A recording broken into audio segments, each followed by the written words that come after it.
Hey everyone, I sincerely appreciate your support. If you enjoy my audiobooks, I would be truly grateful if you could subscribe to the channel. And if you'd like to support even further, you're welcome to become a Patreon member, where you can access audiobooks of novels as long as they are freely available on the internet. Your kindness and support mean so much. Thank you. At the door of the bookstore, Levin was panting and flushed. He held onto the door and barely stood firm. When he saw Mr. Igius at the front desk, he took a deep breath and tried to calm down. "That's it, Mr. Igius. I want to borrow a place." "Hide." Hughes stood up, a little worried about Levin's situation. Could it be that he ran over in such a hurry because someone was chasing him from behind? "It's okay, but what happened?" Actually, Levin's face stiffened, and he glanced down at the two cats on the table. His Adam's apple rolled up, and he said anxiously, "It's a long story. Someone is chasing me. Then we should hide well. Fortunately, there is still room in the back room." Hughes walked out of the front desk and looked at the door to make sure no one was there before turning to look at Levin. "Mr. Levin, you go hide in the back room. If someone comes, I will help deal with it." In broad daylight, with the security management of the Oedipus Empire, no one will dare to break into the room and kill people. Levin was dumbfounded, thinking that you, boss, were so dedicated in your acting. Then he immediately hid in the back room. "Thank you, Mr. Igius. The king of a country hides in a civilian's house when something happens. I don't know how many people will be stunned if I say this." The two cats looked at each other dimly and complained in their hearts at the same time. "Here we go again, bad humans." Bayer glanced at Impose and said, "You are not thorough in your work." Impose said seriously, "That's about right. I'm different from Amon, who pursues perfection. Besides, I didn't take that so-called sword master seriously. Have you forgotten his ungrateful words at the imperial meeting? What? The era of brave men has passed. Now is the era of native humans. They're so disgusting. Even if I don't take action, such people will die sooner or later." Bayer blinked, but the sword god really didn't show up. "Don't you worry if all the descendants are dead." Impose heard this and found it funny. "You mentioned an interesting topic. Unlike guys like Luo Jie who reject eternity, a considerable number of human beings have changed their race in order to live forever, either becoming gods or undead. Logically speaking, aren't they already here for eternity? Is there any need to continue the family lineage? But they will still continue to create descendants." Bayer stretched out his paws, touched his face, and said lazily, "Humans are still humans after changing species. Deep-rooted human nature cannot be eliminated so easily. Human nature is just a habit." Bayer actually doesn't understand these complicated things very well. Relatively speaking, Beelzebub and Amon understand better. He also casually said that human nature has nothing to do with him, a little cat with a father. No matter what, they didn't notice that while they were whispering to each other, Hughes was looking at them. Hughes was a little confused. He always felt that the children were hiding something from him. What on earth is going on? He pondered for a few seconds, then turned to look at the chattering table next door. The little black and white birds pecked each other's heads. I don't know if they were grooming each other. Sometimes they even rolled around. The two fat balls rolled on the table like balls, and their feathers fell all over the floor. Perhaps noticing his gaze, they turned their heads shyly and immediately posed with their little wings spread out, showing a perfectly friendly look. It looks like double fat chirping hook and shoulder. The super cute picture of back. Hughes was struck by a knowing thought, thinking, why are all his cubs so cute? How could something go wrong with such adorable children?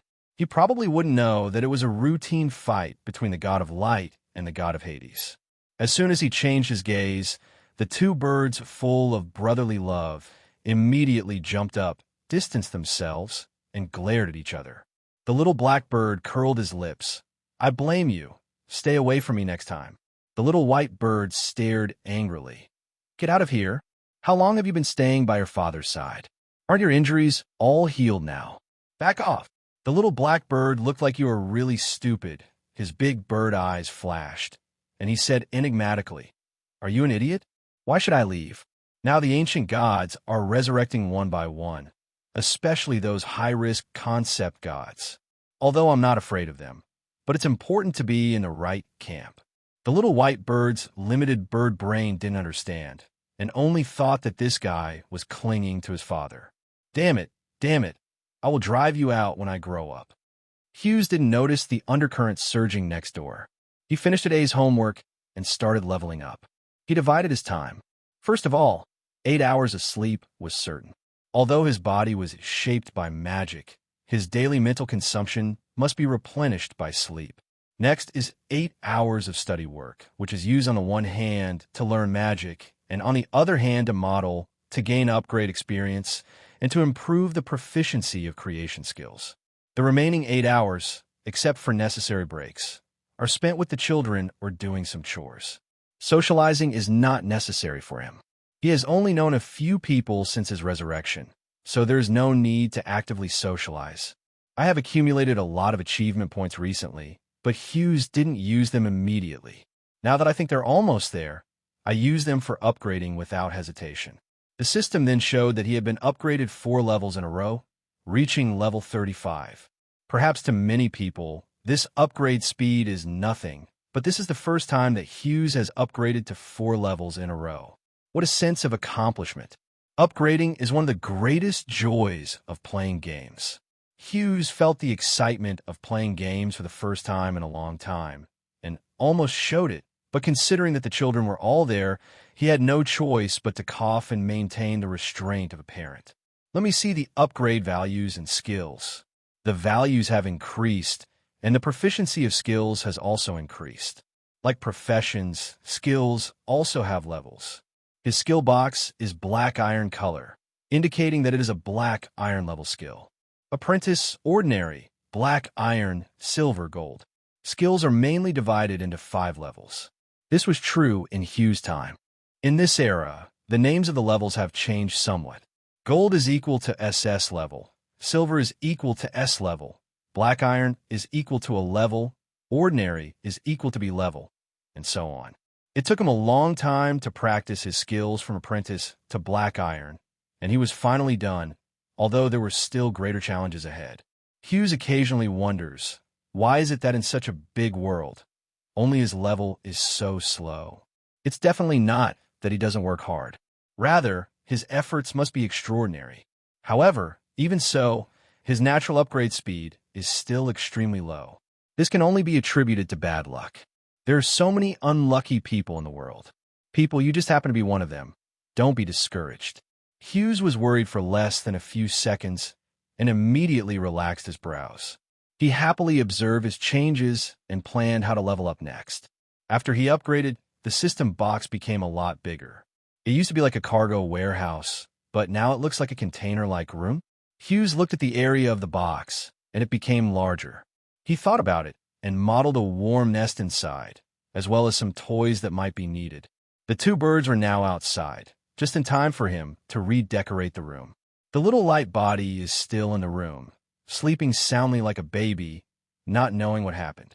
The alien god entrusted him to his care, and he had to take good care of him in all aspects, not only to restore him to his original state, but also to let him grow up healthily.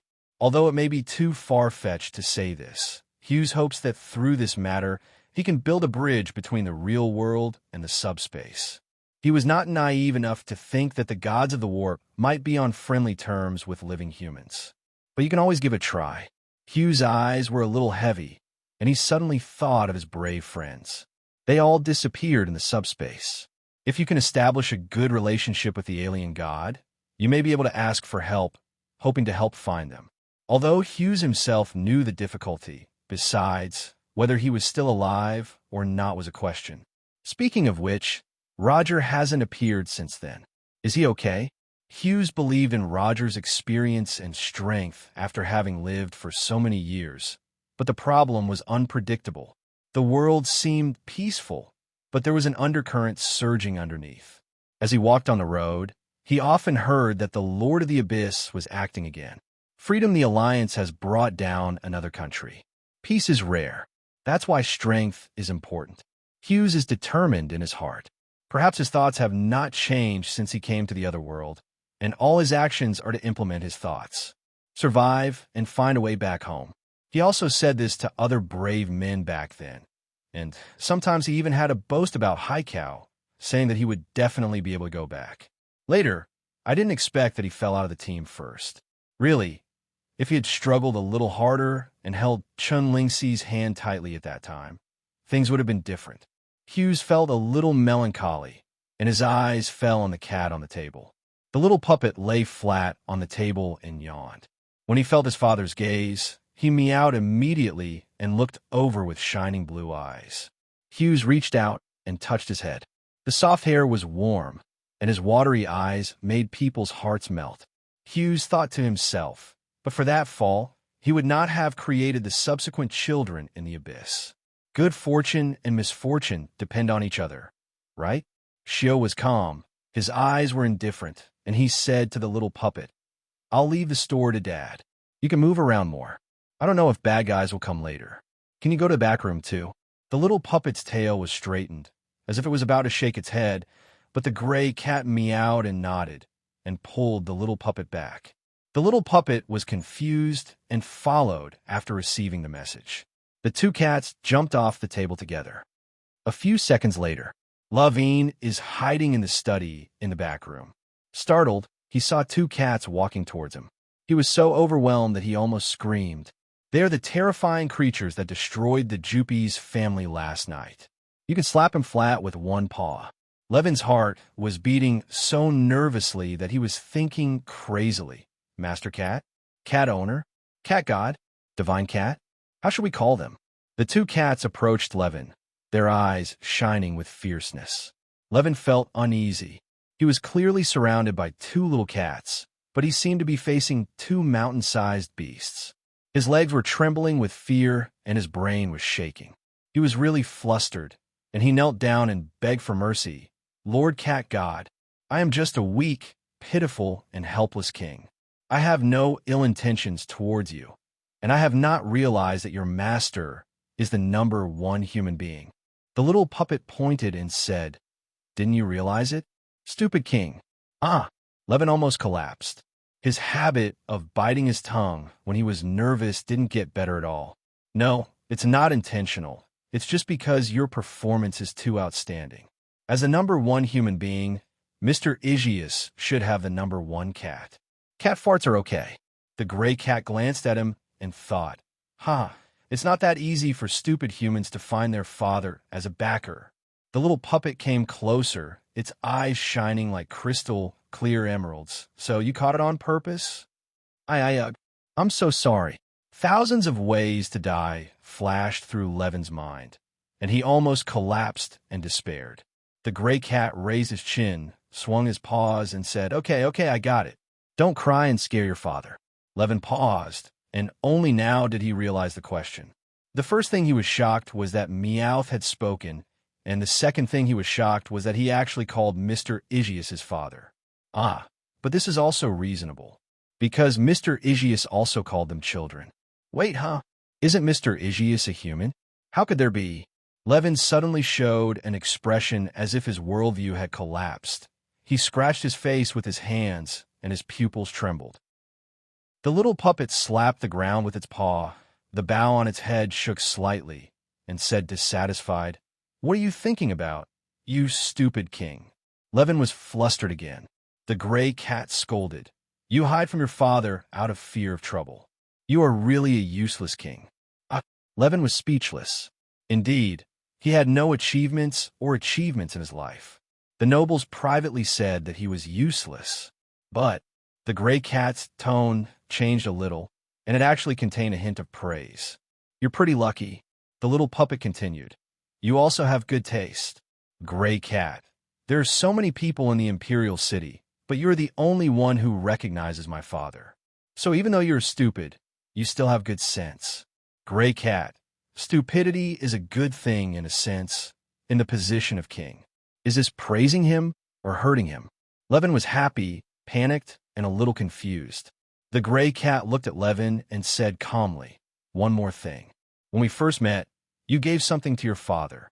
Levin just remembered. Was it the convenient access card of the Magic Association? The little puppet put his hands on his hips and announced, "This is a great achievement. I will reward you." The gray cat answered, "Yes, you should be rewarded." The little puppet was beaming with joy. "From now on, your backers will be us." Levin was confused again. "I don't think I've done anything." The little puppet shook his head. "You are indeed a stupid king. He is not grateful for this great opportunity." Levin was stunned for a moment and said quickly, "Thank you. Thank you. As long as I can do anything, I will definitely help." "Gray cat, you can teach me." "Little muppet, rotten wood can be carved." This made Levin feel embarrassed. Although from the outside, he was just praised by two little cats. The gray cat pointed its paw at Levin and said sternly, "Now, you go back to your palace. Work hard to learn magic and government affairs, care about the people, and fear the world. Don't worry about other things, do you understand?" "Yes, yes." Levine responded quickly and respectfully. The little puppet added, "Also, don't tell father about us." Levin nodded like a woodpecker. The two free demons looked at each other, clapped their paws again, and murmured, "Fools are blessed by fools." The gray cat turned around and said, "Okay, go out and say goodbye to your father, and say that you feel that the person who is chasing you is gone." "Yes, yes, yes." Levin obeyed and acted immediately. The other side. Swordmaster Farrell knew something was wrong with his family last night. As soon as he came back, he heard everyone discussing that the Jupi's family had offended a mysterious, powerful man, and the family was destroyed, but the promised sword god did not appear. Overnight, the behemoth of the Jupi's family collapsed. That night, everyone thought that Swordmaster Farrell would be furious and vowed to find and kill the genocide murderer, but they were all wrong. Farrell is so knowledgeable about current affairs that even the sword god dare not deal with someone. How can he, Farrell, fight him? Isn't this a suicide? He even has to worry about whether the mysterious strong man will remember that there is another fish that slipped through the net and then continue to kill and eradicate the root. Because obviously, the other party has an opinion against their clan, not against a specific person. I didn't kill him just because he happened to be away from home. If he rushed up to deliver it, he would definitely die miserably. Therefore, when everyone was alert to something happening, Farrell actually hid and fled to the Roman kingdom next door overnight. His ambition is flexible. He can do whatever he has the strength to do. Being arrogant and not knowing how to adapt is foolish. Sometimes he has to lower his attitude if he wants to survive. At best, it means being aware of current affairs. At worst, it means bullying the weak and fearing the strong and adjusting to the wind. But in Farrell's opinion, this is called cleverness. If he had been an incompetent and angry person with low sense of reason, he probably wouldn't have received the title of Swordmaster of the West. On the one hand, he must avoid the existential crisis, but he will not forget this shame. During his escape, he found out through information from various sources that the person who attracted the mysterious powerful man was definitely King Levin. After knowing the truth, a surge of anger surged in Farrell's chest, and he cursed. "Levin, I was the one who promoted you to the throne. You actually betrayed me and found a strong person to deal with me. You are so brave, aren't you? They all say, that mysterious strong man is a student of Matros _. Can he protect you for a while, or for a lifetime?" Farrell's eyes were full of hatred. "Destroy my family, destroy my glory, I will kill you." He unleashed his sword energy, splitting the ground beneath his feet. At this time, the Roman kingdom was calm, but there were constant discussions among the people.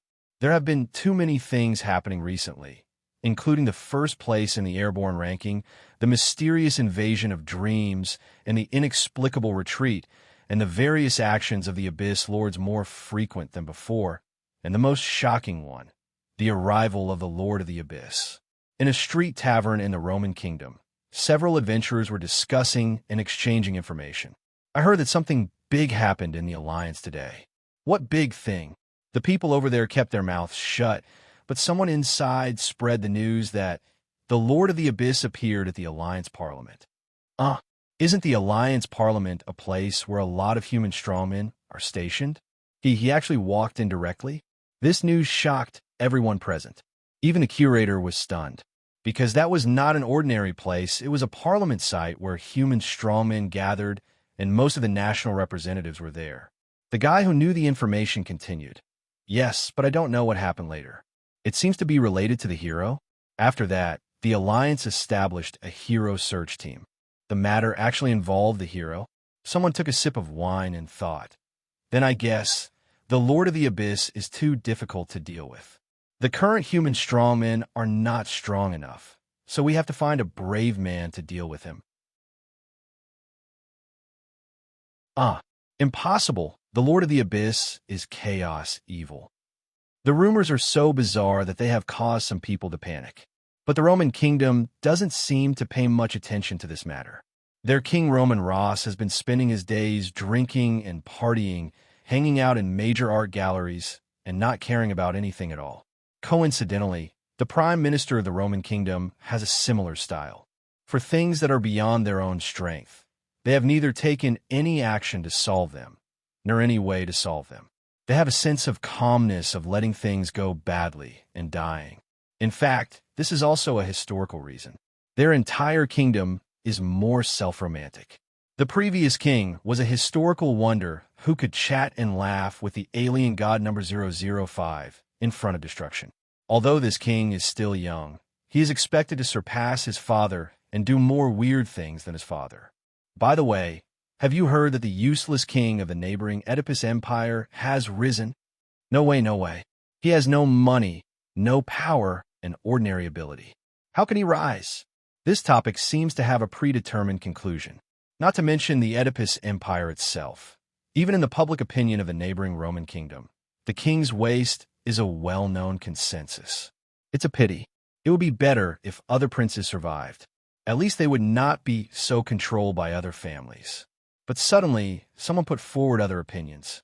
"Oh, you really don't say. There's a kind of innocence in him." "What innocence? You mean he's stupid?"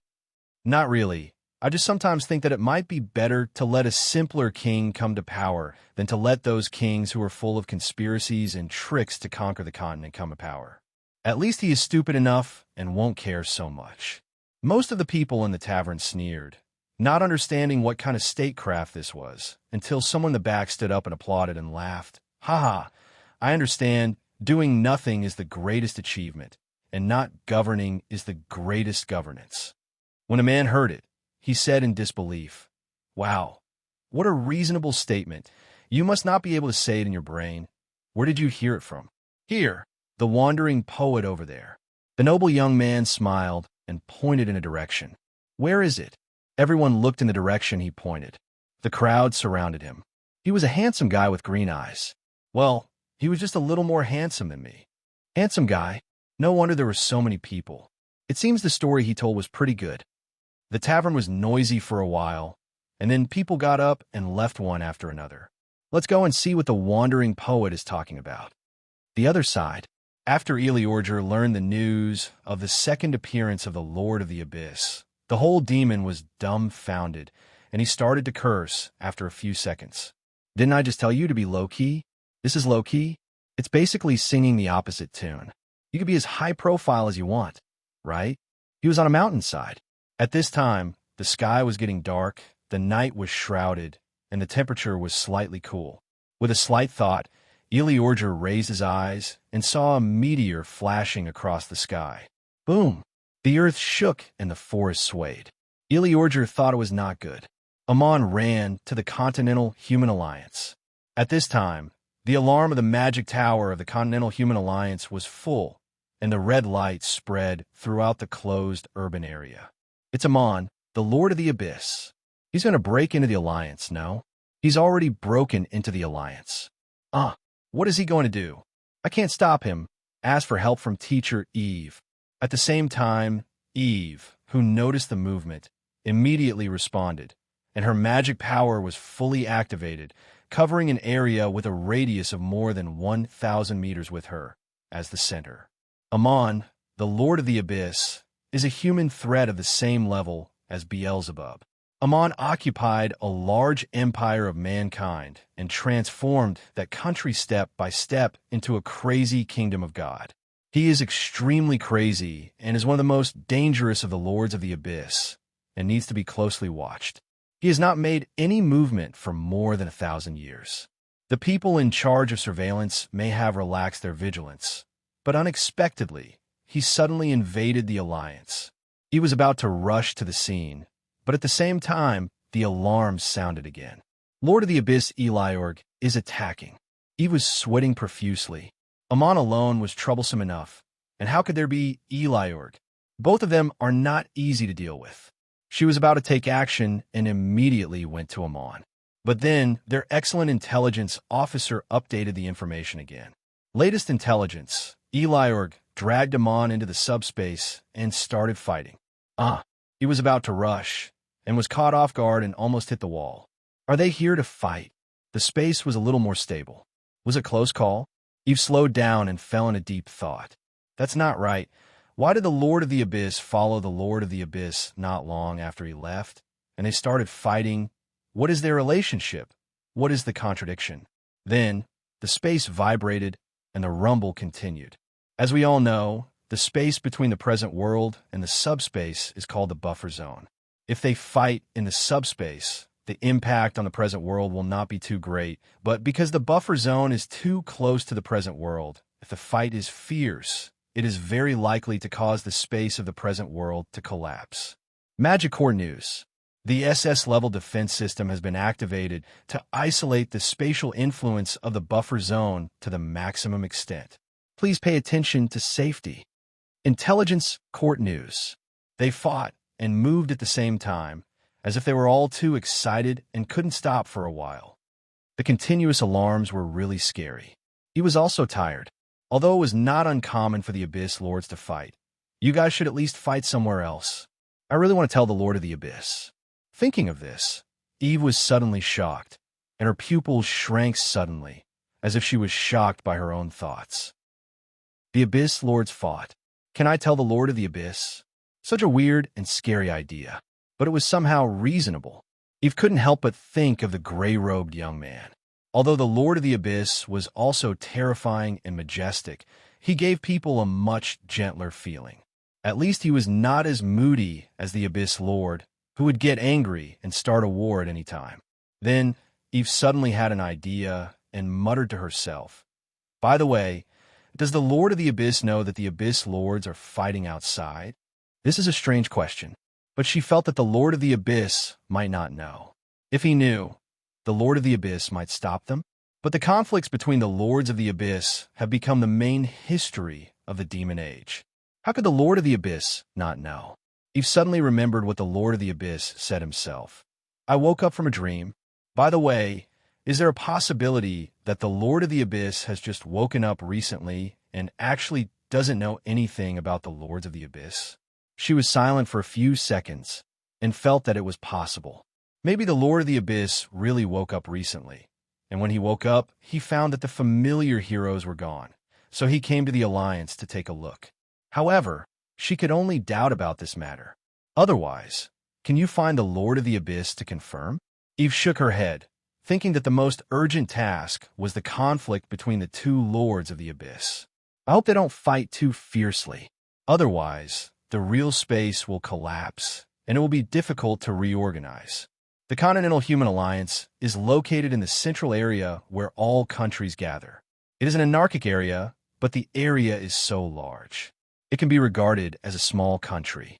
This place is intertwined with magic veins, and the quantity and quality of magic or far exceed other areas. Back then, this was the place that the brave Yi Qingyi saw with his own eyes. It has been established, developed, and built for more than 8,000 years. It has a long history and profound cultural heritage. It is one of the most solid fortresses of mankind, gathering the wisdom and blood and sweat of countless generations. Humans have fought against countless ancient gods and foreign gods here, and have given up escaping, but later they still wanted to seize it back. This is a place related to human dignity, and it must not be easily given to outsiders. He was a little emotional. She turned her head and found that the magic tent had been unfolded. It must be the space magic team that was dispatched. Stabilize the buffer zone. Okay, I will help too. A few seconds later, Eve disappeared, and she appeared again in the magic tower. Lord Eve, you are just in time. This side of the space magic is handed over to you. The old people unceremoniously gave her the heavy work. She was slightly stiff, but she had to agree. It will be fine. At the same time, Amon was furious, and the handsome boy's face was distorted a little because of anger. He scolded, Elioj, what are you nervous about? Can't I pass by the human territory? Elioj, is it okay to be unhappy with you? You are you too. Why do you tolerate Inbos and Bayer to do this? Amon was so angry that he trembled, and his magic power turned into countless poisonous snakes, grinning behind him and constantly releasing pressure. We only have one father, and no one can replace him. What is the purpose of you doing this? Are you bored and crazy? Elioj stared at Amon and didn't even explain, with a cold temperament. Amon seemed to punch cotton and continued to scold. Oh, you were looking for a hero? You guys are really good at pretending. I don't know how Samkina can leave you alone. Logically, Malbus should have been furious a long time ago. Your imposter is really lucky, but meeting me is the end of his luck. Pretending to be a father, he deserves a lesson. His verbal pressure has never angered Eliog. On the contrary, Eliog has become calmer and calmer. Amon frowned, even more puzzled. Why? Do you really take the imposter seriously? Ariog said nothing. His eyes were very calm to the point of being a little weird. The air was silent for a few seconds. Amon had an ominous premonition, staring into Eliog's eyes, and said, Why don't you speak? Eliog remained silent. Perhaps he felt that the time was right, but he suddenly changed his coldness and laughed recklessly. Amon looked confused. What are you doing? Are you crazy? Eliog shook his head, still smiling, and said slowly, I recorded everything you just said, as well as your previous claim to abandon your father, including the video. Amon's heart skipped a beat. Why did you record it? Eliog narrowed his eyes. What do you think? Amon's pupils trembled. Eliog didn't want to use his killing move, but Amon persisted and couldn't let go, so he had no choice but to show his trump card. When Amon heard this, his expression was gloomy and there was a hint of panic in his eyes. Eliog curled his lips. Won the first psychological battle. The advantage of poor intelligence is so complete. Amon, even you can't beat me. Eliog thought to himself, with my father in hand, I have the advantage. Amon stared at Eliog and said calmly, Ha! Eliog, do you dare to fool me? Is that kind of thing useful to me? It's just an audio and video recording, so what's the use? Eliog said calmly, What do you think? Amon's face turned pale. He clenched his fists and continued, My father is not here. How can you record it and take it to complain to my father? A counterfeit is a counterfeit. Eliog smiled, put on a mysterious expression, and said, Since you think it's useless, why are you so nervous? Just ignore it. If you have the ability, go to Impose and Bayer to find the fakes. Shout, fight, kill, use words to trick me, no way. Amon frowned, remained silent for a few minutes, and asked in a restrained tone, Is it possible? Eliog snorted, I don't know whether it's difficult or not. Amon was nervous and angry inside. What a hateful demon. Eliog clearly let him know that possibility on purpose. How could Amon not be able to appreciate what Eliog meant? Eliog is making it clear that his father has returned. If he doesn't cooperate, Eliog will show the video to his father. But Eliog didn't know how to play the cards, and deliberately spoke vaguely to make him guess and uneasy. Is it true or false? My father is really back. Or did Eliog create an enchantment array to attack him and kill him? Amon ran through hundreds of thoughts in a few seconds, and his face became darker and darker, because he thought about it. Why is Eliog so anxious to rewrite history? What is there to fear about history? And the answer is probably, my father is back. Eliog rewrote history in order to prevent his father from knowing what they had done over the past thousands of years. You guy. Amon stared at Eliog, releasing his magic power, causing the void to distort, and even the rules were trembling. What does this guy have to do with me? You said it yourself and did it yourself. Do you dare to ask, what does it have to do with me? Eliog just couldn't defeat Amon and was at a disadvantage, but at this moment, he has become more skillful and his tone is calm. You? Amon gritted his teeth, and his eyes were as sharp as a blade. Immediately afterwards, Eliog turned his back and said sarcastically, "There is a devil who relies on no one to care about him. He feels that he is free and does whatever he wants outside, but his good days are coming to an end." With that said, he turned around and stepped into the space crack. The crack will close in 2 seconds, and Amon's time to save Eliog is only 2 seconds. Amon brainstormed in 2 seconds, changed his ideas drastically, and finally shouted to Eliog before the space was completely closed, "Etc. What are you waiting for?" Eliog walked half-body into the space crack and looked back at Amon coldly. He said unceremoniously, "If you have anything to say, tell me quickly. I'm very busy, and I don't have time to make trouble with you." Amon gritted his teeth, tried hard to restrain himself, stared at Eliog, and anxiously asked what he wanted to know the most. "Is it that my father has returned?" Eliog was silent. Amon pursed his lips and asked nervously, "That fake is his father?" The air fell silent. Eliog didn't speak, just looked at Amon quietly. The air gradually became suffocating. Amon's heart was already exploding again and again. "It would be a great thing if my father came back." But Eliog recorded his words. If he showed it to his father, what would his father think? The great demon Eliog. He actually deliberately set up a trap to mess with him. "Eliog, I didn't say anything." Amon was furious. "You obviously did this. Aren't you independent and mature? You don't want your father. Now you have to change your mind? Are you a father controller? Come on. You're such a big monster and you can't get over the past? It's a joke."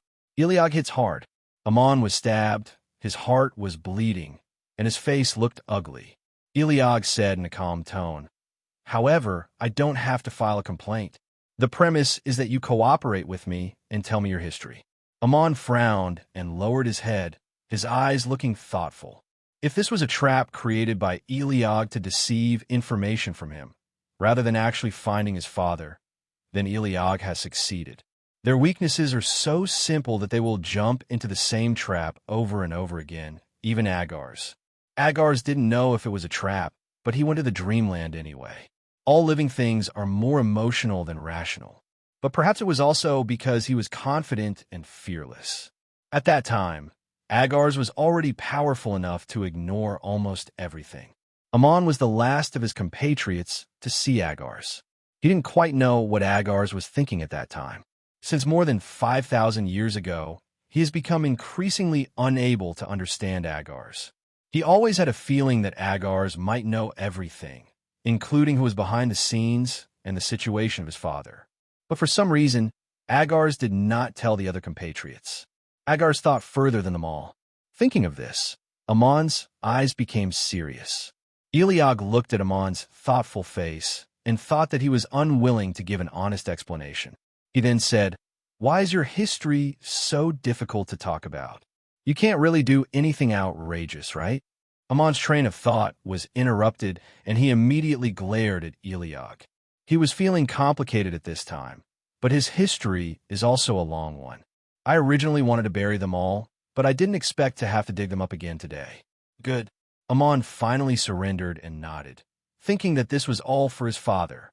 Eliog added, "By the way, I'll tell you the terms first. You can't ask me to see my father before you give an honest explanation."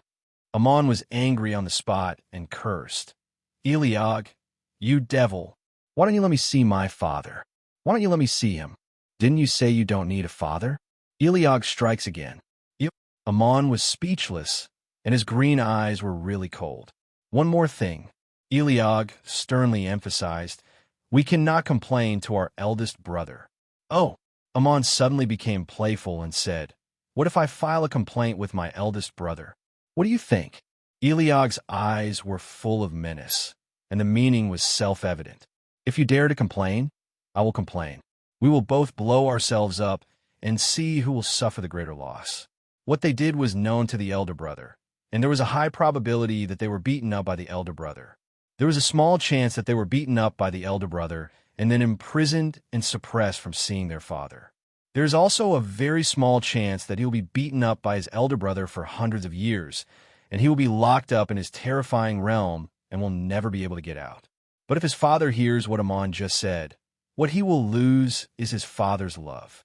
Needless to say, who suffered the greater loss? Eliog smiled coldly and said provocatively, "I'm just asking you, do you dare?" Amon's face was green and white, and he was pinched hard. "Count on your scheming. Let's go.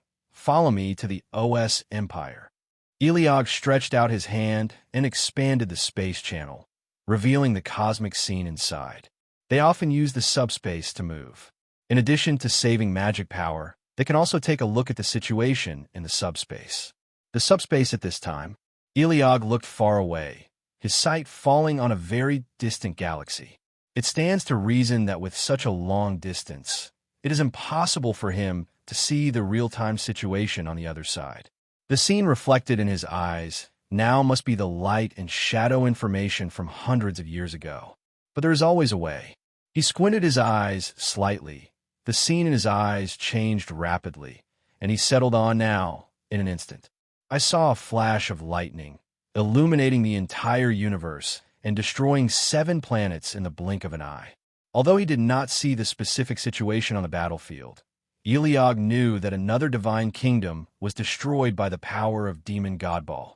If their eldest brother continues like this, he might really conquer the subspace. Although the purpose is not to conquer at all, but to find their father who may be lost in the subspace. Eliog was silent for a moment, thinking that his elder brother would know sooner or later. All they could do was delay the process. They would be beaten anyway, so of course it was better to be beaten later. Amon stared at Eliog for several minutes, and finally put aside his worries and warned, "You'd better not lie to me." Eliog stopped thinking, turned around and smiled. "If you will be deceived by me, it can only mean that you are stupid." Amon said contemptuously, "Don't go around. Your way of speaking is really learned in the human world." Eliog, who looks like a young man teaching young people, looks a bit strange. He is ranked 7th, and Eliog is ranked 15th. He is obviously the eldest brother, and it is normal to educate Eliog. Eliog didn't care. Amon's eyes were fixed on the distant universe, and he suddenly said, "Speaking of which, where is Beelzebub? Shouldn't he act with you?" Eliog's face darkened. "Why do you all think I have a good relationship with him? It's really baffling. Otherwise, Amon's less." Yin's face looks very innocent. Any adult who sees him will think that he's a good boy at first sight. If he didn't like to use the body of a teenager, Eliog might not be able to trick him. Eliog was tired of retorting whatever Amon thought. But Eliog was silent for a moment. His eyes were dark, and he said, "Beelzebub went to find out who was behind the scenes. According to the latest information he found, the person who planned to kill his father was one of the gods who summoned the brave man in the first place." Amon was silent for a few seconds, as if he had expected it, and said in a calm tone, "You just know." Eliog turned his head in surprise. "You actually know?" Amon thought thoughtfully, "Oh, I didn't share the information with you." Eliog's mouth twitched slightly, and he thought to himself, this guy Amon has been absent from the family meeting for a long time. Even if he participates, he will not take the initiative to share information. God knows where he has found out. And with Amon's ability, it wouldn't be surprising even if he found it. Amon continued, "But it will be difficult to investigate next." At that time, mankind was fragile, like a candle in the wind. 7 gods extended a helping hand to mankind and joined forces with human sages to conceive a salvation plan exclusive to mankind and gathered the power of all mankind to create world-class summoning magic. Once the magic is successful, they have 7 paths to salvation, 7 methods of salvation, and 7 people to save the world. The 7 gods who helped were the goddess of harmony, the god of luck, the goddess of virtue, the goddess of wisdom, the god of earth and sky, the god of fire, and the ancestor god of mankind. Among them, 3 gods have fallen, leaving only the later 4 goddesses. Ignoring the 4 goddesses for the time being, Amon has checked everything he should and found nothing. He is most suspicious of the ancestor god of mankind. However, this guy was destroyed most completely, He was wiped out in ashes, with no particles left, and his consciousness may have been evaporated. The clue ends here, Amon said in a delicate tone. We have been tracking the murderer, but what if the murderer is already dead? How can we catch a dead object? Everything about him may have been buried in more than 8,000 years of history.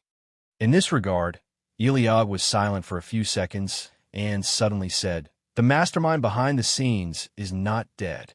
Amon stared at him out of the corner of his eye and said in surprise, Are you sure? Eliab nodded with a determined look in his eyes, thinking that of course he was not dead, and he even ran out. He openly called himself Priest Sherlin, provided his father with a place to live, and secretly observed and waited for opportunities. To say bold is really bold. Sooner or later, I will catch it and tear it with my own hands so that it can live but not die. However, Eliab will not reveal too much information to Amon yet. Amon is full of uncertainty. You have already told him that once he gets the information, if he stabs him in the back, he will turn around and report it to his elder brother. That would really be the end. Even if there is something wrong with him, Amon must pay special attention to it. To be honest, Eliab's impression of Amon can generally be described in 3 words. Moody, uncertain, playing in the world, fun-loving, and perverted. Now he seems innocent, just because the person involved is his father. Amon's attitude towards things other than his father is more innocent and cruel. He likes to hide behind things like a hermit, observing the development of events indifferently, looking down at the chessboard like a puppet master, manipulating the chess pieces step by step, treating civilization as a board game and everything as chess pieces. They all inherited humanity from their fathers, and Amon was one of the least inherited among them. In order to satisfy his own playfulness, it is not surprising that he would do anything to humans. In fact, Amon once ruined a race. That race must have brought its own fault for provoking him. After only 1,000 years, he was playing tricks on them until they were exterminated. It would be strange for humans as a race not to see him as a threat. The 3 major demons in their family are Beelzebub, Amon, and Bodis. Beelzebub had a gluttony attack and ate a race. Amon played a race until it was exterminated. Bodis went even further. He wiped out a race, and everything looked black, and even bleach might not be able to clean it. The nickname given to them by humans is race destroyers, and they are identified as SSS-level human threats. The SS level is a national threat, and the SSS level is a racial threat. One can imagine how wary humans are of them. Human beings are wary of danger in times of peace, fearing that they will destroy themselves just like they destroyed other races, so it is only natural to be vigilant. If it weren't for his father, he wouldn't have bothered to clear these guys up. Eliab was angry inside. The space shuttle comes here for this. The scene around them changed, and they came to the Historical Research Center of the OS Empire together. Amon walked out of the space crack and observed this place. The last time he came into contact with humans was the last time, probably 3,000 to 4,000 years ago. The taste of humans was close to the taste of his father, which made him miss, but also made him painful. Then, Amon looked at the location of a dozen humans. The bookshelves are densely packed. The library was originally a place for quiet reading, but now it was noisy. Regarding a certain historical issue, the historians had different opinions and made a lot of noise. Everyone was red-faced and stubborn in their opinions and refused to give in. The old historian was obviously taken aback, and he was so angry that he said bluntly, Amon, the Lord of the Abyss, is a great devil. What he did is well known to everyone, and there is no possibility of overturning the verdict. The young historian said, We are not trying to overturn the verdict. We just want to restore the true history. Isn't the real history clear enough? The history books of so many countries record his heart-rending madness. Are your demands on demons too high? Compared with perverted gods like the god of light, Amon is considered a great good demon. Yes, at least Amon has not launched a harmonious war against humans. An old man and a young man were squirting wildly at each other, almost starting a fight. Others were afraid to speak because they saw 2 people lowering their sleeves at the same time. The veins in the young historian's arms were pulsing, and it looked like he could kill the old historian with one slap. The old historian blew his beard and stared. Who said that? It is recorded in the history books of the Roman kingdom. Amon launched a war of peace against the Roman kingdom and took away the IQ of the citizens of the Roman kingdom. Fake. The young historian couldn't help but jump up. Why don't I know this history? No wonder the Romans today are so wise. So, Amon, the Lord of the Abyss, is not an ordinary evil. Poor Romans, it turns out that I have misunderstood them all this time. Team leader Helen was very tired. She didn't know how much she drank while sitting there. When C.I. Shui heard that they were talking about Roman kingdom, he shook his head and refused to comment. Iliog looked at Amon. What did you do? This author Hui Yutian reminds you that after the Lord of the Abyss awakens, we'll be updated with the latest chapter as soon as possible. Remember, Amon pointed at the group of people and immediately retorted, rumors. The Romans are stupid themselves. Are you going to put the blame on me? Iliog said, oh, not sure if he believed what Amon said. Amon was speechless, thinking that he really couldn't let it go. You don't care. They will definitely put all the historical blame on him who doesn't know the truth. How could these people be so unreasonable? Before Iliog said anything, Amon became excited first. He took a step, the gray fog on his body dissipated, and he reappeared as an adult. Iliog was surprised. I saw Amon sneaking into the historical research team and quarreling with the historians. Who said Amon, the Lord of the Abyss, took away the IQ of the Romans? He doesn't need human IQ. The old historian turned around, huh? What evidence do you have to say that? Idiot. Of course it is impossible to falsify something that has never happened. You should bring out the evidence that Amon, the Lord of the Abyss, launched a war of peace. What history books of the Roman kingdom? You are probably taking unofficial history seriously. The young man said coldly. If it is true that the Romans lost their IQ due to the War of Peace, as you said, then why should you believe the history they wrote later? You. The old historian was furious and flushed. He immediately rushed over to flip through the book. After a closer look, he found that he had really seen it wrong because of his presbyopia.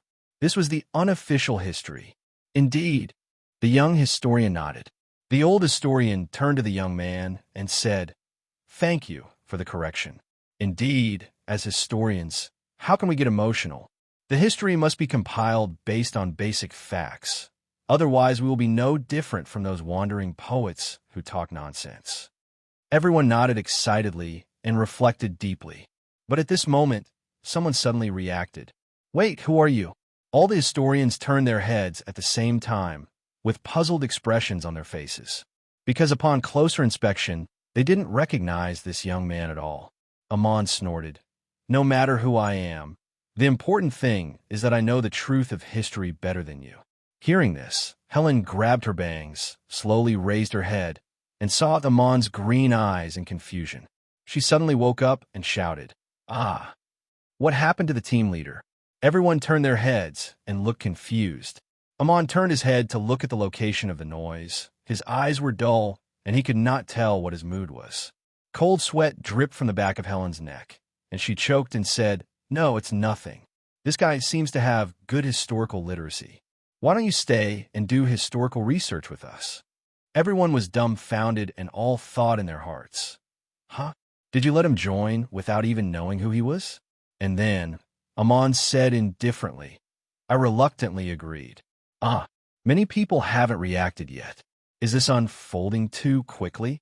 Helen stood up immediately, clapped her hands, and said, okay. Everyone is warmly welcomed. Everyone was puzzled, but they also clapped and welcomed him inexplicably. They suspected that this young man could not be the team leader's younger brother or something like that. What kind of person? Iliog watched the incident unfold, thinking that Amon must be its Sundara. But it doesn't matter if he sneaks in. Amon can compile the history much faster than them. After all, if nothing else, their compatriots all know that Amon has hyperamnesia and has extremely strong memory. When recalling the past, his brain will automatically build a memory palace. If the efficiency of their history writing was one before, and Amon joins in. As long as they work hard, it will not be a problem to increase it to more than 10. Amon's power, existence, and nothingness can even erase certain events out of thin air, and then replace reality with fiction, and replace reality with fiction. Eliog believes that the most abstract power among all his compatriots is Amon. Both its usage and effect are bizarre. It's hard to defend against.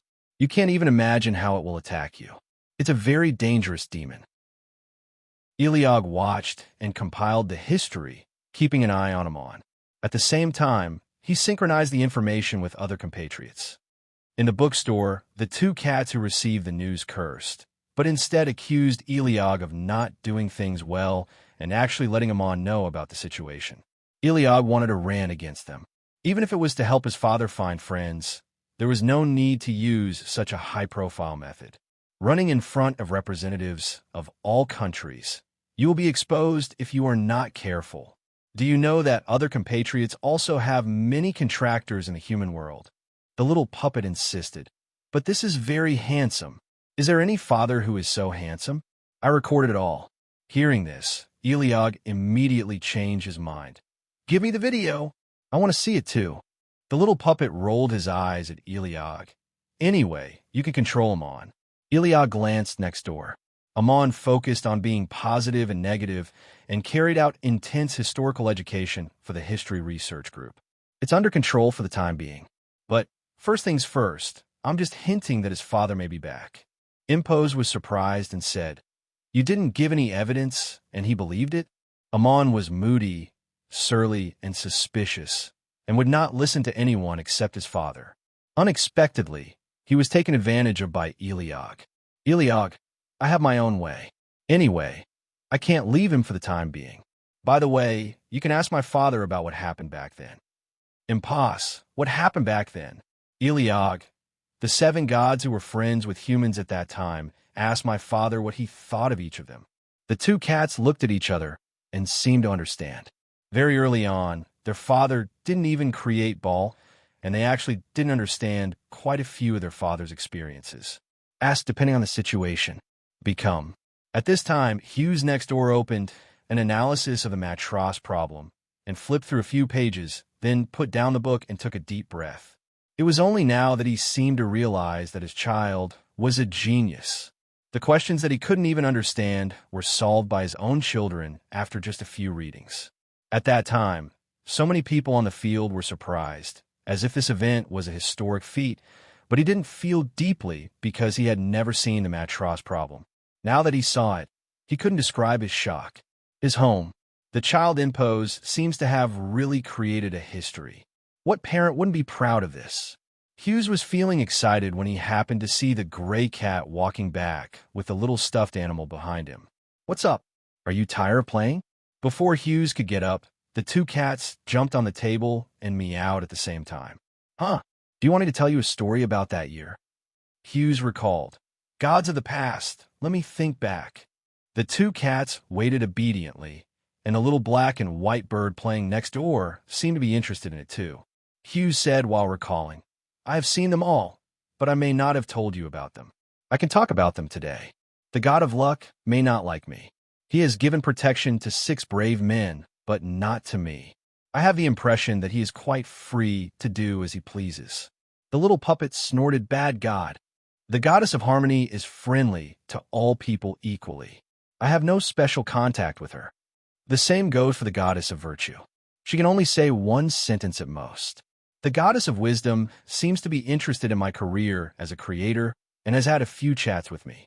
Impose asked curiously, "What was the conversation about?" Hughes thought for a moment and said, "I can't remember the specifics, but I remember his words. He said that creation is a power that only gods can possess, and it's incredible that I can possess it too." The two cats were startled. "Is that so?" Hughes skipped this topic and continued. "The god of fire has a fiery personality. Although he assists humans, he has never appeared in front of the brave team. I have only seen him from a distance. The god of earth and sky is considered a neutral faction. He changes his stance and jumps sideways repeatedly. Are you asking about the ancestor god of mankind?" Hughes thought hard and finally shook his head. Except for the first two encounters, he couldn't remember the rest. He could only be said to be a very cold god. Because they sacrificed the country's luck for a year, humans have expectations for brave men, hoping that 7 powerful men of crushing level will emerge. But contrary to expectations, he was held back. Like a bug, his combat effectiveness can only be described as tragic. Why are you asking these questions? Hughes looked at the two cats and looked left and right in their eyes. They choked up immediately. We can only say that they were curious, right? However, their questions left some doubts in Hughes. The god who summoned us to this world. After muttering something between his teeth, Hughes fell into deep thought. On the other hand, as soon as Levin returned to the palace, he received news that Sword Master Farrell had escaped. He realized beforehand and immediately ran to the Prime Minister. "Novich, are you deliberately messing with me?" The Prime Minister raised his head, slowly put down his glasses, and then slowly opened his mouth and asked, "Your Majesty, what's the purpose?" Levin rushed to the Prime Minister, looked at each other across the table, and said, "You know that Farrell will not come to retaliate against me, but you induced me to run away." The Prime Minister calmly said, "It's hard to say. Farrell must have been targeting you. It's just that he was afraid of the power behind you, so he didn't go to the palace to kill you." Levin choked, realizing that this was true. The Prime Minister changed the subject and said, "Speaking of which, aren't you looking for number one? How are you doing?"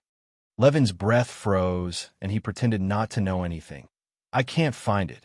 I don't think the number one is in the Imperial City." "I see." The Prime Minister didn't seem to care much about this matter, and he still looked calm. Levin suddenly thought that the Prime Minister seemed to have never met Mr. Aegeus. During the Catskills competition, the Prime Minister was supposed to be present, but he said he had government affairs to deal with and did not come. Otherwise, with the Prime Minister's eyesight, he would probably be able to see the true identity of Mr. Aegeus. Thinking of this, Levin looked at the Prime Minister with a subtle look. The Prime Minister said, "I heard that a genius cat solved the matros problem in the competition. It's really amazing. I regret that I didn't see it live." His statement is a bit subtle. The popular saying nowadays is that the little cat imitates his master. He did not crack the answer, but the master already knew the answer. He just wrote the master's answer. But the Prime Minister said that the cat cracked it. Does he really know nothing? Levin was suspicious. The Prime Minister remained calm and continued to ask. Teacher Malad was very concerned about this matter, and later asked me if I knew where Mr. Aegeus lived. Yeah. Levin couldn't see through the Prime Minister, let alone where the Prime Minister stood in a series of events. The Prime Minister turned his eyes and said, "If nothing happens, Your Majesty, please come back. I still have government affairs to deal with." An impeccable sentence. Levin walked out of the room, wanting to let it go, but a few hours later, he still felt something was strange. The Prime Minister's face sometimes looks like a painting, but the Prime Minister is a native of the country, and all his experiences can be verified, so there is no possibility of any transfer in the process. What could possibly go wrong with the Prime Minister's identity? Levin walked in the corridor, so lost in thought that he could barely see around him. After a few minutes, he was still puzzled. Levin suddenly had an idea. Why not ask the Lord Cat God? Half an hour later, he found a chance to go to the bookstore again. Hughes was not there, and only the gray cat was left at the door. The gray cat heard what he said and had some impression. When he followed his father to the Imperial Conference before, he seemed to sense an unusual sight. He was too excited at the time and didn't pay much attention. Now he thought about it and found that something was wrong. "Okay, I'll accompany you to see it." The gray cat nodded. Levin was overjoyed. In a few seconds, one person and one cat arrived at the Prime Minister's residence. The gray cat sensed it with magic and didn't find any special power, but he did feel that the Prime Minister's position was a little wrong. "Let's go and take a look." Levin went to the Prime Minister's study twice in one day, and this time he was followed by a little gray cat. "Levin, Novik, I have something to ask you." The Prime Minister slowly raised his head, his eyes passed Levin, and quietly fell on the gray cat. Imbo was startled and widened his cat eyes. "Why is it you? Hui Yuqian recommends his other works to you. I hope you like them too." Boom, boom, boom. The sound of several bodies hitting the ground was heard, but did not disturb the dormitory at all. Impose moved his eyes to Bayer and complained, "You can't even tell them for a minute." Bayer tilted his head, "But I'm too lazy to go out." Impas snorted, "Are you following Vasak now?" Bayer turned back into a kitten, stretched out his two paws, the bow on his head shook, and said slowly, "Yes, yes, yes, I'm lazy. I just don't want to leave my father, my 22nd brother. You, if you're not lazy, go to work." Yinbosi felt speechless at the title 22 Brothers. But how could he, the 10th sister, be so lawless and do whatever he wanted? "I have a whim all day long, and my thoughts come out as soon as they come up. But the trash must be picked up. There's no doubt about it. A mere human family wants to assassinate my father." Impose stood up, his eyes narrowed. Murderous intent emerged, and he said in a deep voice, "Knowing that my father is a student of Matras, he dares to assassinate me, which shows that he also underestimates my human vest." The little puppet played with the corpse to kill the fun, and said, "Old man, if you don't show up, you will be looked down upon. Your identity as Matras is too rarely used. Over time, your fame will be limited to the field of magicians." Impose smiled, his eyes cold. "Then let them know what the great Master Matras is." The other side, the level 70 assassin dispatched, did not move for a long time, and the old sword master's face became increasingly ugly. Level 70 assassins can assassinate other professions at level 80 if conditions are ripe. Magicians have low resistance to assassins and slow body reactions, making them easier to assassinate. With luck, a level 70 assassin can even kill a level 90 expert. They sent out 3 level 70 assassins. There was no way there would be no movement at all. The magician's magic test on that bookstore had no problems at all. What happened there? Could there be some strong person protecting Aegeus? The old sword master was thinking a lot. His eyes were shining brightly, and his fingers were clicking on the table. It was obvious that he had been doing this kind of assassination for a long time. Old people will become jealous of young people, especially young geniuses who are full of energy and high spirits and are getting stronger and reaching their peak. He was jealous and killed many of them, and 50% of them were young people with backgrounds. Some of them were difficult to assassinate. The swordsman profession always likes high risk and exciting things. Just because he is old does not mean that he does not want to seek excitement. In order to satisfy his selfish desires and to preserve the status of the Jupius family, so that they will always be the patron saints of Oedipus' empire, it is just some dirty work that must be done by others. Assassinating the students of Matras will cause dissatisfaction among the magicians, so try to make the assassination as clean as possible. It was not uncommon to encounter obstacles like this. The old sword master reached out to move the chess pieces on the table and took another step forward.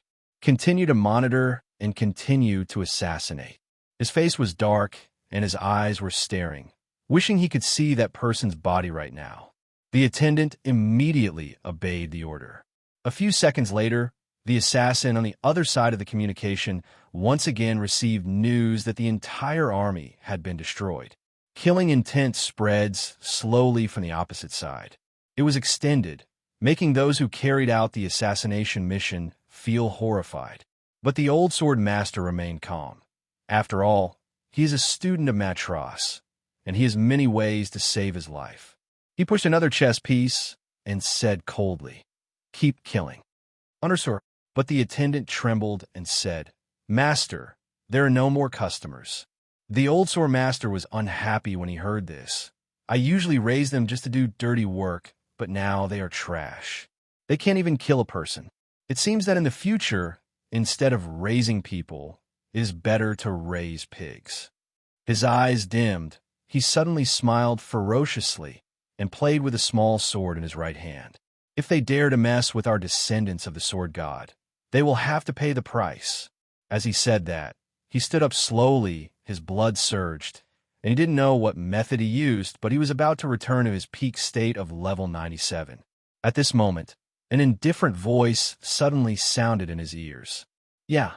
For just a moment, the old sword master's whole body tensed up, and a sense of crisis pervaded every cell. How is this possible? who can get close to him easily. Just as the old sword master was about to turn his eyes, suddenly a pressure fell from the sky, crushing him to death. He knelt down on the spot, holding his hands firmly on the ground. Cold sweat rolled down his forehead. He was frightened, and his scalp was numb. After living for so many years, how could he not realize that this was the full level of pressure? How could a full-level existence suddenly come to kill him? The old sword master's pupils were shaking.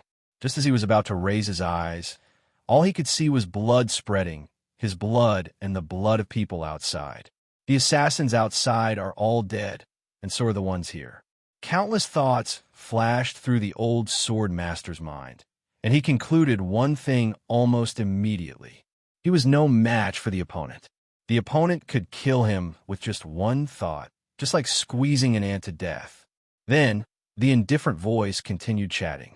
How many times did you have murderous intentions toward your father during the day? What father? The old sword master was confused.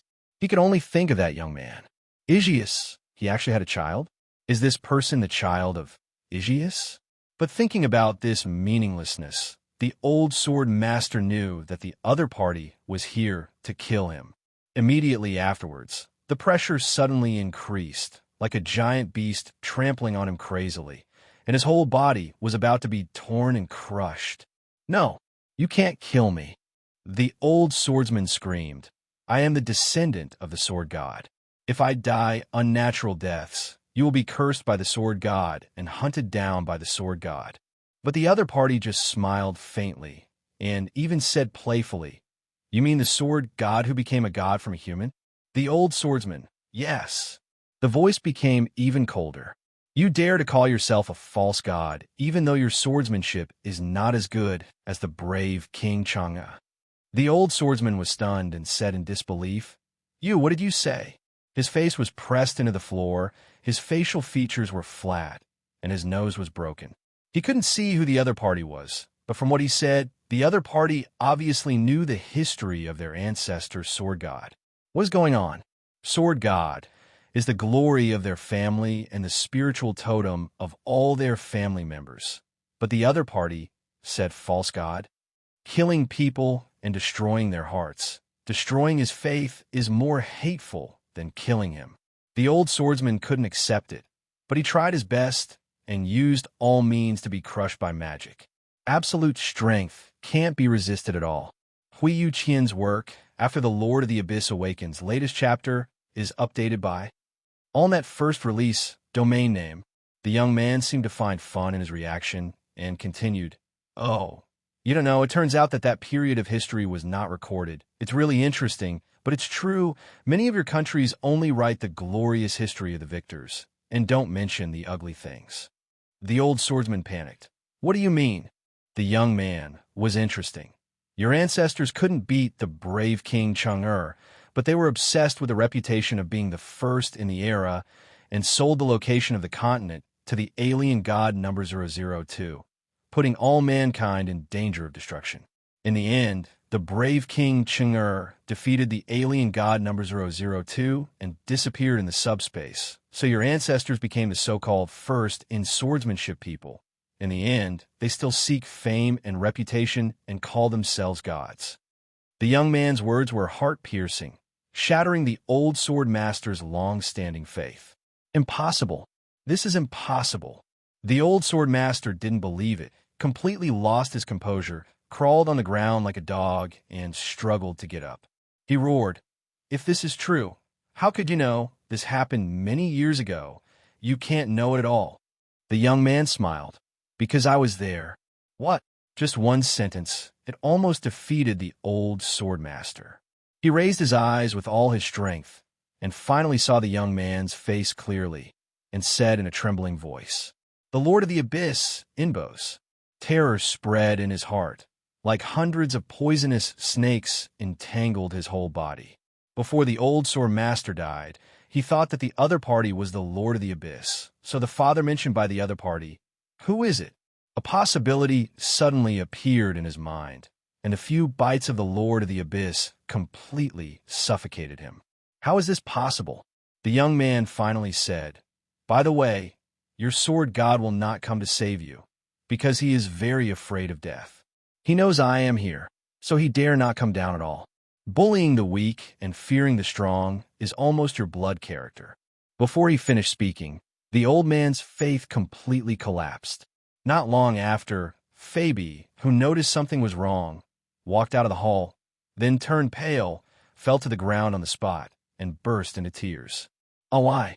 He saw the spreading blood pool, the scattered corpses, and the beautiful magic power. The young man stood in the blood pool, and his beautiful appearance that was indistinguishable between male and female made people lose their minds for a moment. He was surrounded by magic lines in an orderly manner like a score, and every note was dancing.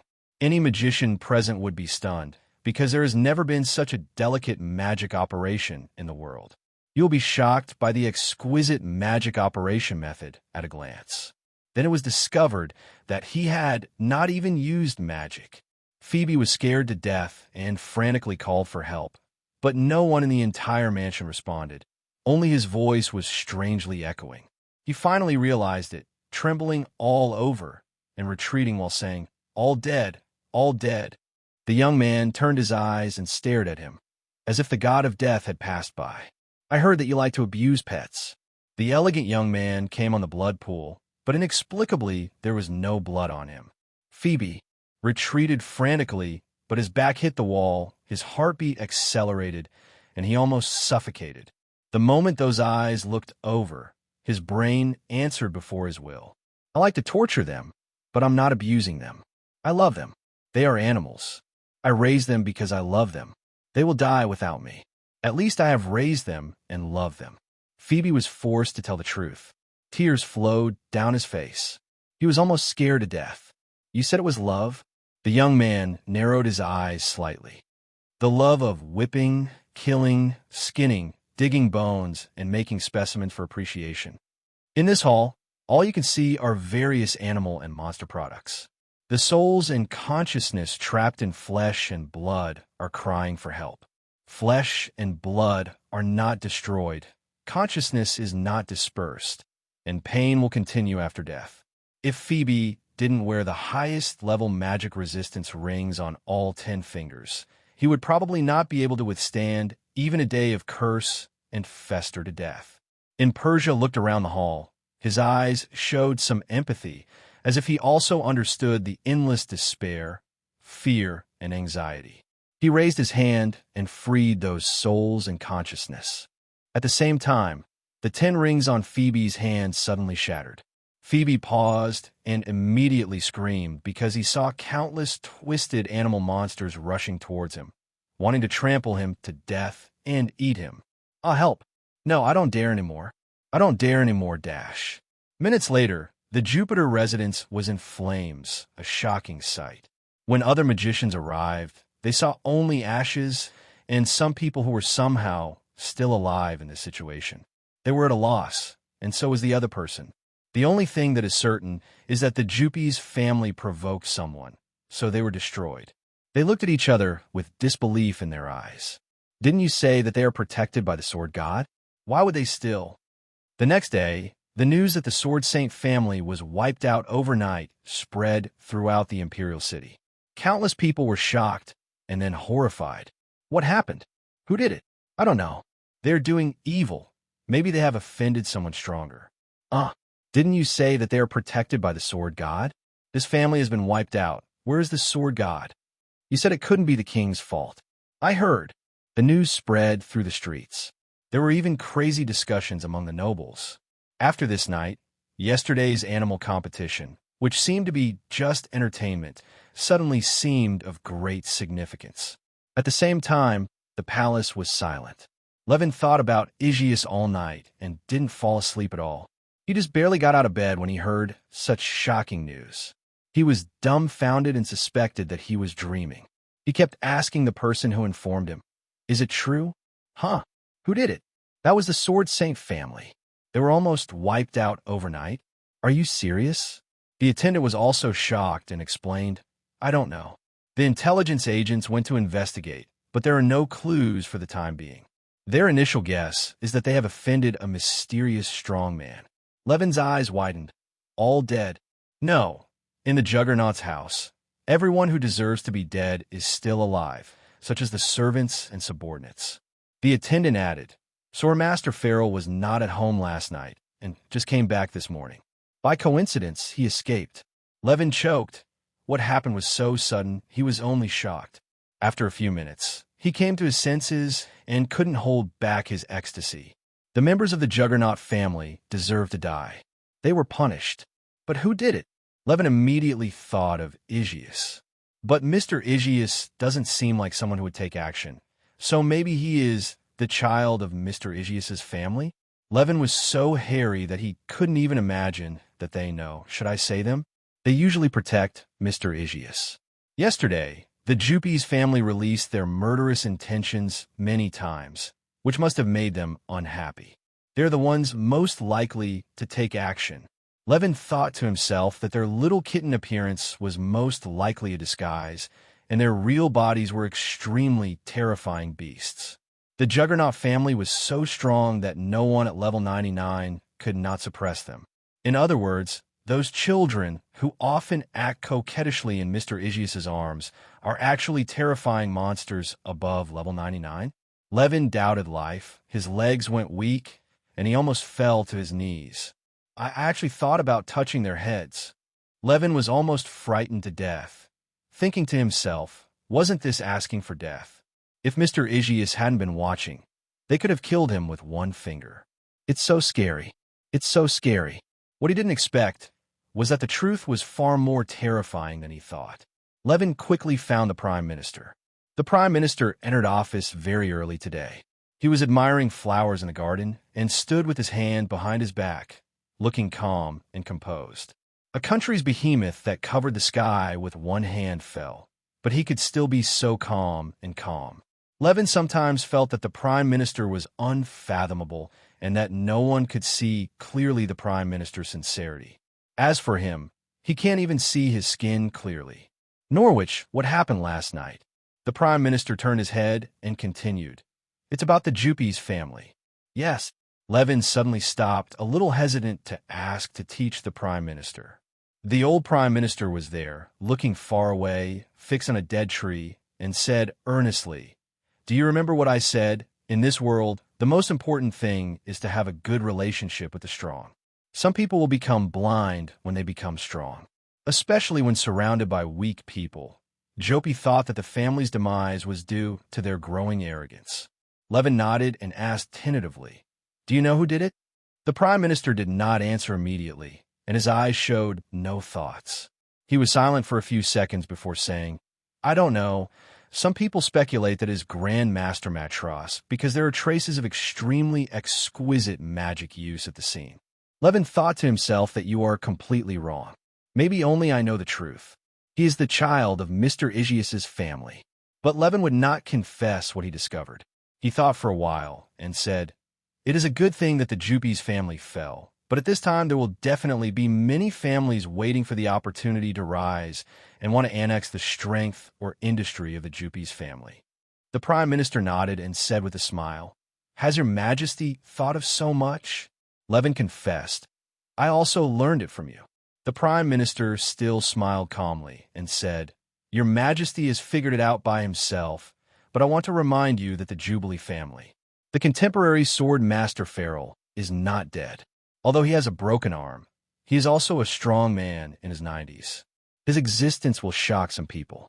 If His Majesty wants to start cleaning up and rectifying things related to the Jupes family, one thing to consider. Having said this, the Prime Minister suddenly approached Levin, raised a young hand that was not suitable for his age, patted Levin's shoulder, and whispered, Your Majesty, if Sword Master Farrell suspects you, I want to break into the palace and kill you to vent my anger. Do you think you can stop me? It's not that there aren't experts in the palace who are over 90 levels. There are 2 court magicians who are 90 levels. But they couldn't protect Levine. Because they all have their own backgrounds, they will not fight to the death with the Sword Master to save Levin. As the saying goes, the king of flowing water and the ironclad court magician. The king has died 7 or 8 times, but the court magician is still alive. If they really had a fight to the death, Levin would definitely die. The Prime Minister continued, I see people saying that it was actually you who sent people to eliminate the Juppies family. Levin was shocked, and his neck felt cold. Will Farrell target me? The Prime Minister turned his eyes and asked, Isn't it possible? Levin panicked on the spot. He was about to die if he didn't think of a way. Please help Mr. Aegeus. 9 o'clock in the morning. Gray Cat got up early to look at the store and received countless looks as soon as he opened the door. Ah, it's the cat that solved my trust. Oh, more than just smart. Isn't it normal for me to solve the problems that I created myself? The Gray Cat dismissed it. I dare say it must have been blessed by the goddess of wisdom. Who wants that guy's blessing? Gray Cat is a bit angry and seems to dislike the goddess of wisdom. The goddess of wisdom has a cold personality and doesn't like to cause trouble as much as the goddess of luck. But she is actually a furry lover. She likes to give the furry some intelligence points, and then likes the new and hates the old. Once the intelligence points are high, she will ignore them. She will abandon pets after raising them. She is a big, evil god. Although the gods all have their own madness, moodiness, and doing whatever they want is normal, but the goddess of wisdom's actions are what they can't stand the most. Because they have always been afraid that they will be abandoned by their father, they will feel uncomfortable when they see what the goddess of wisdom does. Of course, now that their father is back, they are all children with a father. Psychological shadow? Goodbye. The Gray Cat was very annoyed by all the attention from outsiders, so he simply used the magic of cognitive manipulation to tell them to go back to their respective homes, so as not to harass his father's bookstore anymore and return the books without buying them. The little stuffed animal came out, covered its mouth with its paw, yawned, and giggled at the Gray Cat. The two cats chatted about nothing. The little puppet suddenly mentioned Luo Jie's recovery status and said, Luo Jie is recovering. He just talked and said he missed his friends and so on, but only his mouth and eyes can move.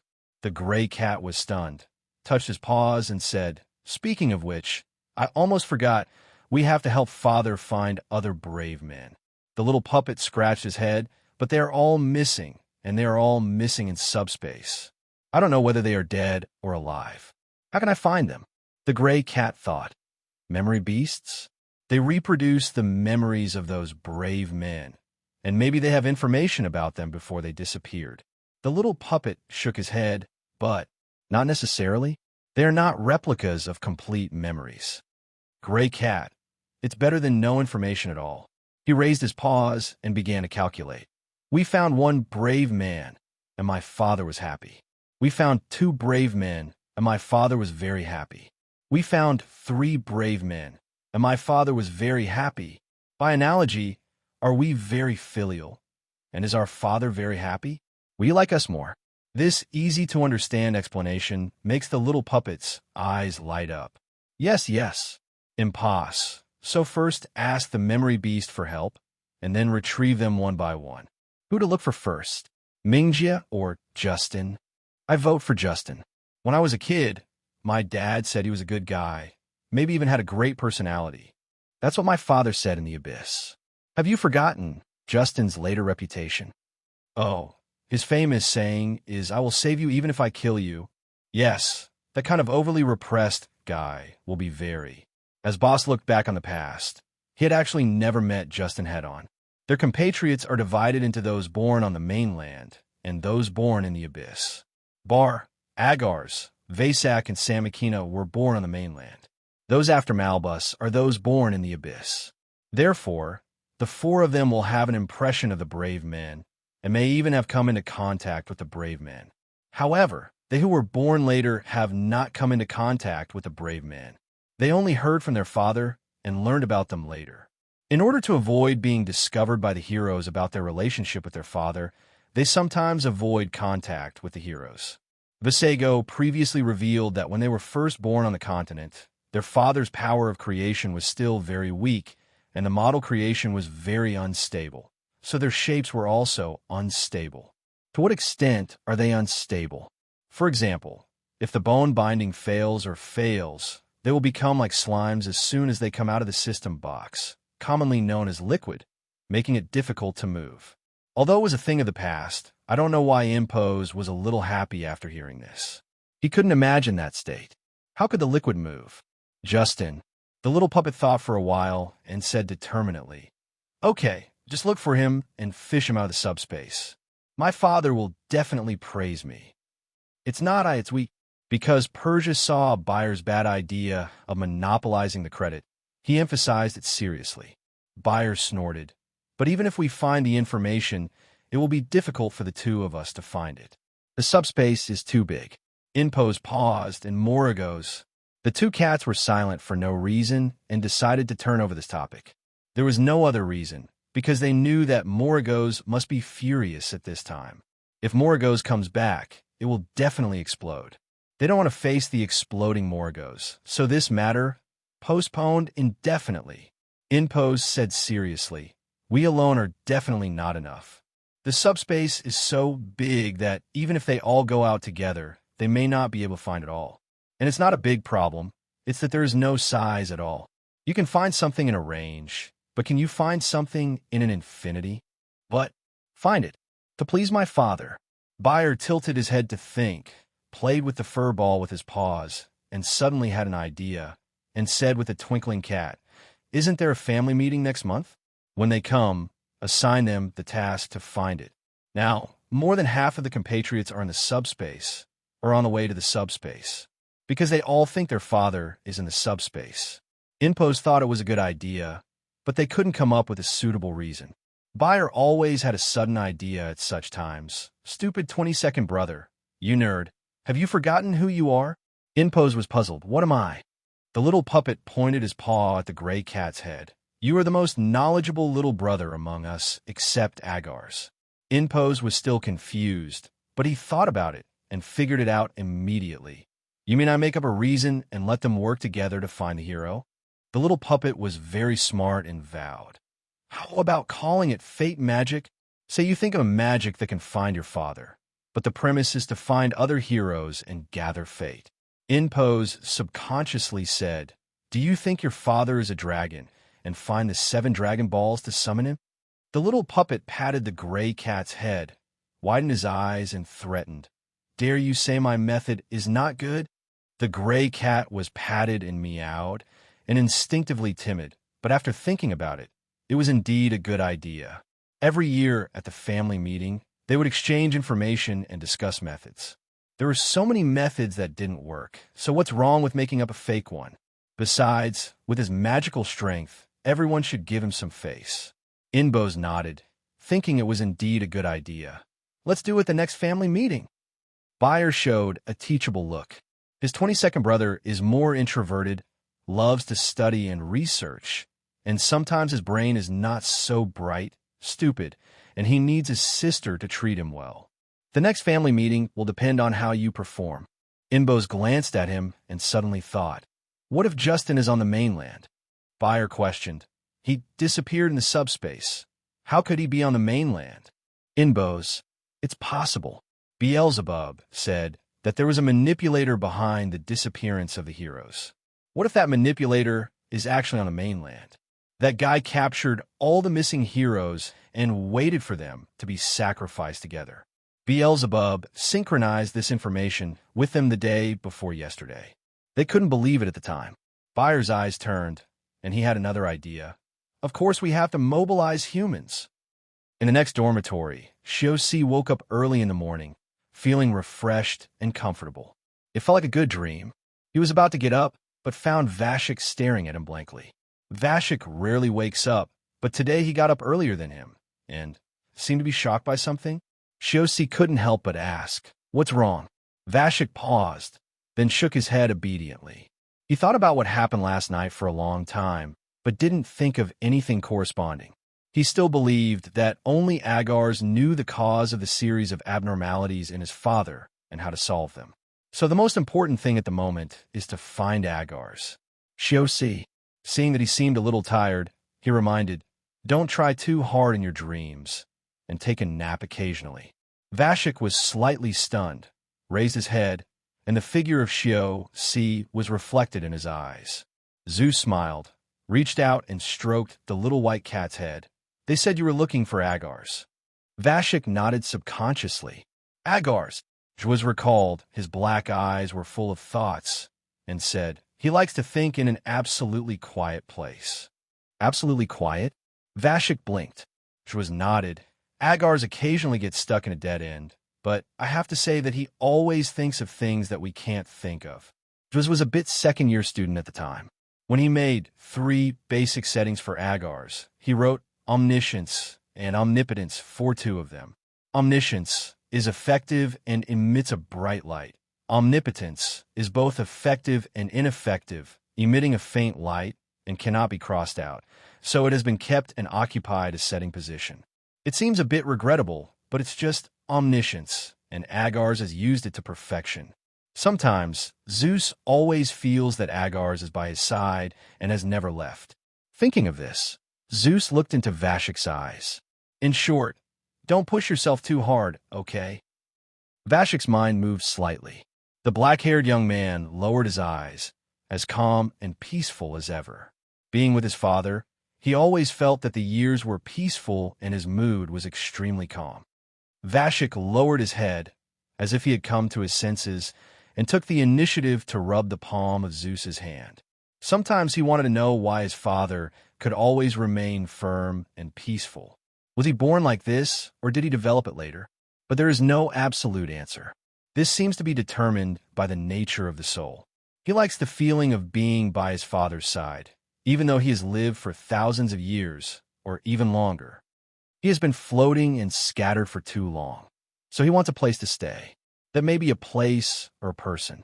And his father took him in when he was most helpless and desperate, allowing him to experience family love for the first time. Vashik squinted his eyes and fell asleep accidentally, breathing heavily, with a quiet and peaceful sleeping face, like an oil painting. After watching for a while, Zeus actually missed their original appearance, but the cat form was also good. But when can they become human? Zeus was inexplicably obsessed with this, like a parent who eagerly expected to see his children grow up, but he also knew that this would take time. His children were working hard to upgrade, and he couldn't rush them. Go to sleep. I hope there will be no danger in your dreams, Shios said silently. A few minutes later, Shios walked out of the dormitory and found that the gray cat and the little puppet were whispering to each other, meowing, as if discussing important issues. As a parent, he silently chose not to disturb them. But the 2 cats suddenly turned their heads, their eyes sparkling.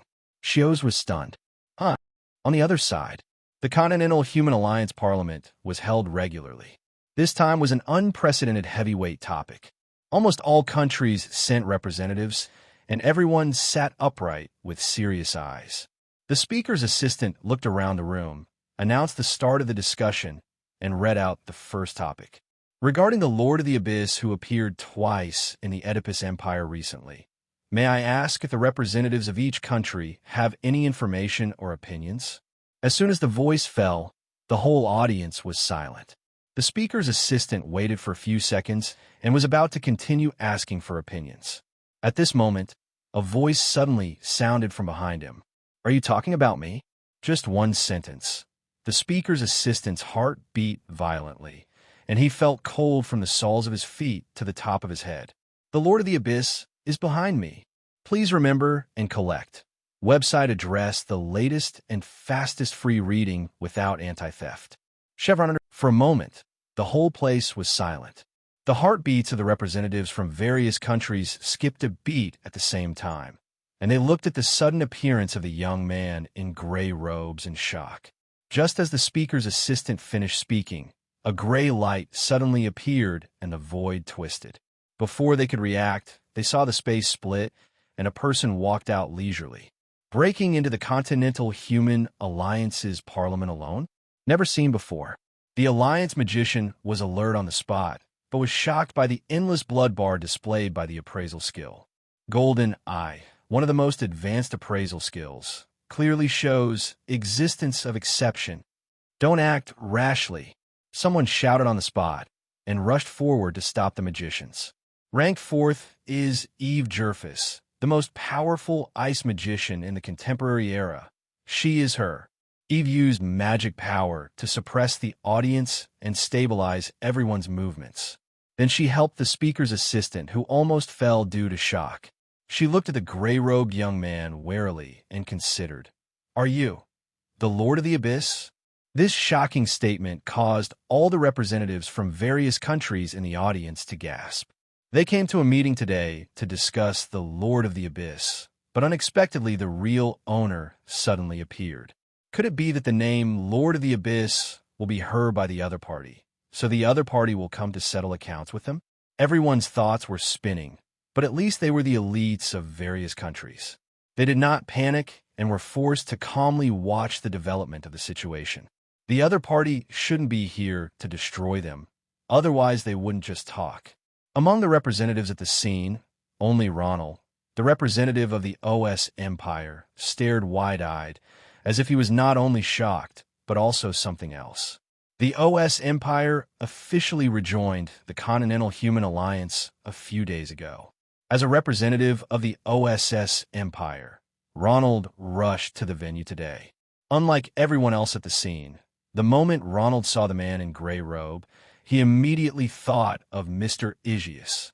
He believed that Mr. Igius in the antique shop was the Lord of the Abyss, who later appeared in the Oedipus Empire. Based on nothing else, it was he who had seen Mr. Igius with the Lords of the Abyss picture. He was most likely the only one at the scene who knew the situation. Ronald was thinking rapidly, and suddenly two visions penetrated the void, locking on his whole body and nailing his soul. The meaning of their warning was too obvious, saying it meant death. Ronald didn't dare to speak. Only the cold sweat on his forehead was rolling down. Mr. Igius. No. Why does the Lord of the Abyss appear here? In a few seconds, countless people were thinking rapidly. At the same time, Eve's question received a positive answer. A faint yes made people's scalp numb and made them shiver. Eve is the fourth-ranked human being. She reached full level 3 years ago and became the 490th full-level human in history. She is only 42 years old. She can be called a genius among geniuses. Her natural magic power is as deep as the ocean, and her magic theory is that he is the best of the best among humans, and his strength is so powerful that even giant dragons are afraid of him. Originally, she would not come to the council, but today she did it purely on a whim, and she was really curious about the Lord of the Abyss. She never expected that the real owner would appear before the discussion even started. If she says, not being nervous is also a lie. Although she has great talent and combat power, it is not a problem to destroy the country in one day. But after all, she lacks actual combat experience, especially the experience of fighting against the top powerhouses in the mainland. It is impossible for her to reveal any problems in front of the other party, so she is calm and majestic on the outside and remains calm. She had to hold the court because that was her duty as a high-ranking player. In fact, her preemptive action also stabilized people's hearts to a certain extent and prevented the scene from becoming chaotic. The other party can single-handedly come to the highest level parliament of mankind and must have the power to deal with them all. It must be dealt with carefully. However, just when they were feeling crazy and nervous, the other party slowly said, "Well, don't be nervous." The words of comfort did not comfort anyone, but made them nervous and fearful, because the elegance and calmness in the voice should not be too obvious. There is no doubt that all of them combined are not a threat in the eyes of the other party. The Lord of the Abyss, it is said that he can drive all the Abyss demons. With one order from him, the entire continent will become the back garden of the trolls. Once he is unhappy, the monarch of the Abyss will destroy the country to please him. His existence has always been a legend, and has always been considered to be a fabrication of bards. However, unexpectedly, he has appeared twice in the past few days, personally proving that he not only exists, but can actually drive the Lord of the Abyss. Eve suppressed the panic in her heart, gritted her teeth, and stepped up resolutely, representing the entire audience, and even all mankind, to engage in diplomatic activities with this ancient and great being. She was respectful and asked, "Human, I have no intention of offending you. May I ask why you are here?" Before he finished speaking, countless people were sweating with their backs down, and they were nervously looking at the situation on the stage. The young man in gray robe stood alone on the high platform. His face was blocked due to cognitive shielding, but his face could be seen faintly, but a pair of abyss-like eyes were faintly visible, like an endless dark seabed, silent, cold, suffocating. He did not reveal any of the might of an absolutely powerful person, and his magic power did not leak out at all. He just stood there calmly, but it was extraordinary. You cannot have any disobedience to him. Why did he come here? Everyone listened attentively, holding their breath and pursed their lips, eager to hear the other person's words. The young man in gray robe just said lightly, "Some of my friends are lost. I hope you can help find them." There was silence again. They thought about many possibilities, but they never thought of friends. Friends? The Lord of the Abyss said he was a friend? Everyone's brains seemed to have been blown open by magic. An unexpected sentence disrupted their thoughts, making this group of calm and rational diplomatic elites stunned. But Eve calmed down, calmly picked up the conversation, and asked, "Who is your friend? It is worthy of being ranked fourth among human beings, and its coping ability far exceeds ours." Everyone's eyes were once again focused on the young man in gray robe. They saw that the young man's tone was still calm, and he said another sentence that they didn't expect. "My friends are the 5 brave men you all know." Including Eve, the expressions of everyone in the audience changed. Brave? The friend of the Lord of the Abyss is actually a brave man. Wait, do the heroes actually know the Lord of the Abyss? They were shocked and confused, unable to react at all. The information was like a bomb, shaking their brains and almost making them unable to think clearly. And then they just saw. The young man in gray robe lowered his eyes, with nostalgia in his tone, and said solemnly, "When I woke up, they were all gone. The reason for their disappearance seems to be related to you, so I hope you can find them." It sounded like a very polite sentence, but it gave everyone present a chill to varying degrees. Eve's face paled. The audience was shocked. Wang Chang'er, Yi Qingyi, Justin Mingjia, Chen Lingxi. The young man in gray robe counted out the legendary names one by one. His tone was calm and majestic, and no one dared to interrupt. These 5 people, you should know about their disappearance and how to find them. Before they finished speaking, some old people turned pale and their hands and feet trembled, as if they had heard something very scary. It's like the fear of being liquidated and dying. Eve subconsciously agreed and said seriously, "Okay, the disappearance of the brave men is a pity for all mankind. We have been working hard to find them, but there may have been some slack in recent years. I am very sorry for this. And here on behalf of the human race on the mainland, the Alliance, and all mankind in the mainland apologize to you for our lack of ability and laziness of consciousness. Since we are your friends, we will do our best to find him. So please rest assured." The young man in gray robe seemed to be stunned for a moment, looking at her with a hint of scrutiny. Cold sweat dripped from Eve's forehead, her eyelashes were trembling, and her spirit was extremely tense. Everyone in the audience could find nothing wrong with Eve's words. He has a sincere attitude, even exposing his shortcomings, slapping himself, and expressing his intention to correct himself. The only thing wrong is, Eve immediately remembered and hurriedly added, "We can't guarantee that we will find the hero within a month, but we will definitely give you information. Yes, it is very important to agree to tasks for others and to agree on a deadline, and your words must be thoughtful and perfect." No one expected that Eve was a more scientific laboratory magician. Although she had strategic strength, she rarely communicated with ordinary people.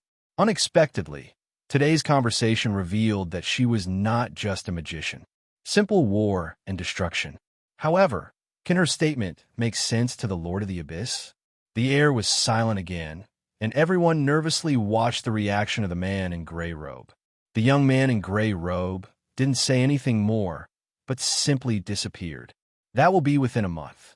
After a few seconds, only a bunch of people in the audience were left who couldn't react. Eve breathed a sigh of relief and felt that her legs and feet were getting weak. This was the first time she faced this ancient existence.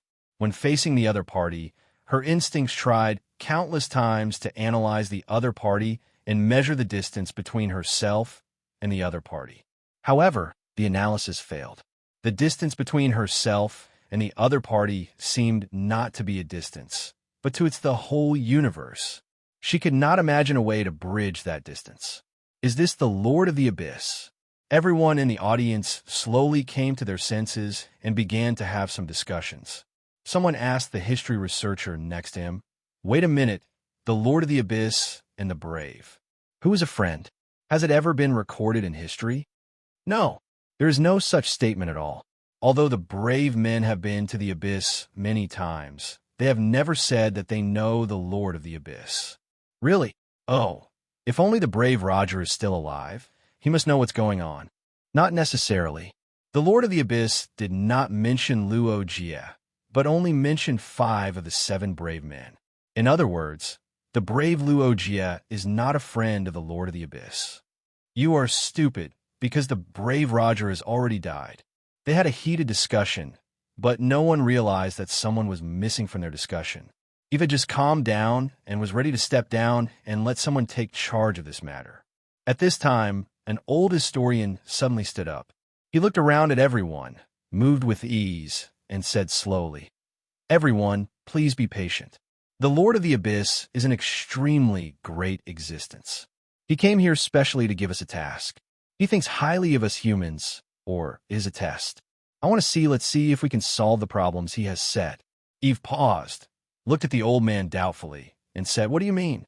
The old man recalled the past. His eyes were weathered, his voice was low and hoarse, and he slowly said, "I think back then, the Braves had good relations with many gods.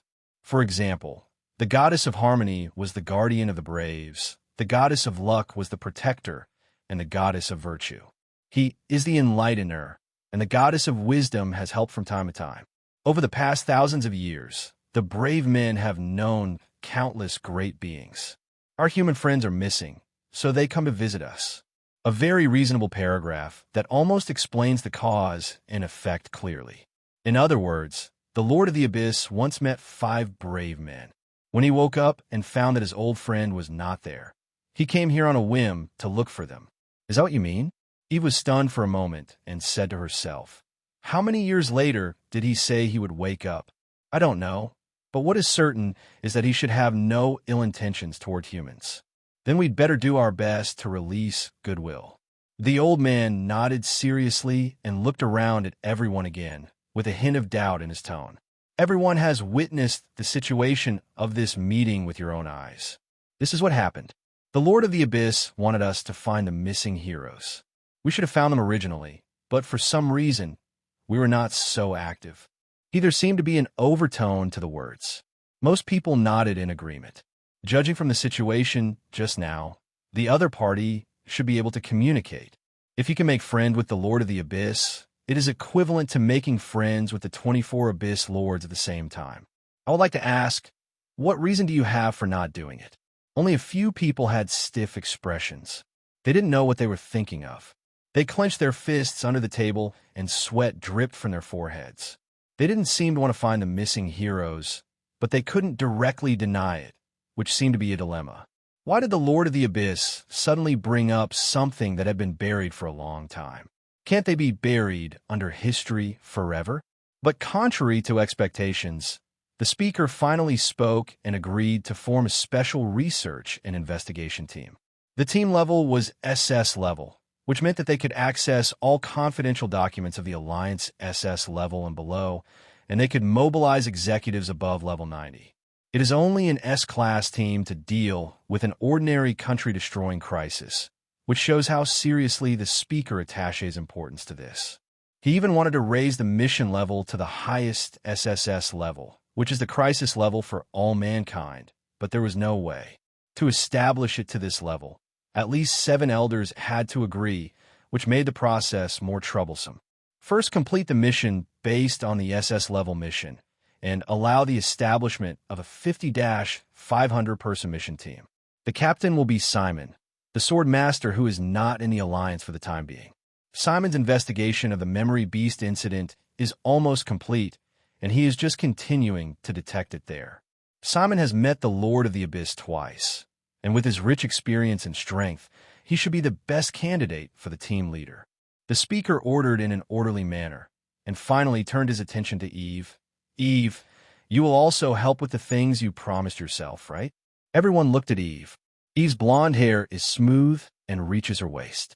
Since she is a magician and can control her appearance with magic power, her age cannot be seen from the outside at all. Eve is ranked 4th among humans. If she can participate in this mission, there is no doubt that the probability of success will be improved. Eve seemed to have nothing important to do in the past few days, so it would be great to be able to help. In this regard, Eve inexplicably remembered the nostalgic tone of the gray-robed young man. After thinking for a few seconds, Eve nodded and agreed to help. Let's find a missing hero together. This matter is actually not optimistic because if it could be found easily, they would have found it long ago. However, this time the situation is different after all, so they have to work harder. Moreover, it was originally their duty to find the brave man. At this time in the bookstore, Hughes was silent for a while. I was too easily coaxed by the children, and when I came back to my senses, I realized how bold I had done. He actually went to the Continental Human League's Parliament and asked representatives from all over the world to listen to his orders. Although he really wanted to get his friends back, was there something wrong with this method? It was a fluke not to be discovered. When Hughes lowered his head to think, his arm was attacked by a warm, soft pad of flesh. The gray cat's head came into view, its eyes staring straight at him, and the moist eyes made Hughes soften for a moment. This is what the lovely children expect of me. As a father, how can I live up to the expectations of my children? Hughes inexplicably cheered up. He changed his dazed look just now and became a little worried. Speaking of which, what if we were discovered by the real Lord of the Abyss? He had asked this question before, but they were inexplicably confident and decided that they would definitely not do it. Now the gray cat still swears by it. It is impossible to be discovered, because the Father is the Lord of the Abyss. At the same time, the little puppet meowed, opening its paws like a flower and asking for a hug. It was so cute. Hughes was a little amused and lifted him up high. Because you are at full level and are never afraid of fighting, so you don't have to worry about anything. My children are getting better and better at telling jokes. Hughes reminded, if you have reached the full level, you can become a human being. Yes. The little puppet became more confident upon hearing this and meowed immediately. You said you can turn into a human? Or a great beauty? Hughes paused for a moment, then simply smiled. You can have dreams. Of course, Dad believes that you will be a great beauty after you turn into a human form. Just the little puppet meowing. Just believe me. My father is so smart, Bragg. The gray cat couldn't help coughing when he saw this. Hughes turned his head and his eyes fell on the gray cat. But, Imposs, your artifact is too good, right? There are so many powerful people here, but no one can find anything abnormal. The gray cat nodded. He actually didn't do anything. He was simply acting as his father. Their father hasn't noticed his own specialness yet, but they all see it in their eyes. His father is definitely not just level 31. It's just a superficial level. The system is broken and cannot show the real level. When people outside do level appraisals, they also see the wrong system level. Let's call the real level inner level for now. He believed that his father's level was definitely higher than the full level. Only a few identification skills can identify the fact that his father is an exceptional being, and usually with him around, others don't even have the chance to use advanced identification skills on their father.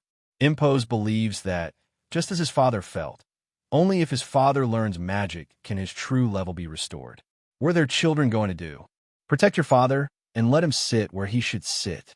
By the way, when Beelzebub pointed out that there was a problem with the Brave System's magic the day before yesterday, he did not find the problem after deconstructing it, only the backdoor. The so-called backdoor is equivalent to a computer backdoor, that is a virus that can bypass system security checks and gain control of the system. By arranging a backdoor in the system, the other party can remotely control your system and influence the danger of your system, or even your life or death. It stands to reason that this is a very dangerous thing. but the back door to their father's system has been cut off. The back door once existed, but it was eliminated, so they don't have to worry about their father's situation. I just don't know who did it. What a mystery. The gray cat was lost in thought and didn't respond for a few minutes until someone's loud voice broke the silence. Levin hurried over. He was so tired that he supported the wall, sweating profusely, and said, "Huh? Ah, good morning, Mr. Aegeus. What's wrong?" Almost at the same time, the other side. Eliog broke through the void, walked in the white marble hall, and looked directly at the beautiful young man sitting on the throne. The young man's sitting posture is not serious. The throne may be too big for him. He can neither sit comfortably nor lean on it. The most comfortable thing is sleeping. The back of his head was leaning against the armrest of the throne. His short, fine hair was just above his eyebrows. His snow-white skin seemed to have not been exposed to sunlight for hundreds of years, showing a somewhat unhealthy paleness. The age of the body chosen will affect the maturity of the mind to a certain extent, but it seems that he prefers to use a body of this age. It is between childishness and maturity, with an inexplicable borderline beauty. Eliog stared at the boy, secretly thinking that it was fortunate that he met Amon in the form of a boy. It would be troublesome if he were an adult. He called the young man's name, Amon. The young man turned his eyes, but was not ready to get up. He said without any care, "Eliog, Shiku, why are you here?" Eliog looked around the empty palace and knew that Amon had occupied this country for almost hundreds of years. Amon saw that Eliog didn't respond and said calmly, "I heard. You guys gathered in the Oedipus Empire to cause trouble? Do you want the mainland to return to the Demon Era again?" Eliog paused and looked back at Amon. "Is there such a thing? I don't have a good relationship with them." Amon was finally willing to sit up, his dark green eyes shimmering, without the power of insight, but his eyes were oppressive enough. "Oh, but you have the aura of Beelzebub." Eliog's face darkened. "Don't say such disgusting things." "Huh, you still like to act like you hate Beelzebub. It's not a show, it's just really annoying." Amon cupped his cheek and said, "Hate means that people of the same sex are mutually exclusive, which means that you are demons of similar nature. You say you hate him, but in fact you understand him very well. Don't mention Beelzebub." Eliog said bluntly, "I came here to ask you something." Amon's eyes darkened, and his tone was a bit impatient. "What's the matter?" Eliog bluntly said, "List what you have done in the past 8,000 years. Tell the truth, don't modify it, don't hide it." The air was subtly silent. Amon raised his eyebrows. "Why are you asking these questions?" "Eliog, write a history about you." Amon paused. His eyes turned, green light flashed, and he didn't know why. Eliog said calmly, "It suddenly occurred to me a few days ago that if my father comes back one day, how can we face him now? So it is urgent to rewrite history." Amon seemed indifferent, staring into Eliog's eyes, and said, "There is nothing I can't let my father know." "Are you sure?" "Certainly." Amon was confident, as if he really didn't notice the bad deeds he had done over the years. Ilioli stared at him and asked, "Aren't you afraid that your father will be angry?"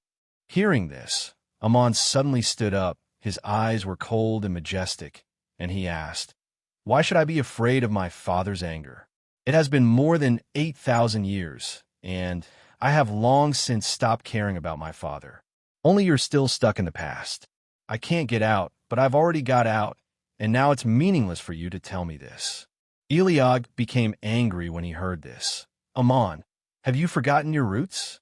You actually abandoned the Creator and wanted a demon to do whatever you want outside." Amon said with a completely cold face, "Huh, that's ridiculous. I'm not like you. My father controls me to death. It's been more than 8,000 years for me to be independent and mature enough to stand on my own. Why should I be stuck in the past and not let myself go? Wait, someone who will never come back. Lots of nonsense. Who are you talking about being a father?" Eliog clenched his fists, and his whole body was boiling with magic power. Amon smiled upon seeing this, and the young man's face showed a bit of naughtiness, and he said teasingly, "Eliog, are you going to fight? Are you sure you want to fight me, who is ranked 15th, With me, who is ranked 7th. Eliog. Amon, I'm asking you one last time, are you serious? Are you ignoring your father? Amon responded tit for tat. You should ask your father why you ignored me. The two demons are facing each other, and the magic power is twisting the void, as if a mythical battle will begin in the next second. After a few minutes, it was Eliog who broke the silence first. He glanced at Amon coldly and rebuked angrily. Unfilial demon, I am very disappointed in you. So what if you build an invincible, giant, divine kingdom? Just leave yourself alone as a demon. Amon sneered. Eliog, let's get back to the topic. What are you doing in the Oedipus Empire? No comment. Eliog glanced at him one last time and stepped into the void. After Eliog left, Amon's expression was gloomy. He suddenly clicked his tongue and his eyes were gloomy. What Eliog and the others did was definitely related to my father. Even though I said so, he still didn't tell the truth. He must have discovered information about his father, but hid it. Haha, do you think you can fight me? Obviously, Amon just said that deliberately. How could he abandon his father in the past?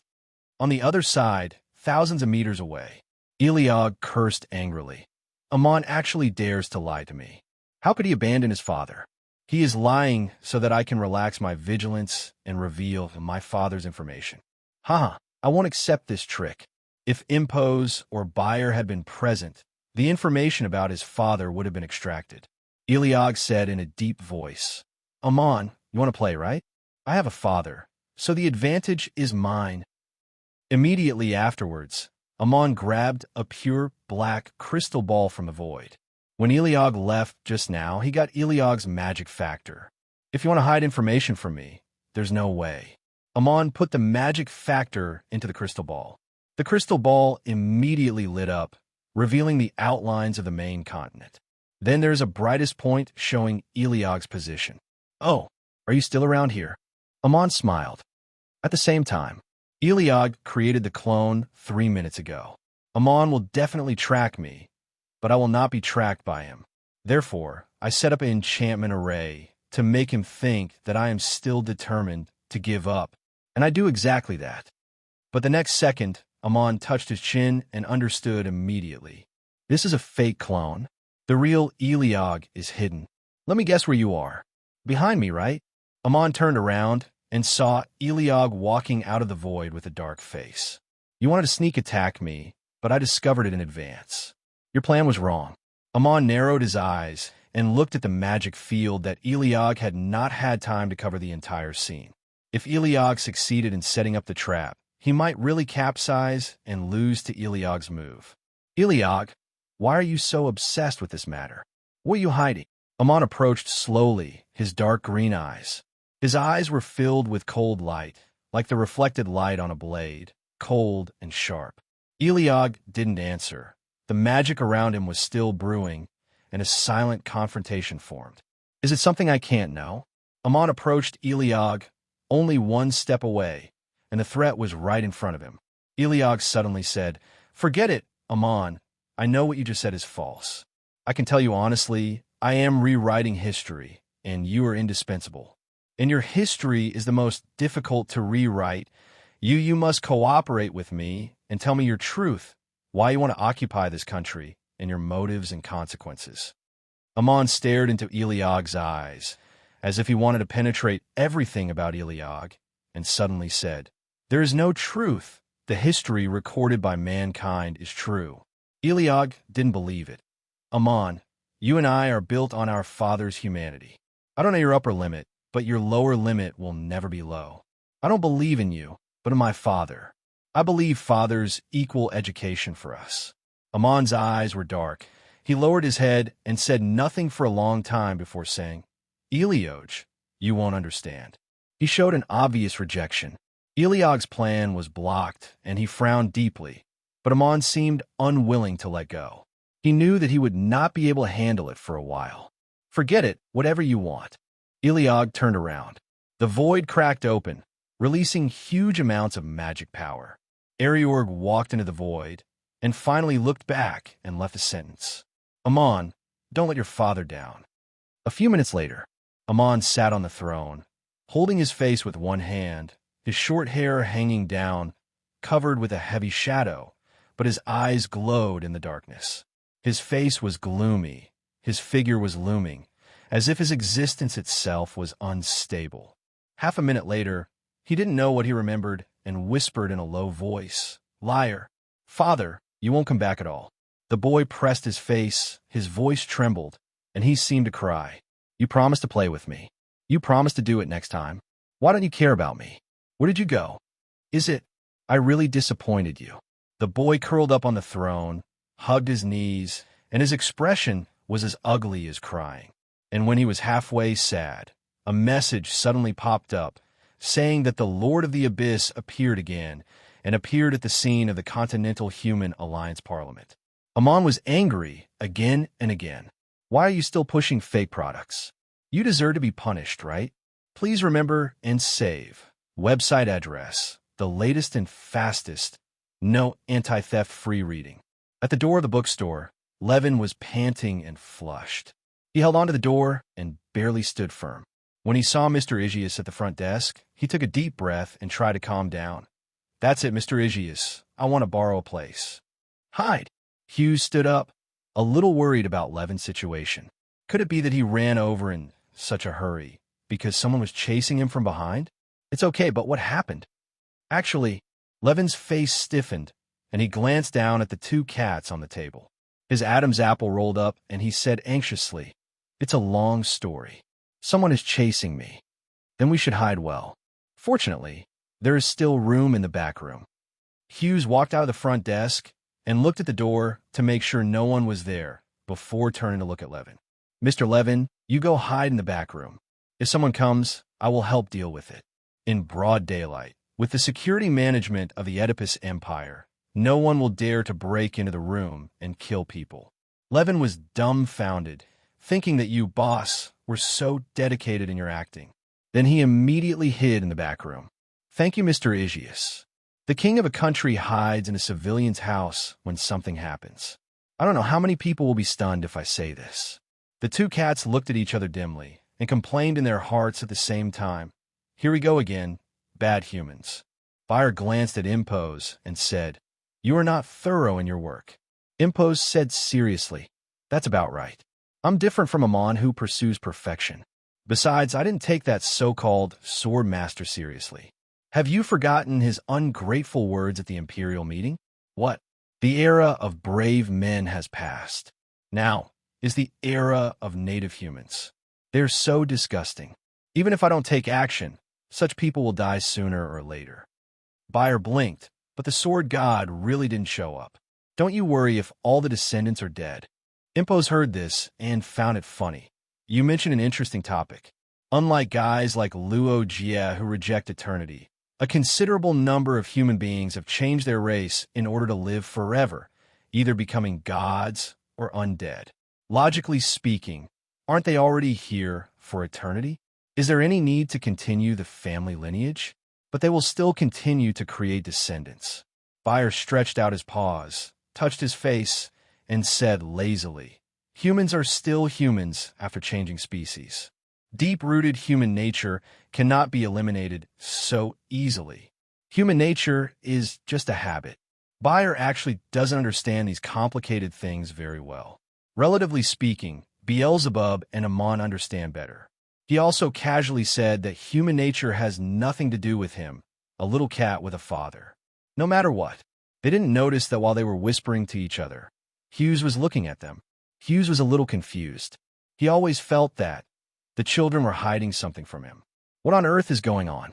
He pondered for a few seconds, then turned to look at the chattering table next door. The little black and white birds pecked each other's heads. I don't know if they were grooming each other. Sometimes they even rolled around. The two fat balls rolled on the table like balls, and their feathers fell all over the floor. Perhaps noticing his gaze, they turned their heads shyly and immediately posed with their little wings spread out, showing a perfectly friendly look. It looks like double fat chirping hook and shoulder. The super cute picture of back. Hughes was struck by a knowing blow, and the doubts he had just aroused were dispelled. Thinking about why all his cubs are so cute, how could such cute children have problems? he probably wouldn't know that it was a routine fight between the god of light and the god of Hades. As soon as he changed his gaze, the two birds, full of brotherly love, immediately jumped up, distanced themselves, and glared at each other. The little black bird curled his lips. "I blame you. Stay away from me next time." The little white bird stared angrily. "Get out of here. How long have you been staying by your father's side? Aren't your injuries all healed now? Back off." The little black bird looked like you were really stupid. His big bird eyes flashed, and he said enigmatically, "Are you an idiot? Why should I leave?" Now the ancient gods are resurrecting one by one, especially those high-risk concept gods, although I'm not afraid of them. But it's important to be in the right camp. The little white bird's limited bird brain didn't understand, and only thought that this guy was clinging to his father. Damn it, I will drive you out when I grow up." Hughes didn't notice the undercurrent surging next door. He finished today's homework and started leveling up. He divided his time. First of all, 8 hours of sleep was certain. Although his body was shaped by magic, his daily mental consumption must be replenished by sleep. Next is 8 hours of study work, which is used on the one hand to learn magic, and on the other hand to model to gain upgrade experience and to improve the proficiency of creation skills. The remaining 8 hours, except for necessary breaks, are spent with the children or doing some chores. Socializing is not necessary for him.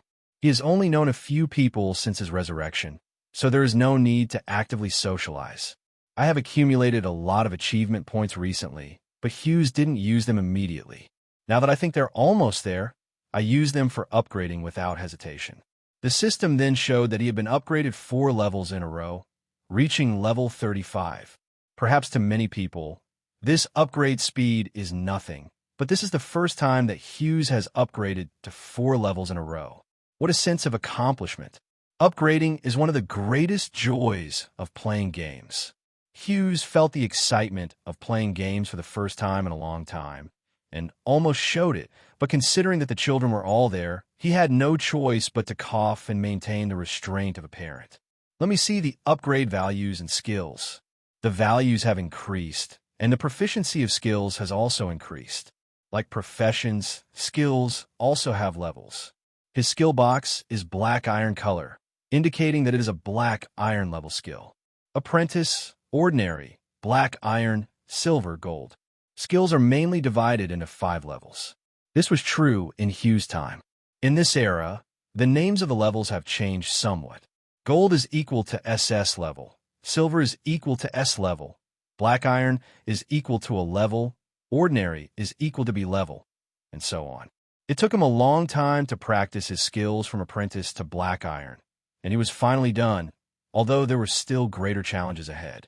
Hughes occasionally wonders, why is it that in such a big world, only his level is so slow? It's definitely not that he doesn't work hard. Rather, his efforts must be extraordinary. However, even so, his natural upgrade speed is still extremely low. This can only be attributed to bad luck. There are so many unlucky people in the world. People, you just happen to be one of them. Don't be discouraged. Hughes was worried for less than a few seconds and immediately relaxed his brows. He happily observed his changes and planned how to level up next. After he upgraded, the system box became a lot bigger.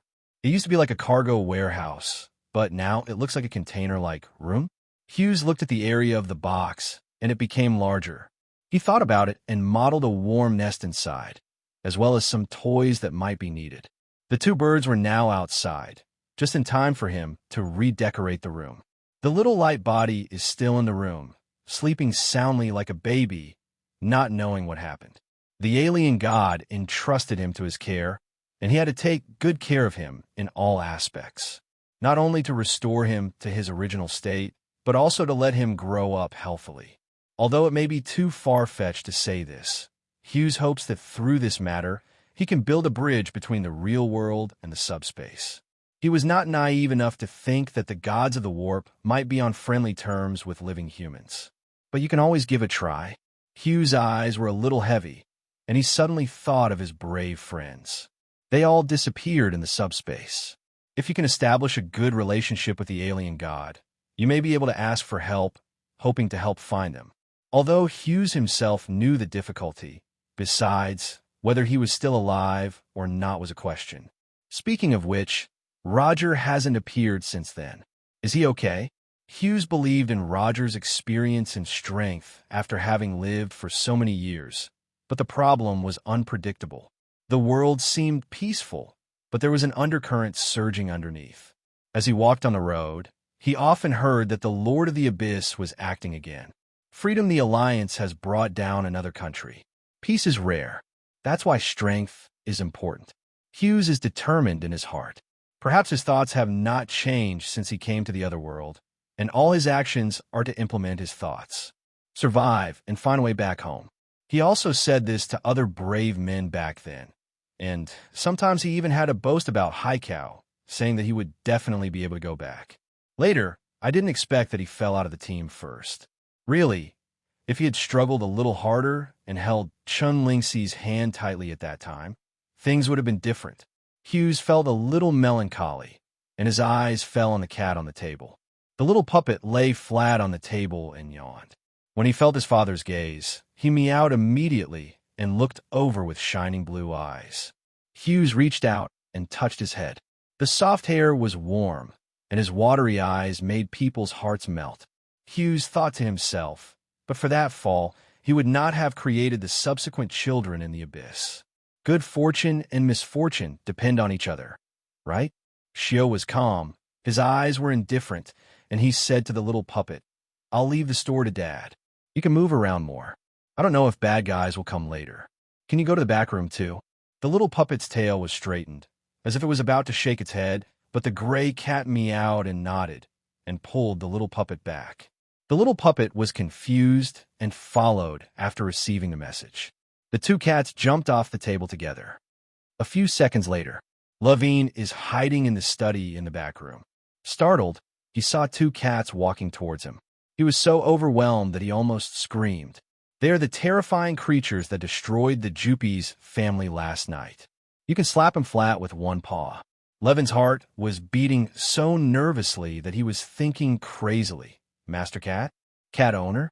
Cat God? Divine Cat? How should we call them? The two cats approached Levin, their eyes shining with fierceness. Levin felt uneasy. He was clearly surrounded by two little cats, but he seemed to be facing two mountain-sized beasts. His legs were trembling with fear, and his brain was shaking. He was really flustered, and he knelt down and begged for mercy. "Lord Cat God, I am just a weak, pitiful, and helpless king. I have no ill intentions towards you, and I have not realized that your master is the number one human being." The little puppet pointed and said, "Didn't you realize it? Stupid king." Levin almost collapsed. His habit of biting his tongue when he was nervous didn't get better at all. "No, it's not intentional. It's just because your performance is too outstanding. As the number one human being, Mr. Aegeus should have the number one cat." "Cat farts are okay." The gray cat glanced at him and thought, it's not that easy for stupid humans to find their father as a backer." The little puppet came closer, its eyes shining like crystal clear emeralds. "So you caught it on purpose?" I'm so sorry." Thousands of ways to die flashed through Levin's mind, and he almost collapsed and despaired. The gray cat raised his chin, swung his paws, and said, Okay, I got it. Don't cry and scare your father." Levin paused, and only now did he realize the question. The first thing he was shocked was that Meowth had spoken, and the second thing he was shocked was that he actually called Mr. Aegeus his father. But this is also reasonable, because Mr. Aegeus also called them children. Wait, Isn't Mr. Aegeus a human? How could there be? Levin suddenly showed an expression as if his worldview had collapsed. He scratched his face with his hands, and his pupils trembled. The little puppet slapped the ground with its paw. The bow on its head shook slightly, and said dissatisfied, "What are you thinking about, you stupid king?" Levin was flustered again. The gray cat scolded, "You hide from your father out of fear of trouble. You are really a useless king." Levin was speechless. Indeed, he had no achievements in his life. The nobles privately said that he was useless. But the gray cat's tone changed a little, and it actually contained a hint of praise. You're pretty lucky. The little puppet continued. You also have good taste. Gray Cat. There are so many people in the Imperial City, but you're the only one who recognizes my father.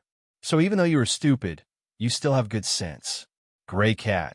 Stupidity is a good thing in a sense, in the position of king. Is this praising him or hurting him? Levin was happy, panicked, and a little confused. The Gray Cat looked at Levin and said calmly, one more thing. When we first met, you gave something to your father.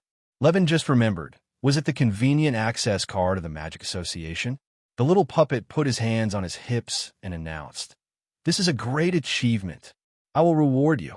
The Gray Cat answered, Yes, you should be rewarded. The little puppet was beaming with joy. From now on, your backers will be us. Levin was confused again. I don't think I've done anything. The little puppet shook his head. You are indeed a stupid king. He is not grateful for this great opportunity.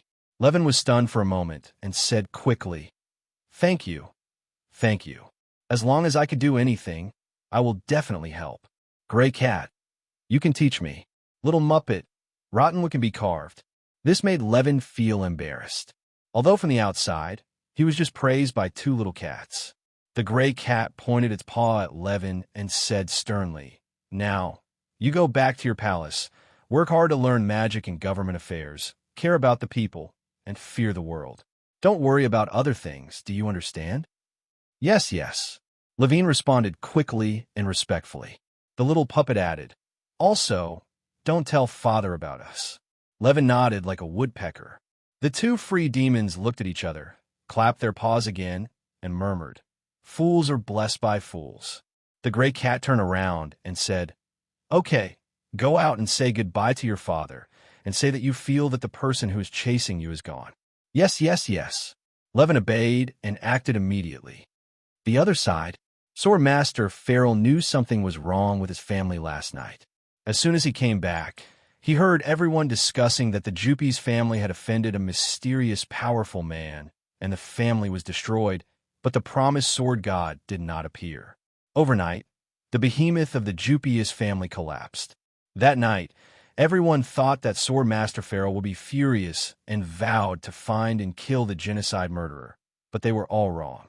Farrell is so knowledgeable about current affairs that even the sword god dare not deal with someone. How can he, Farrell, fight him? Isn't this a suicide? He even has to worry about whether the mysterious strong man will remember that there is another fish that slipped through the net and then continue to kill and eradicate the root.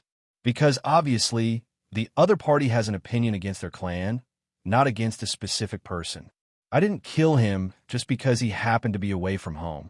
If he rushed up to deliver it, he would definitely die miserably. Therefore, when everyone was alert to something happening, Farrell actually hid and fled to the Roman kingdom next door overnight. His ambition is flexible. He can do whatever he has the strength to do. Being arrogant and not knowing how to adapt is foolish. Sometimes he has to lower his attitude if he wants to survive. At best, it means being aware of current affairs. At worst, it means bullying the weak and fearing the strong, and adjusting to the wind. But in Farrell's opinion, this is called cleverness.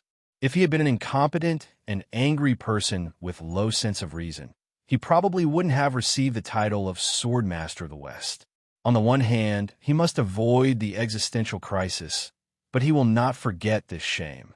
During his escape, he found out through information from various sources that the person who attracted the mysterious powerful man was definitely King Levin.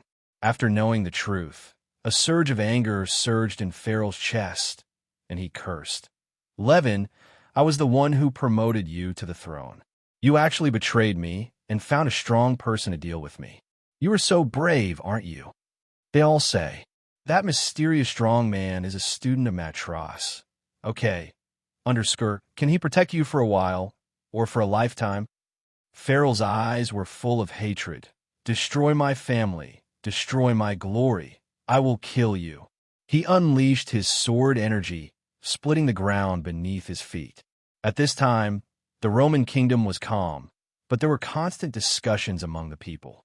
There have been too many things happening recently, including the first place in the airborne ranking, the mysterious invasion of dreams, and the inexplicable retreat, and the various actions of the Abyss Lords more frequent than before, and the most shocking one, the arrival of the Lord of the Abyss. In a street tavern in the Roman kingdom, several adventurers were discussing and exchanging information. I heard that something big happened in the Alliance today. What big thing? The people over there kept their mouths shut, but someone inside spread the news that the Lord of the Abyss appeared at the Alliance Parliament. Isn't the Alliance Parliament a place where a lot of human strongmen are stationed? He actually walked in directly? This news shocked everyone present. Even the curator was stunned. Because that was not an ordinary place, it was a parliament site where human strongmen gathered, and most of the national representatives were there. The guy who knew the information continued. Yes, but I don't know what happened later. It seems to be related to the hero. After that, the Alliance established a hero search team. The matter actually involved the hero. Someone took a sip of wine and thought, then I guess the Lord of the Abyss is too difficult to deal with. The current human strongmen are not strong enough, so we have to find a brave man to deal with him.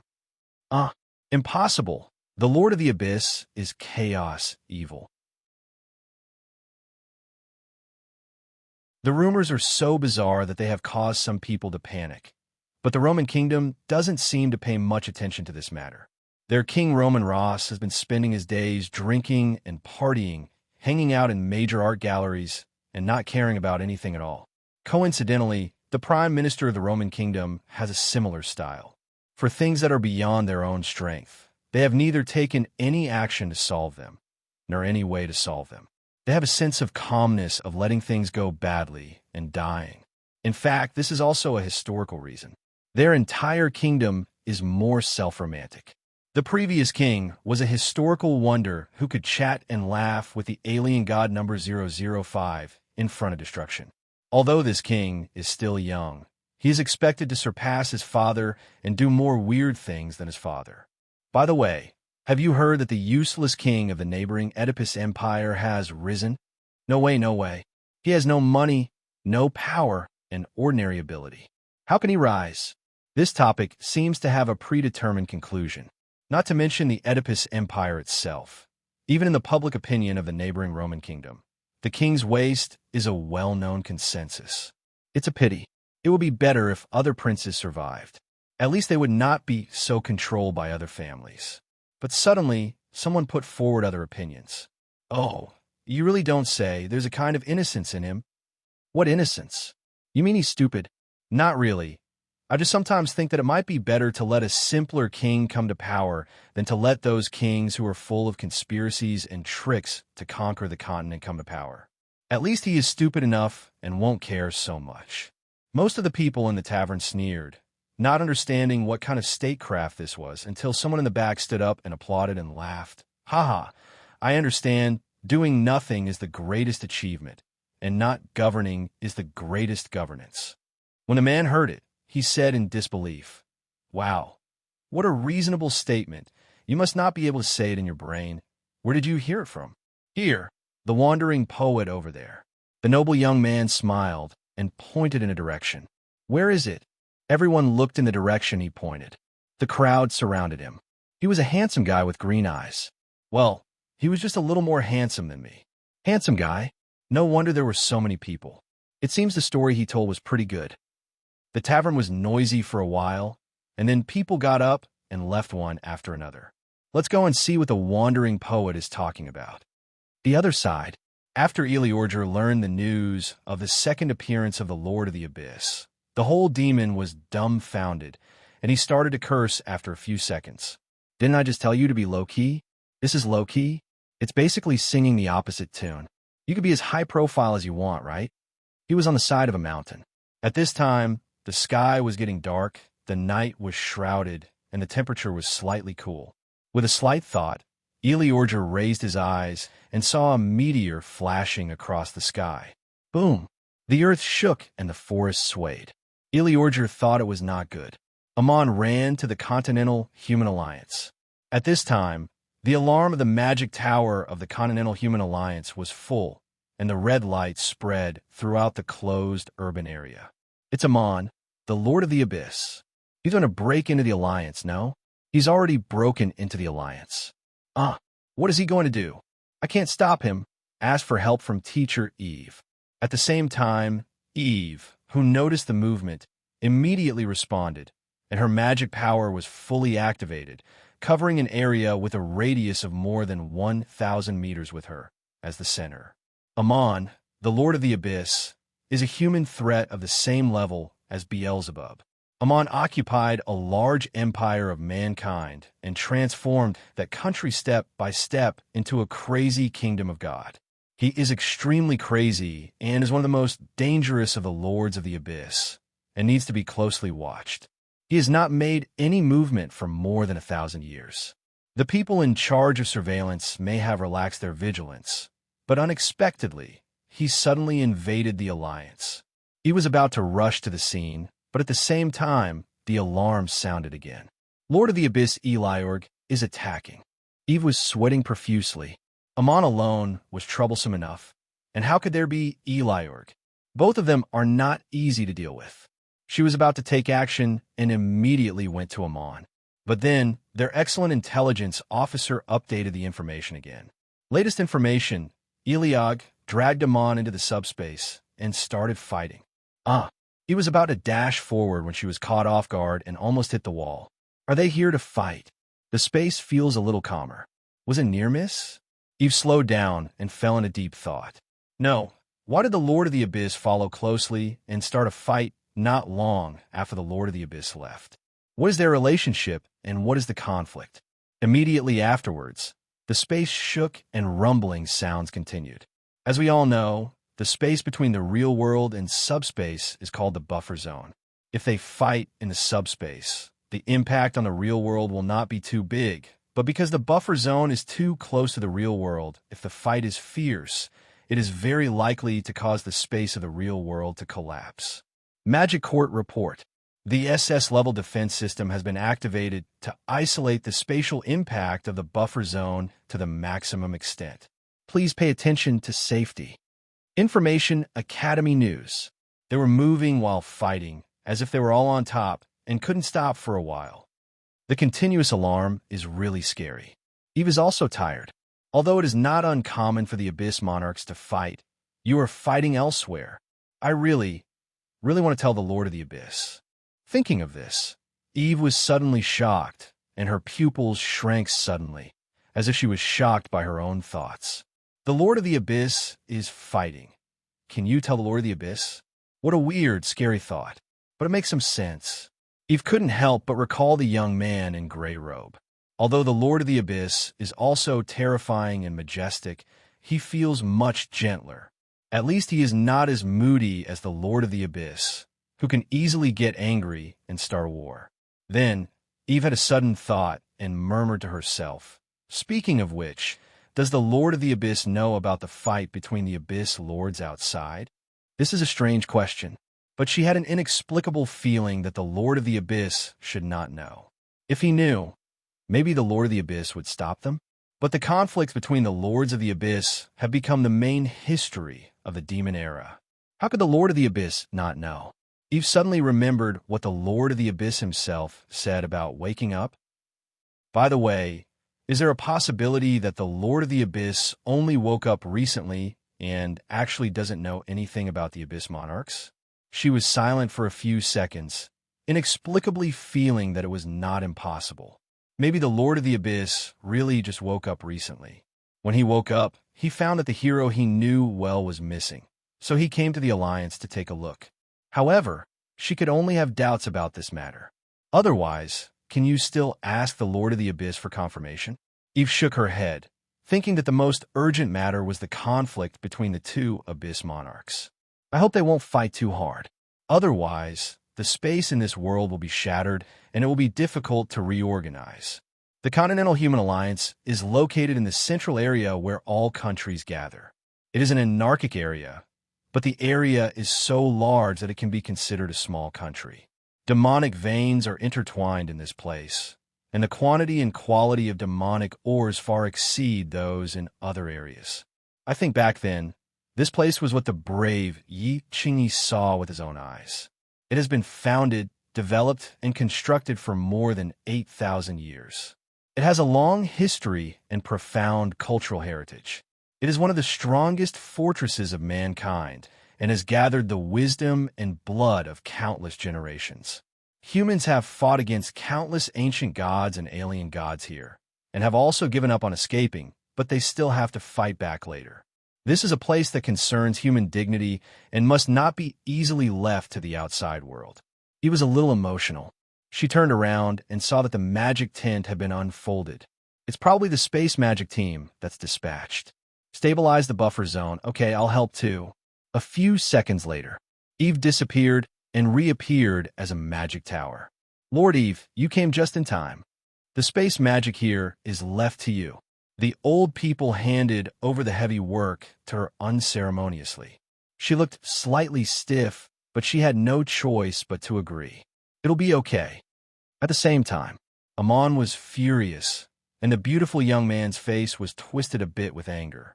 He scolded, Eliog, why are you nervous? I can't pass by human territory yet.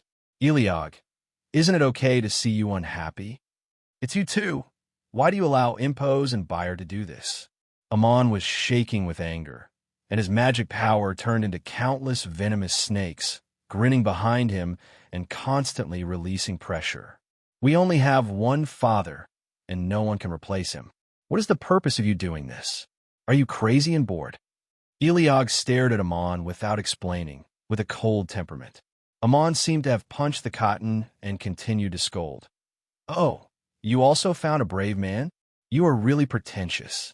I really don't know how Samikina can leave you alone. Logically speaking, Malbus should be early he got mad. Your imposters are really lucky, but when you meet me, your luck is over. You pretend to be your father. Hee. You need a lesson. His verbal pressure never angered Eliog. Eliog became more and more calm. Amon frowned, even more confused. Why? Do you really take the counterfeiters seriously? Eliog said nothing. His eyes were very calm, so calm that it was a bit strange. The air was silent for a few seconds. Amon had a bad feeling, staring into Eliog's eyes, and said, Why don't you talk? Eliog remained silent.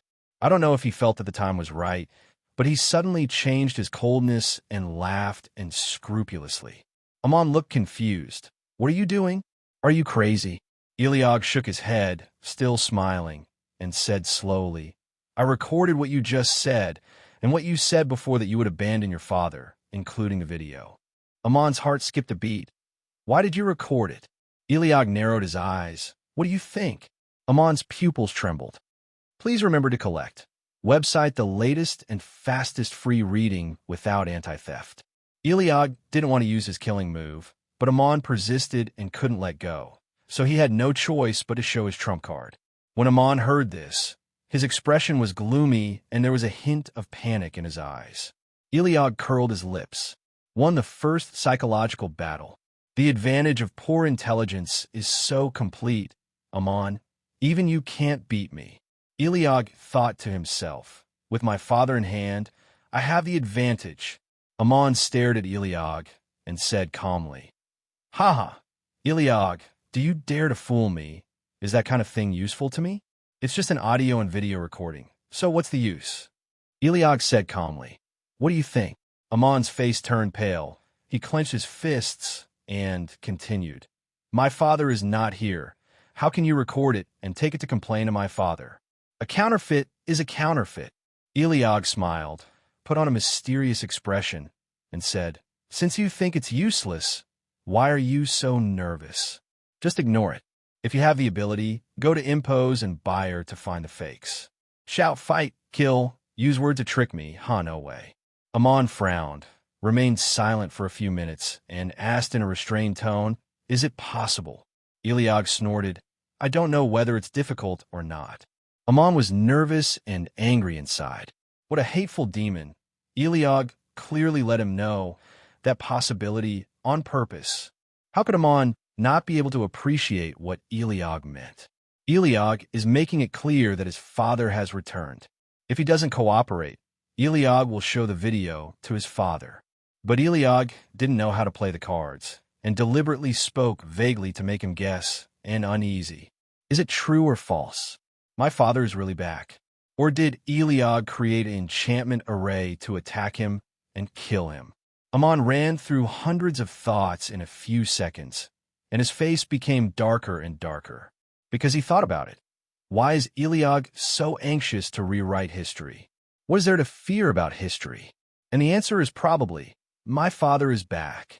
Eliog rewrote history in order to prevent his father from knowing what they had done over the past thousands of years. You guy. Amon stared at Eliog, releasing his magic power, causing the void to distort, and even the rules were trembling. What does this guy have to do with me? You said it yourself and did it yourself. Do you dare to ask, what does it have to do with me? Eliog just couldn't defeat Amon and was at a disadvantage, but at this moment, he has become more skillful and his tone is calm. Amon gritted his teeth, and his eyes were as sharp as a blade.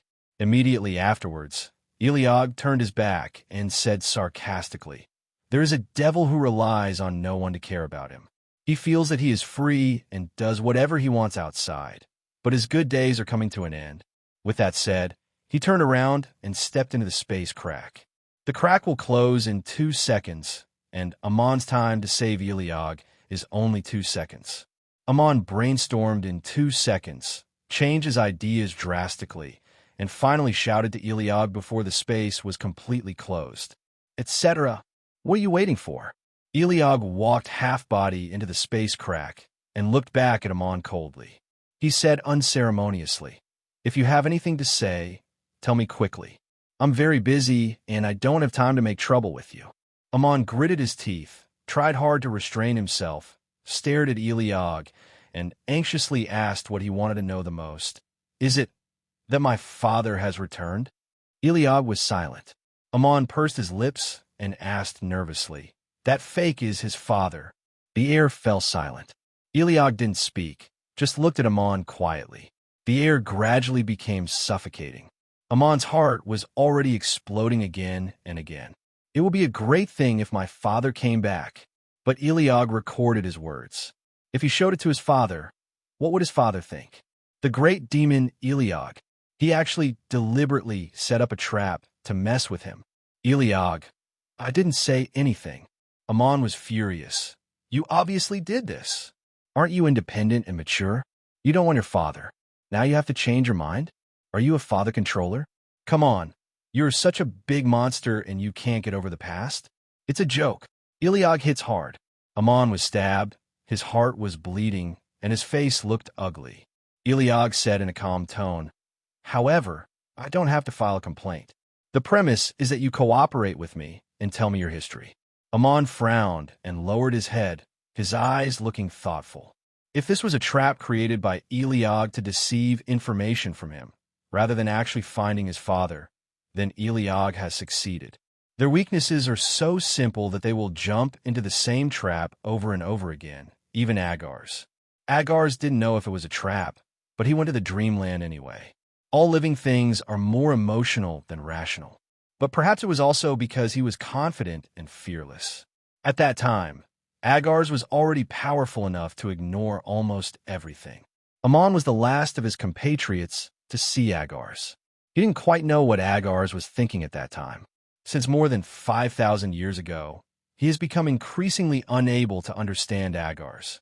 He always had a feeling that Agar's might know everything, including who was behind the scenes and the situation of his father. But for some reason, Agar's did not tell the other compatriots. Agar's thought further than them all. Thinking of this, Amon's eyes became serious. Eliog looked at Amon's thoughtful face and thought that he was unwilling to give an honest explanation. He then said, "Why is your history so difficult to talk about? You can't really do anything outrageous, right?" Amon's train of thought was interrupted, and he immediately glared at Eliog. He was feeling complicated at this time, but his history is also a long one. I originally wanted to bury them all, but I didn't expect to have to dig them up again today. Good. Amon finally surrendered and nodded, thinking that this was all for his father. Eliog added, "By the way, I'll tell you the terms first. You can't ask me to see my father before you give an honest explanation." Amon was angry on the spot and cursed. "Eliog, you devil, why don't you let me see my father?" Why don't you let me see him? Didn't you say you don't need a father? Eliog strikes again. You. Amon was speechless, and his green eyes were really cold. One more thing, Eliog sternly emphasized. We cannot complain to our eldest brother. Oh, Amon suddenly became playful and said, what if I file a complaint with my eldest brother? What do you think? Eliog's eyes were full of menace, and the meaning was self-evident. If you dare to complain, I will complain. We will both blow ourselves up and see who will suffer the greater loss. What they did was known to the elder brother, and there was a high probability that they were beaten up by the elder brother. There was a small chance that they were beaten up by the elder brother and then imprisoned and suppressed from seeing their father. There is also a very small chance that he will be beaten up by his elder brother for hundreds of years, and he'll be locked up in his terrifying realm and will never be able to get out. But if his father hears what Amon just said, what he will lose is his father's love. Needless to say, who suffered the greater loss? Eliog smiled coldly and said provocatively, I'm just asking you, do you dare? Amon's face was green and white, and he was pinched hard. Count on your scheming. Let's go. Follow me to the OS Empire. Eliog stretched out his hand and expanded the space channel, revealing the cosmic scene inside. They often use the subspace to move. In addition to saving magic power, they can also take a look at the situation in the subspace. The subspace at this time, Eliog looked far away, his sight falling on a very distant galaxy. It stands to reason that with such a long distance, it is impossible for him to see the real-time situation on the other side. The scene reflected in his eyes now must be the light and shadow information from hundreds of years ago. But there is always a way. He squinted his eyes slightly. The scene in his eyes changed rapidly, and he settled on now, in an instant. I saw a flash of lightning, illuminating the entire universe and destroying 7 planets in the blink of an eye. Although he did not see the specific situation on a battlefield, Eliog knew that another divine kingdom was destroyed by the power of Demon Godball. If their eldest brother continues like this, he might really conquer the subspace. Although the purpose is not to conquer at all, but to find their father who may be lost in the subspace. Eliog was silent for a moment, thinking that his elder brother would know sooner or later. All they could do was delay the process. They would be beaten anyway, so of course it was better to be beaten later. Amon stared at Eliog for several minutes, and finally put aside his worries and warned, You'd better not lie to me. Eliog stopped thinking, turned around and smiled. If you will be deceived by me, it can only mean that you are stupid. Amon said contemptuously, Don't go around. Your way of speaking is really learned in the human world. Eliog, who looks like a young man teaching young people, looks a bit strange. He is ranked 7th, and Eliog is ranked 15th. He is obviously the eldest brother, and it is normal to educate Eliog. Eliog didn't care. Amon's eyes were fixed on the distant universe, and he suddenly said, Speaking of which, where's Beelzebub? Shouldn't he act with you? Eliog's face darkened. Why do you all think I have a good relationship with him? It's really baffling. Otherwise, Amon's less. Nyen's face looks very innocent.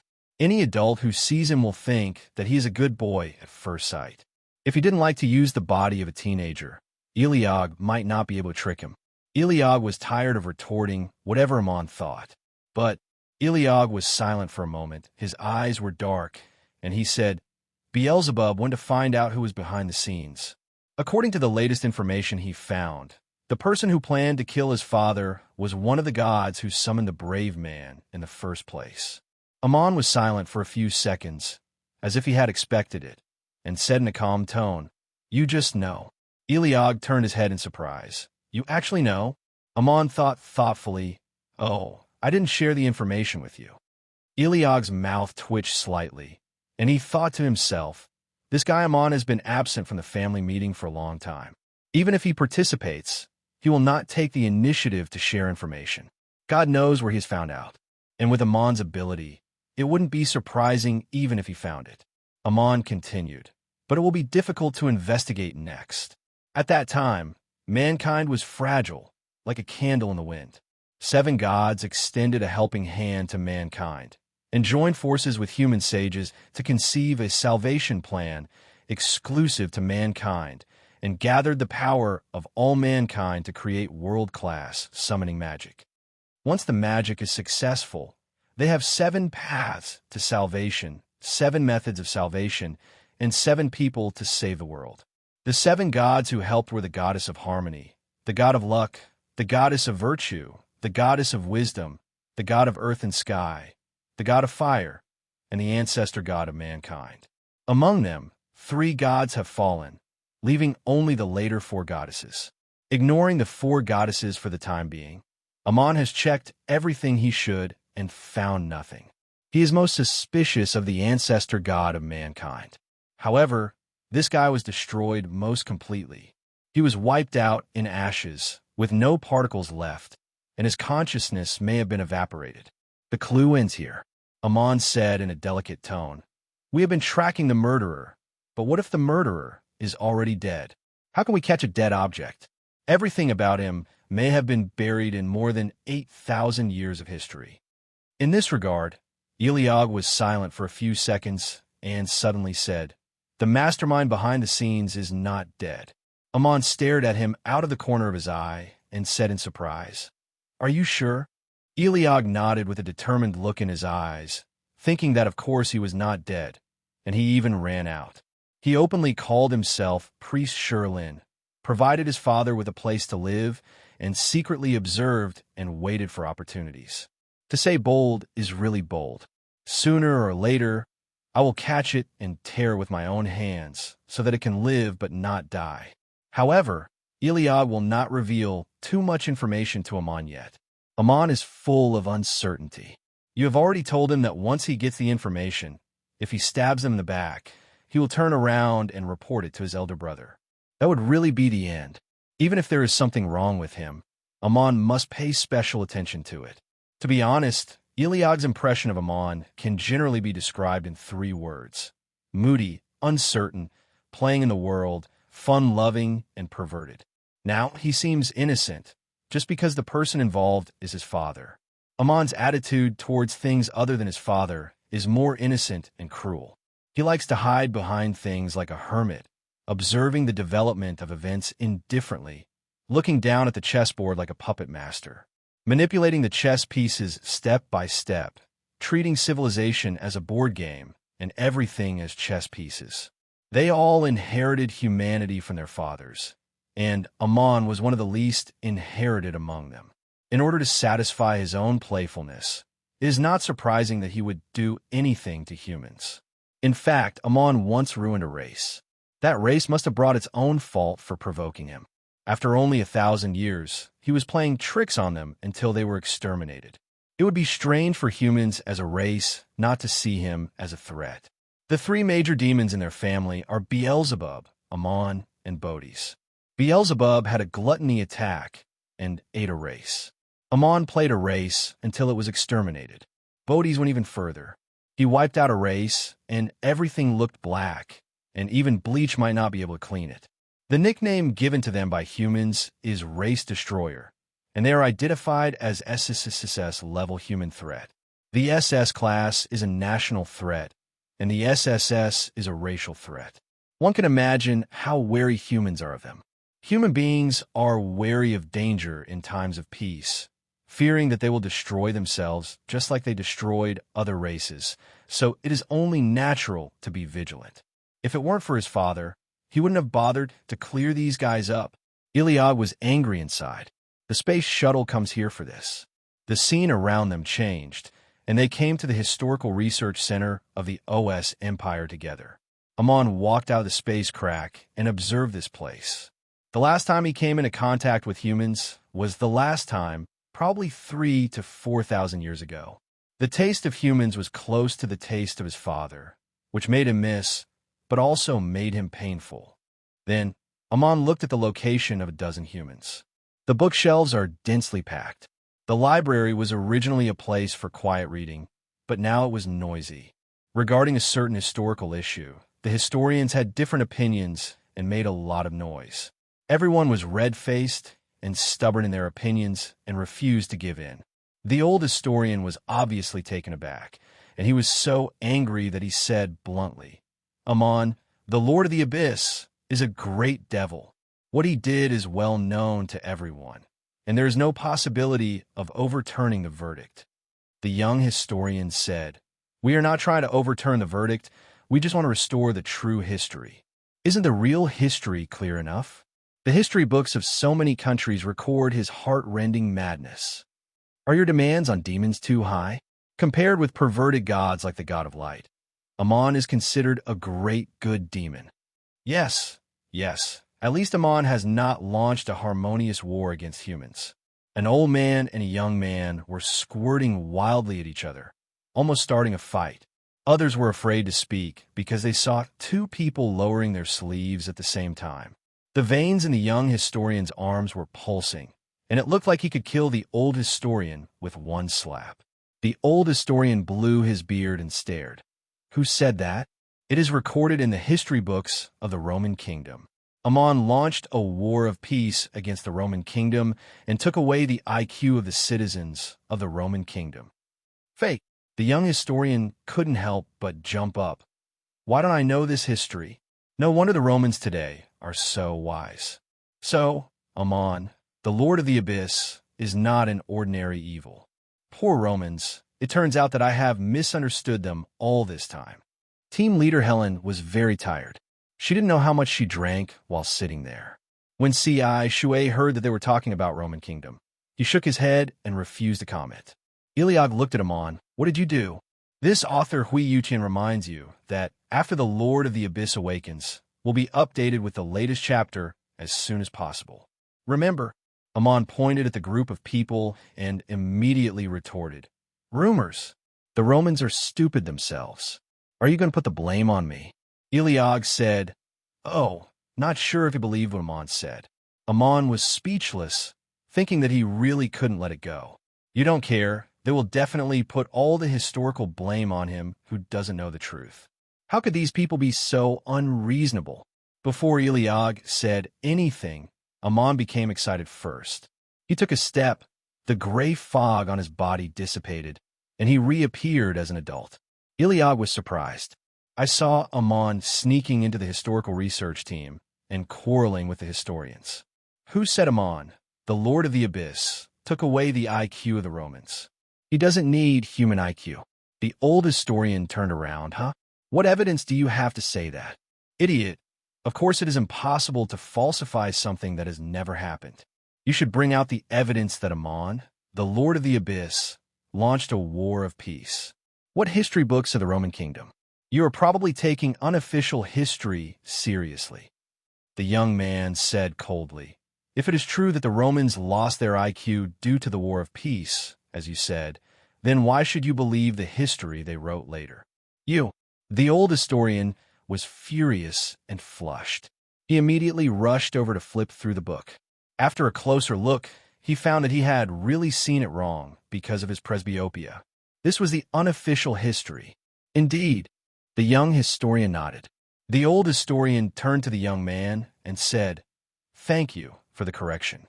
Indeed, as historians, how can we get emotional? The history must be compiled based on basic facts. Otherwise, we will be no different from those wandering poets who talk nonsense." Everyone nodded excitedly and reflected deeply. But at this moment, someone suddenly reacted. "Wait, who are you?" All the historians turned their heads at the same time, with puzzled expressions on their faces, because upon closer inspection, they didn't recognize this young man at all. Amon snorted, "No matter who I am, the important thing is that I know the truth of history better than you." Hearing this, Helen grabbed her bangs, slowly raised her head, and saw Amon's green eyes in confusion. She suddenly woke up and shouted, "Ah! What happened to the team leader?" Everyone turned their heads and looked confused. Amon turned his head to look at the location of the noise. His eyes were dull, and he could not tell what his mood was.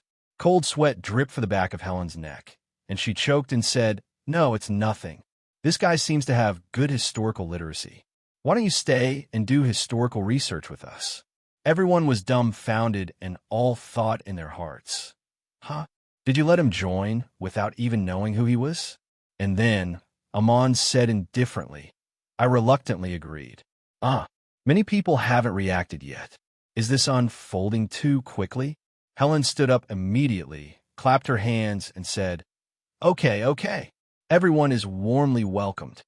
Everyone was puzzled, but they also clapped and welcomed him inexplicably. They suspected that this young man could not be the team leader's younger brother or something like that.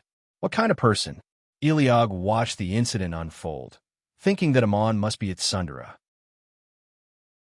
But it doesn't matter if he sneaks in. Amon can compile the history much faster than them. After all, if nothing else, their compatriots all know that Amon has hyperamnesia and has extremely strong memory. When recalling the past, his brain will automatically build a memory palace. If the efficiency of their history writing was 1 before, and Amon joins in, as long as they work hard, it will not be a problem to increase it to more than 10.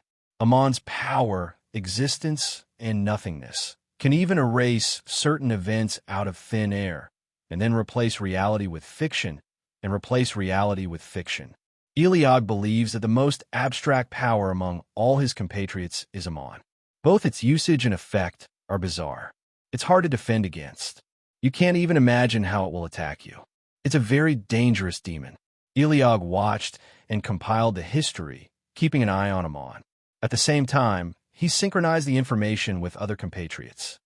In the bookstore, the 2 cats who received the news cursed, but instead accused Eliog of not doing things well and actually letting Amon know about the situation.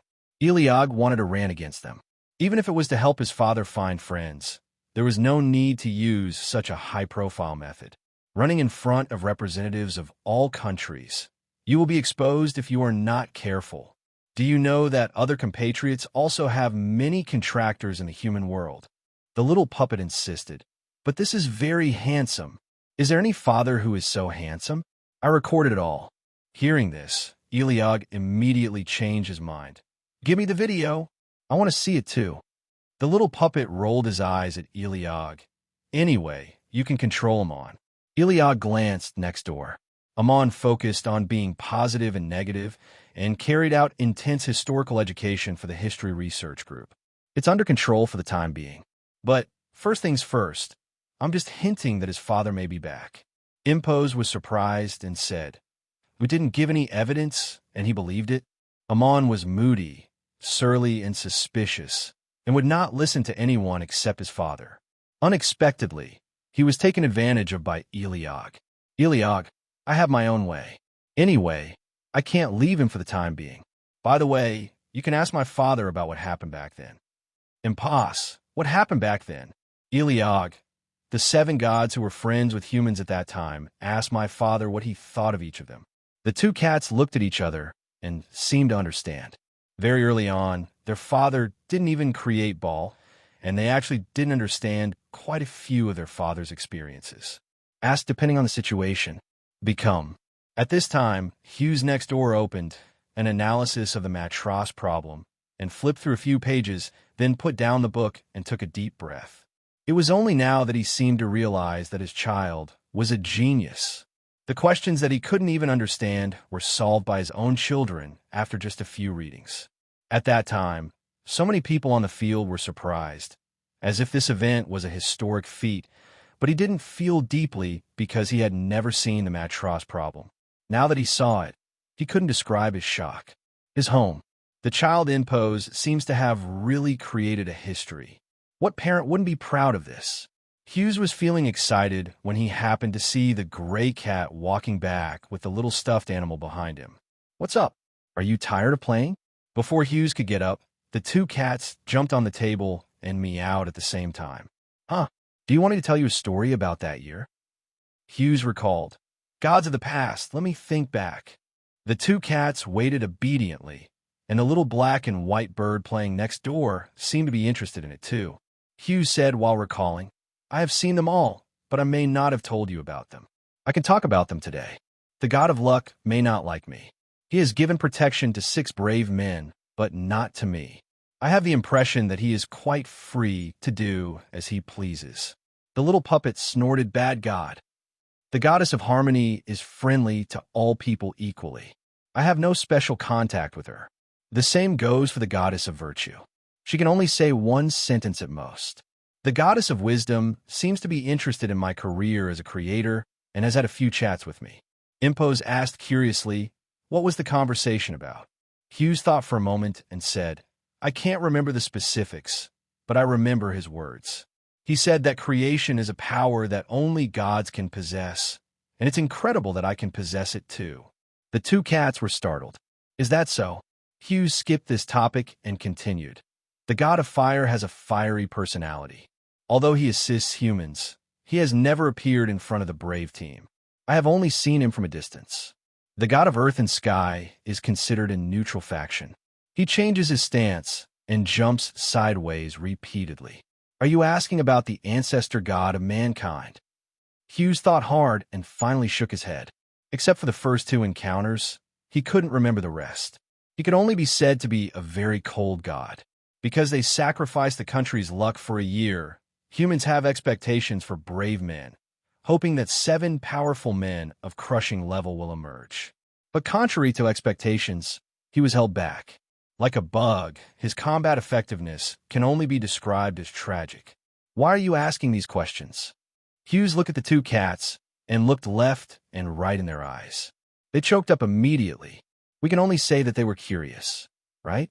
However, their questions left some doubts in Hughes. The god who summoned us to this world. After muttering something between his teeth, Hughes fell into deep thought. On the other hand, as soon as Levin returned to the palace, he received news that Sword Master Farrell had escaped.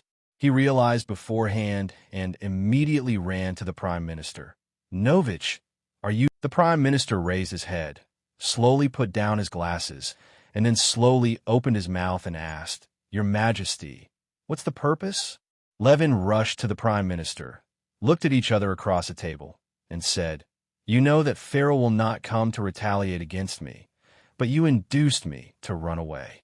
The Prime Minister calmly said, It's hard to say. Farrell must have been targeting you. It's just that he was afraid of the power behind you, so he didn't go to the palace to kill you. Levin choked, realizing that this was true. The Prime Minister changed the subject and said, Speaking of which, aren't you looking for number 1? How are you doing? Levin's breath froze, and he pretended not to know anything. I can't find it. I don't think the number 1 is in the Imperial City. I see. The Prime Minister didn't seem to care much about this matter, and he still looked calm. Levin suddenly thought that the Prime Minister seemed to have never met Mr. Aegeus. During the Catskills competition, the Prime Minister was supposed to be present, but he said he had government affairs to deal with and did not come. Otherwise, with the Prime Minister's eyesight, he would probably be able to see the true identity of Mr. Aegeus. Thinking of this, Levin looked at the Prime Minister with a subtle look. The Prime Minister said, I heard that a genius cat solved the matros problem in the competition. It's really amazing. I regret that I didn't see it live. His statement is a bit subtle. The popular saying nowadays is that the little cat imitates his master. He did not crack the answer, but the master already knew the answer. He just wrote the master's answer. But the Prime Minister said that the cat cracked it. Does he really know nothing? Levin was suspicious. The Prime Minister remained calm and continued to ask. Teacher Malad was very concerned about this matter, and later asked me if I knew where Mr. Aegeus lived. Yeah. Levin couldn't see through the Prime Minister, let alone where the Prime Minister stood in a series of events. The Prime Minister turned his eyes and said, If nothing happens, Your Majesty, please come back. I still have government affairs to deal with. An impeccable sentence. Levin walked out of the room, wanting to let it go, but a few hours later, he still felt something was strange. The Prime Minister's face sometimes looks like a painting. But the Prime Minister is a native of the country, and all his experiences can be verified, so there is no possibility of any transfer in the process. What could possibly go wrong with the Prime Minister's identity? Levine walked in the corridor, so lost in thought that he could barely see around him. After a few minutes, he was still puzzled. Levin suddenly had an idea. Why not ask the Lord Cat God? Half an hour later, he found a chance to go to the bookstore again. Hughes was not there, and only the gray cat was left at the door. The gray cat heard what he said and had some impression. When he followed his father to the Imperial Conference before, he seemed to sense an unusual sight. He was too excited at the time and didn't pay much attention. Now he thought about it, and found that something was wrong. Okay, I'll accompany you to see it. The gray cat nodded. Levin was overjoyed. In a few seconds, one person and one cat arrived at the Prime Minister's residence. The gray cat sensed it with magic and didn't find any special power, but he did feel that the Prime Minister's position was a little wrong. Let's go and take a look. Levin went to the Prime Minister's study twice in one day, and this time he was followed by a little gray cat. Levin, Novik, I have something to ask you. The Prime Minister slowly raised his head, his eyes passed Levin, and quietly fell on the gray cat. Imbo was startled and widened his cat eyes. Why is it you? Hui Yuqian recommends his other works to you. Hope you like it too. Please remember to collect. Website, the latest and fastest, no anti-theft free reading. Beelzebub's voice was not finished when the castle collapsed. Eliog's eyes darkened, and he turned his head immediately, bursting with magic power, and pressed down the red coffin in time.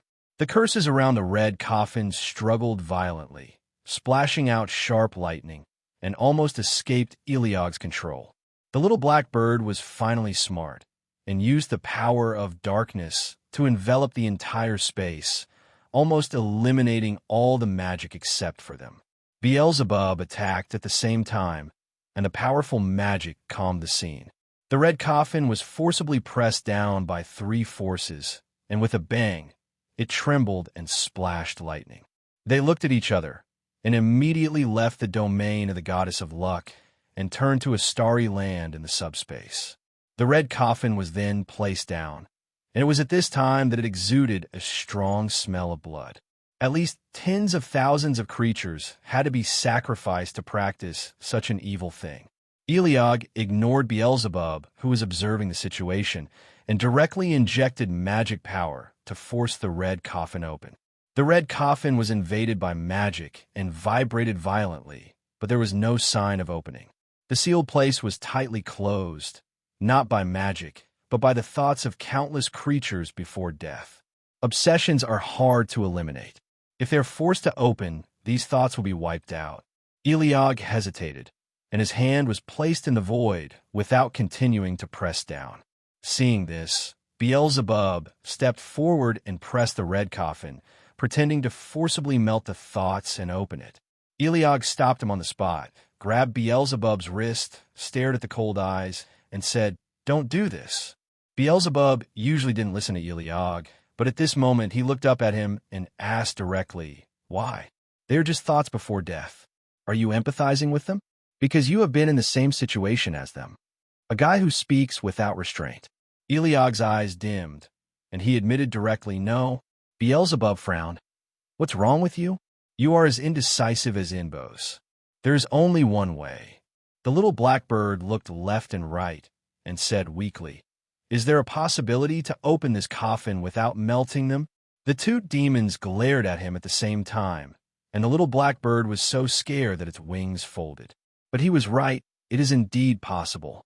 This coffin is a full-level magic weapon, made by a master of refining. Forcible destruction is a way to open it, but since it is an artifact, there should be a more convenient way to open it in theory. And forcible opening is actually very dangerous. What if Justin dies as soon as it is opened? It is safer to let professional demons do it. But neither of them is good at refining. As for the guys who are good at refining, they only thought of one demon. But if another one is involved, I'm afraid that all compatriots will know that their father is back, although almost half of it is known now. Eliog covered his face, a little confused about how things turned out like this, but he could only think, it doesn't matter, he is a fool. As long as you don't tell him, he won't think of it at all. Yes, that demon is the dumbest demon among all his compatriots. Moragos is already a compatriot with relatively few ideas, but that demon is even more brainless than Moragos. Innocent, simple, just loves to refine weapons, some white-cut black places, and a little perverted, but it's not a big problem, right?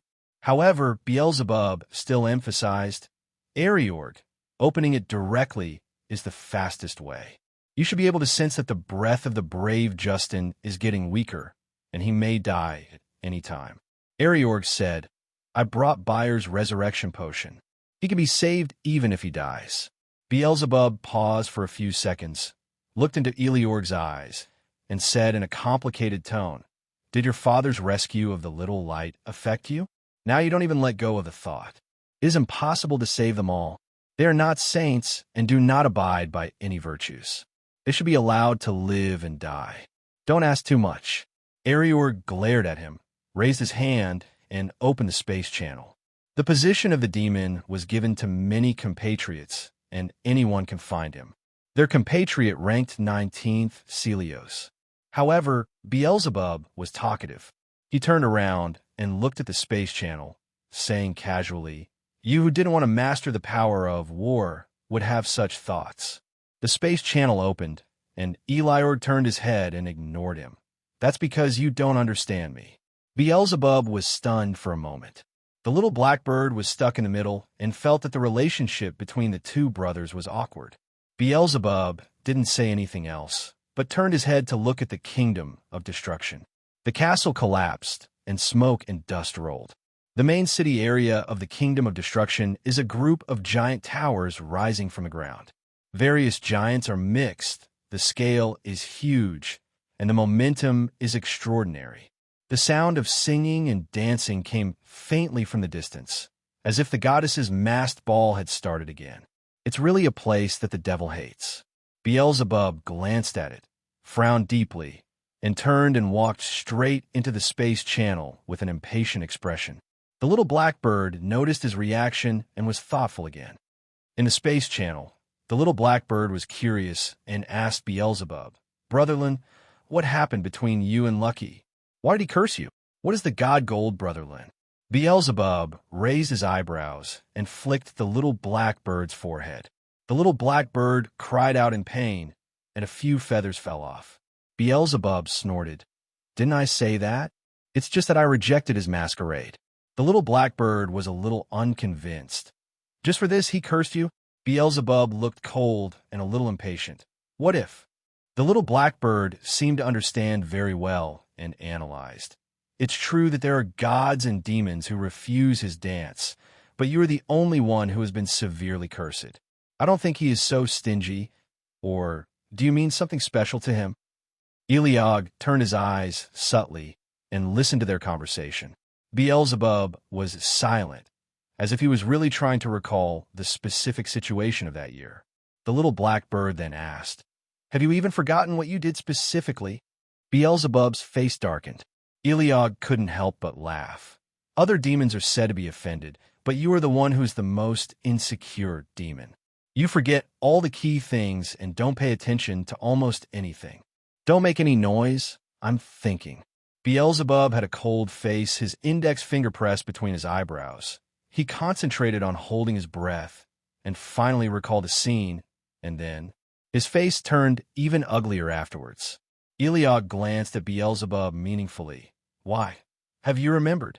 The little blackbird looked curious.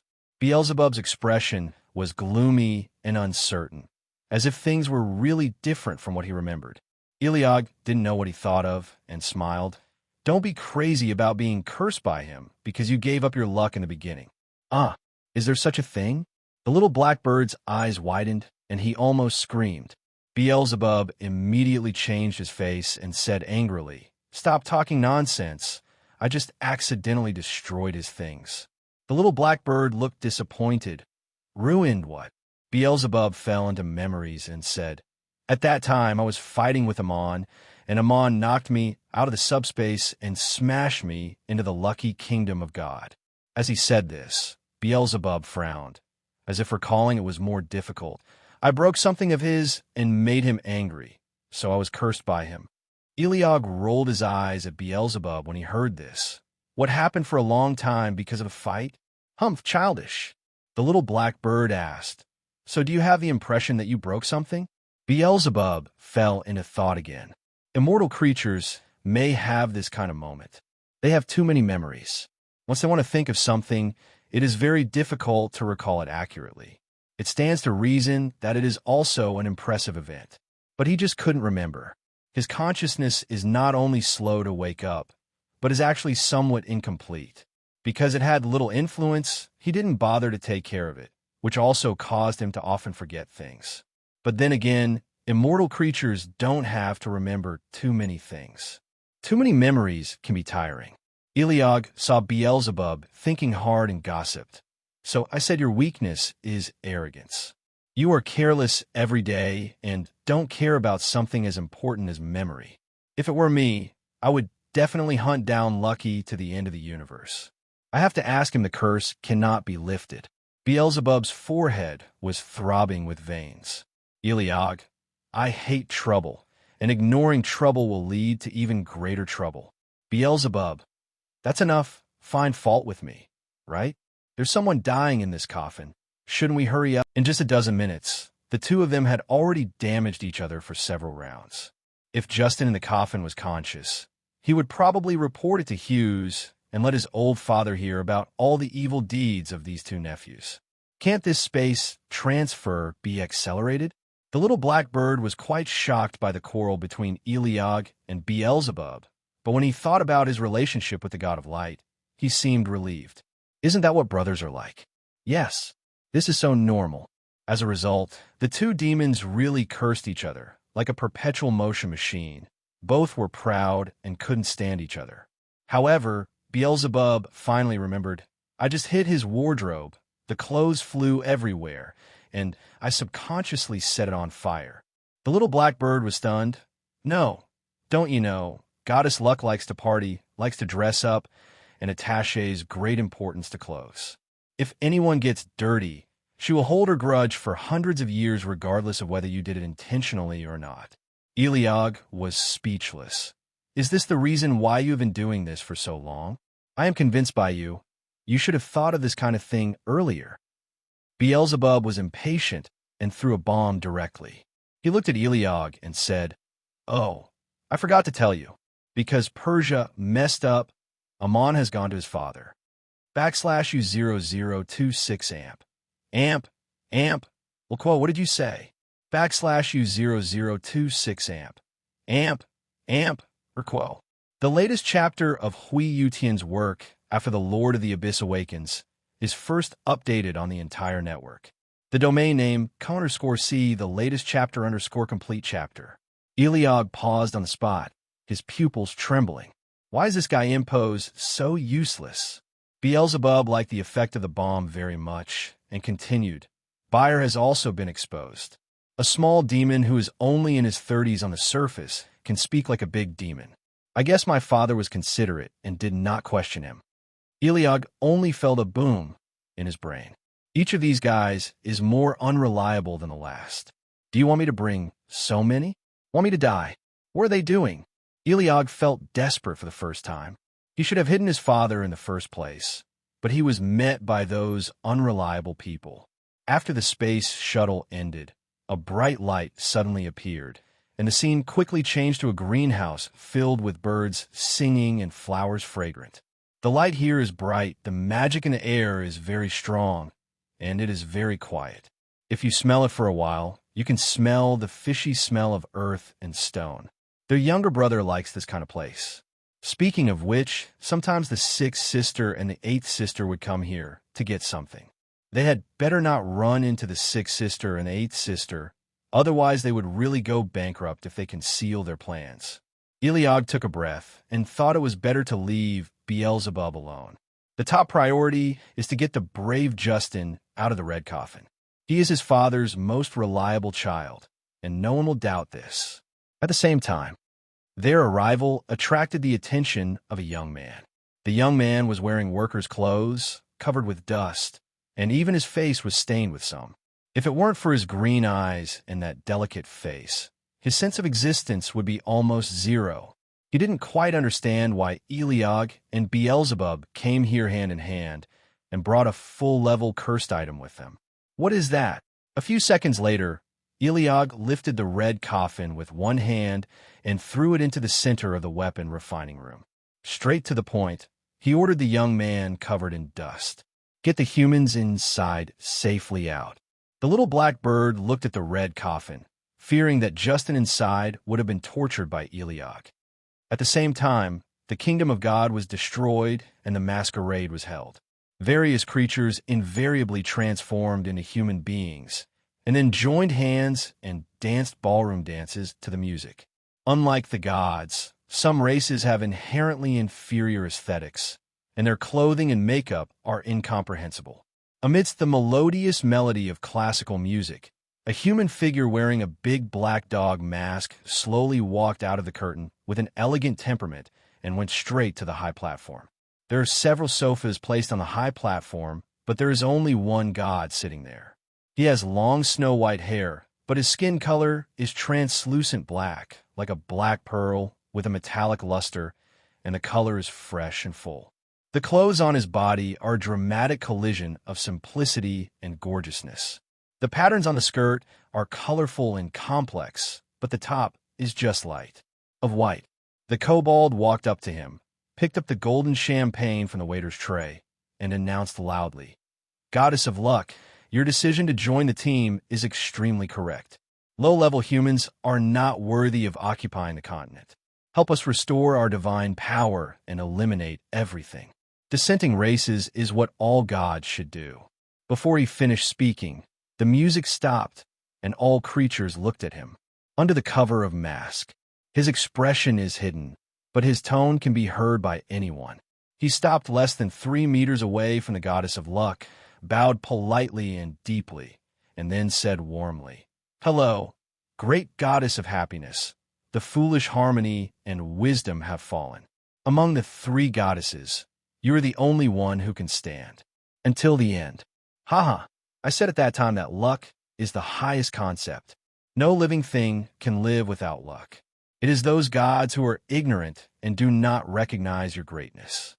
Lady Luck had a calm expression and said, "I like to hear everything you say." The dog-faced man smiled. "These are all prepared for you. Your liking is the greatest compliment to us." He acted like a waiter, but no one here dared to underestimate him. They looked at him with deep fear. This kobold is the powerful second-in-command in the Kingdom of Destruction, second only to Fedeli in strength and status. It is said that he has reached the ultimate level in half a step, and his strength is beyond imagination, and he can make you disappear into ashes with just a thought. Lady Luck glanced at him, not afraid at all, and said, "It's just that I'm also a little curious." The kobold smiled slightly behind a mask. "What are you curious about?" Goddess of Luck brushed her hair with her fingers and asked like a gossip, "Is the god of destruction really going to revive?" This question about him is actually very critical, because there are different versions of the story circulating in the market. Some say that Fedeli wants to devour the god of destruction, and some say that Fedeli wants to become the god of destruction himself. As the staff closest to the god of destruction, the kobold should know best what Fedeli thinks and what he is about. Everyone held their breath. What might the answer be? Only the calm male voice was heard. "Yes." The kobold narrowed his eyes slightly, his black pupils reflecting the raging curse, and said, "That great god is about to revive." The air was subtly still for several seconds. Lady Luck said in surprise, "Is he awake?" The kobold said, "Yes." Lady Luck, "He won't hold grudge against my enemy god for blessing him back then." Kobold, "No, that one is tolerant, arrogant, and often forgetful." Are your words praising him or hurting him? Lady Luck's eyes are subtle. The kobold thought, "By the way, that one is a little face-blind. Maybe he doesn't remember you at all. Thank you so much. I am such a great god with such an incredible concept. How could the god of destruction not remember me?" The goddess of luck stopped talking, withdrew her gaze, and faintly fell to the ball in front of her. The kobold visited Lady Luck and left within a few minutes. The banquet gradually returned to its previous liveliness. Lady Luck is tired of looking at it. It's really boring. He thought to himself, the dance should not be like this. Empty soul, weak will, vacillating stance. These things look so boring. However, he is really under God's protection now and doesn't dare to mess with many things. I remember that a long time ago, I don't know who stole part of his power, and a piece of his memory was also missing. His divine power, which was already 8 points weak, became 1 point weaker, and while he was weak, he still fell into the hands of Fedeli. Of course he will be fine, because he is lucky and all the luck in the world converges on him. but there will be times when he is in danger, because being lucky and unlucky are relative, and after consuming too much luck, even he will be intermittently you are trapped in misfortune, and you cannot use your power to solve it. The universe is balanced, just like games must have a balancing mechanism. If it is unbalanced, it will collapse, leading to destruction and destruction. However, this is also the greatness of the universe. It accommodates such a large number of creatures, but can still maintain balance and use rules to stabilize order. Just asking you to carry water to a few people, you may not be able to do it. This is not ordinary power and wisdom. If the legendary creator God really exists, his wisdom is definitely beyond imagination. Only gods who have tried to create things and build civilizations will know the difficulties involved. However, Goddess of Luck just thought about it, just like she always did on a whim. The world is changing, many creatures have died, and even the so-called eternal consciousness of gods has been annihilated. But one thing still exists. That's the concept. Lady Luck lowered her eyes and yawned several times, showing no interest in anything. It's really boring to fight and kill. It doesn't matter who wins or loses. Anyway, as a concept, no matter how many times this divine body dies, it will still revive one day. He smiled, his eyebrows stretched, his long eyelashes fluttered. His gaze penetrated the building and saw the continent and the ocean. I can only wish you good luck. Human beings always refuse to admit defeat. Destroy another place in the kingdom of God. Humanoid creatures entered the empty room one after another. A complex magic circle with a 10-pointed star system is painted on the ground. As soon as they arrived, they all took a position around the 10-ray array. What's interesting is that their heads are not normal human heads, but the heads of various animals. Among them, the sheep-headed staff member leaned over to observe, holding his chin with one hand and playing with his pet with the other. The sheephead looked at the rabbit head. "What do you think?" Tutu was suddenly frightened, and his tone was slightly weak. "I don't have any opinion." The rat head smiled and said, "In the face of our great kingdom of destruction, human beings have not yet united to the outside world, which is far worse than before."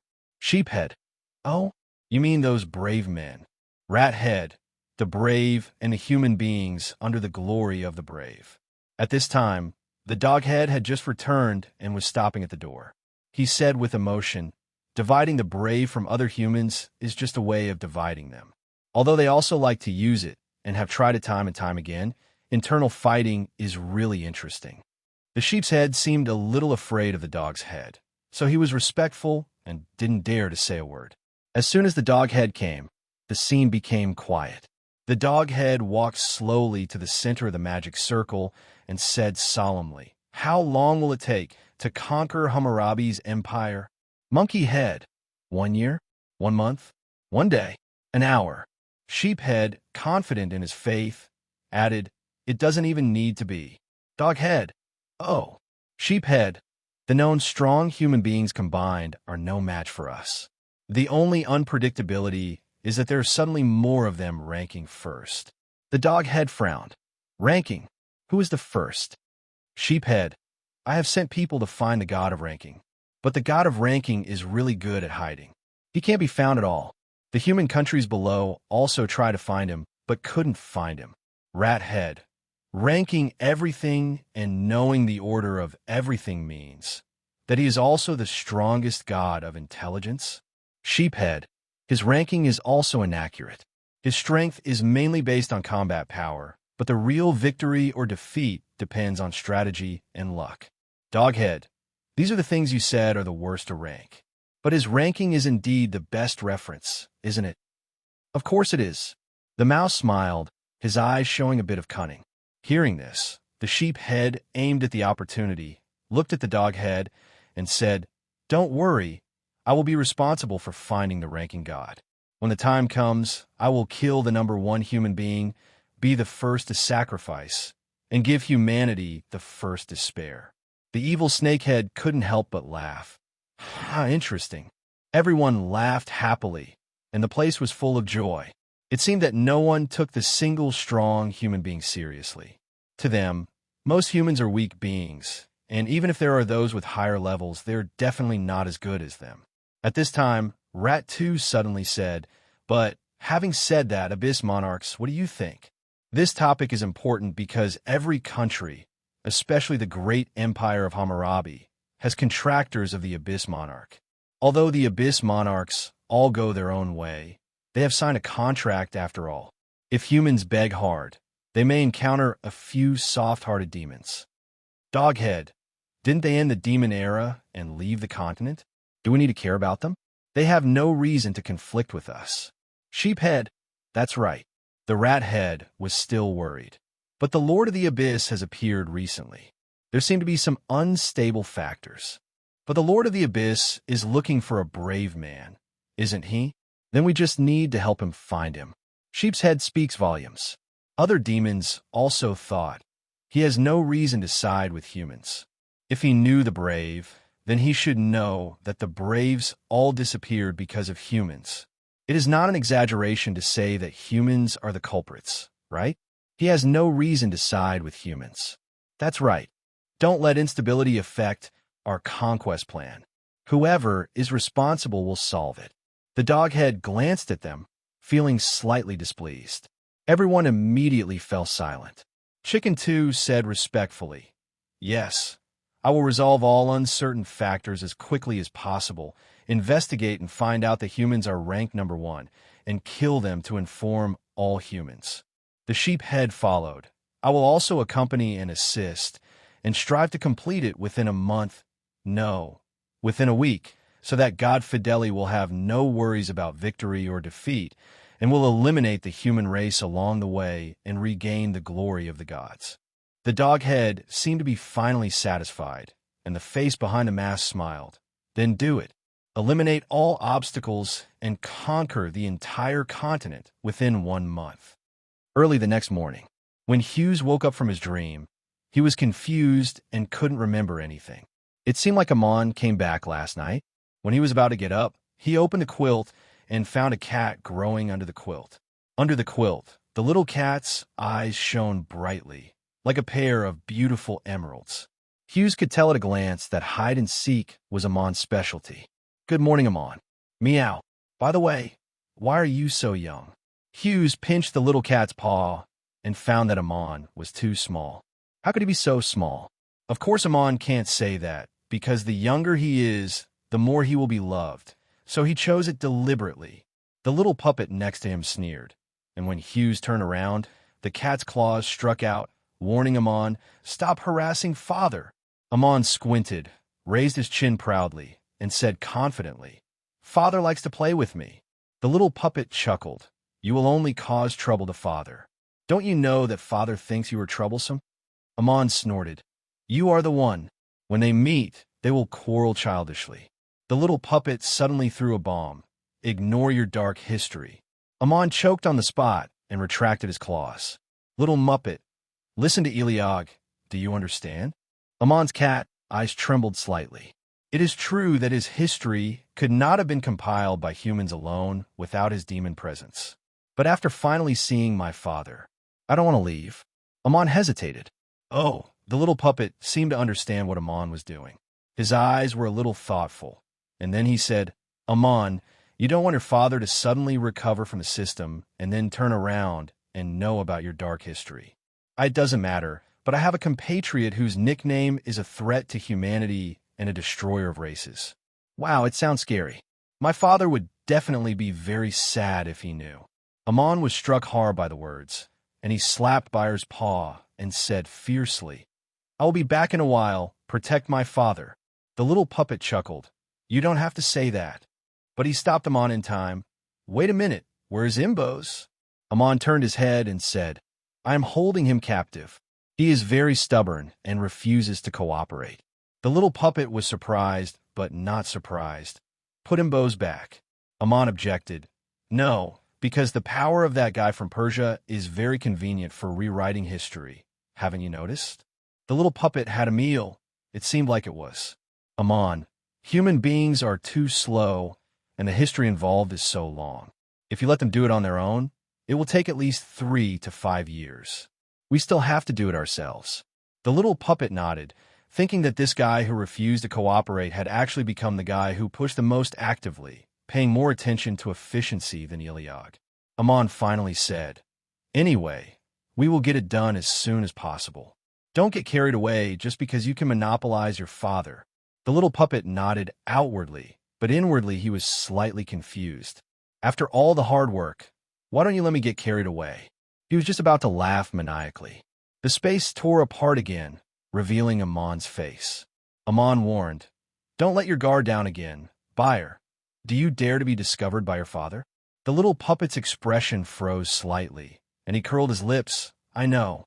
Hughes looked back and found that the little nanny was gone. The little puppet jumped into Hughes's arms in 2 or 3 steps and said softly, "Father, dear Meow, you want to find other compatriots, Meow?" Hughes was a little surprised. "You just came back and left now. As children grow up, they will always have ideas." Hughes was sad and relieved. He calmed down for a while and sat at the front desk. There were fewer guests today, or rather, fewer pedestrians. Like something big happened. Hughes had a bit of an ominous premonition. He turned on the system's news channel and saw world news popping up one after another. He was shocked and was too late. Destroy the kingdom of God to test your skills. First launch a war of peace. The great empire of Hammurabi accepted the war of peace and lost in the first round. The Continental Human Alliance recommends that the great empire of Hammurabi accept world assistance.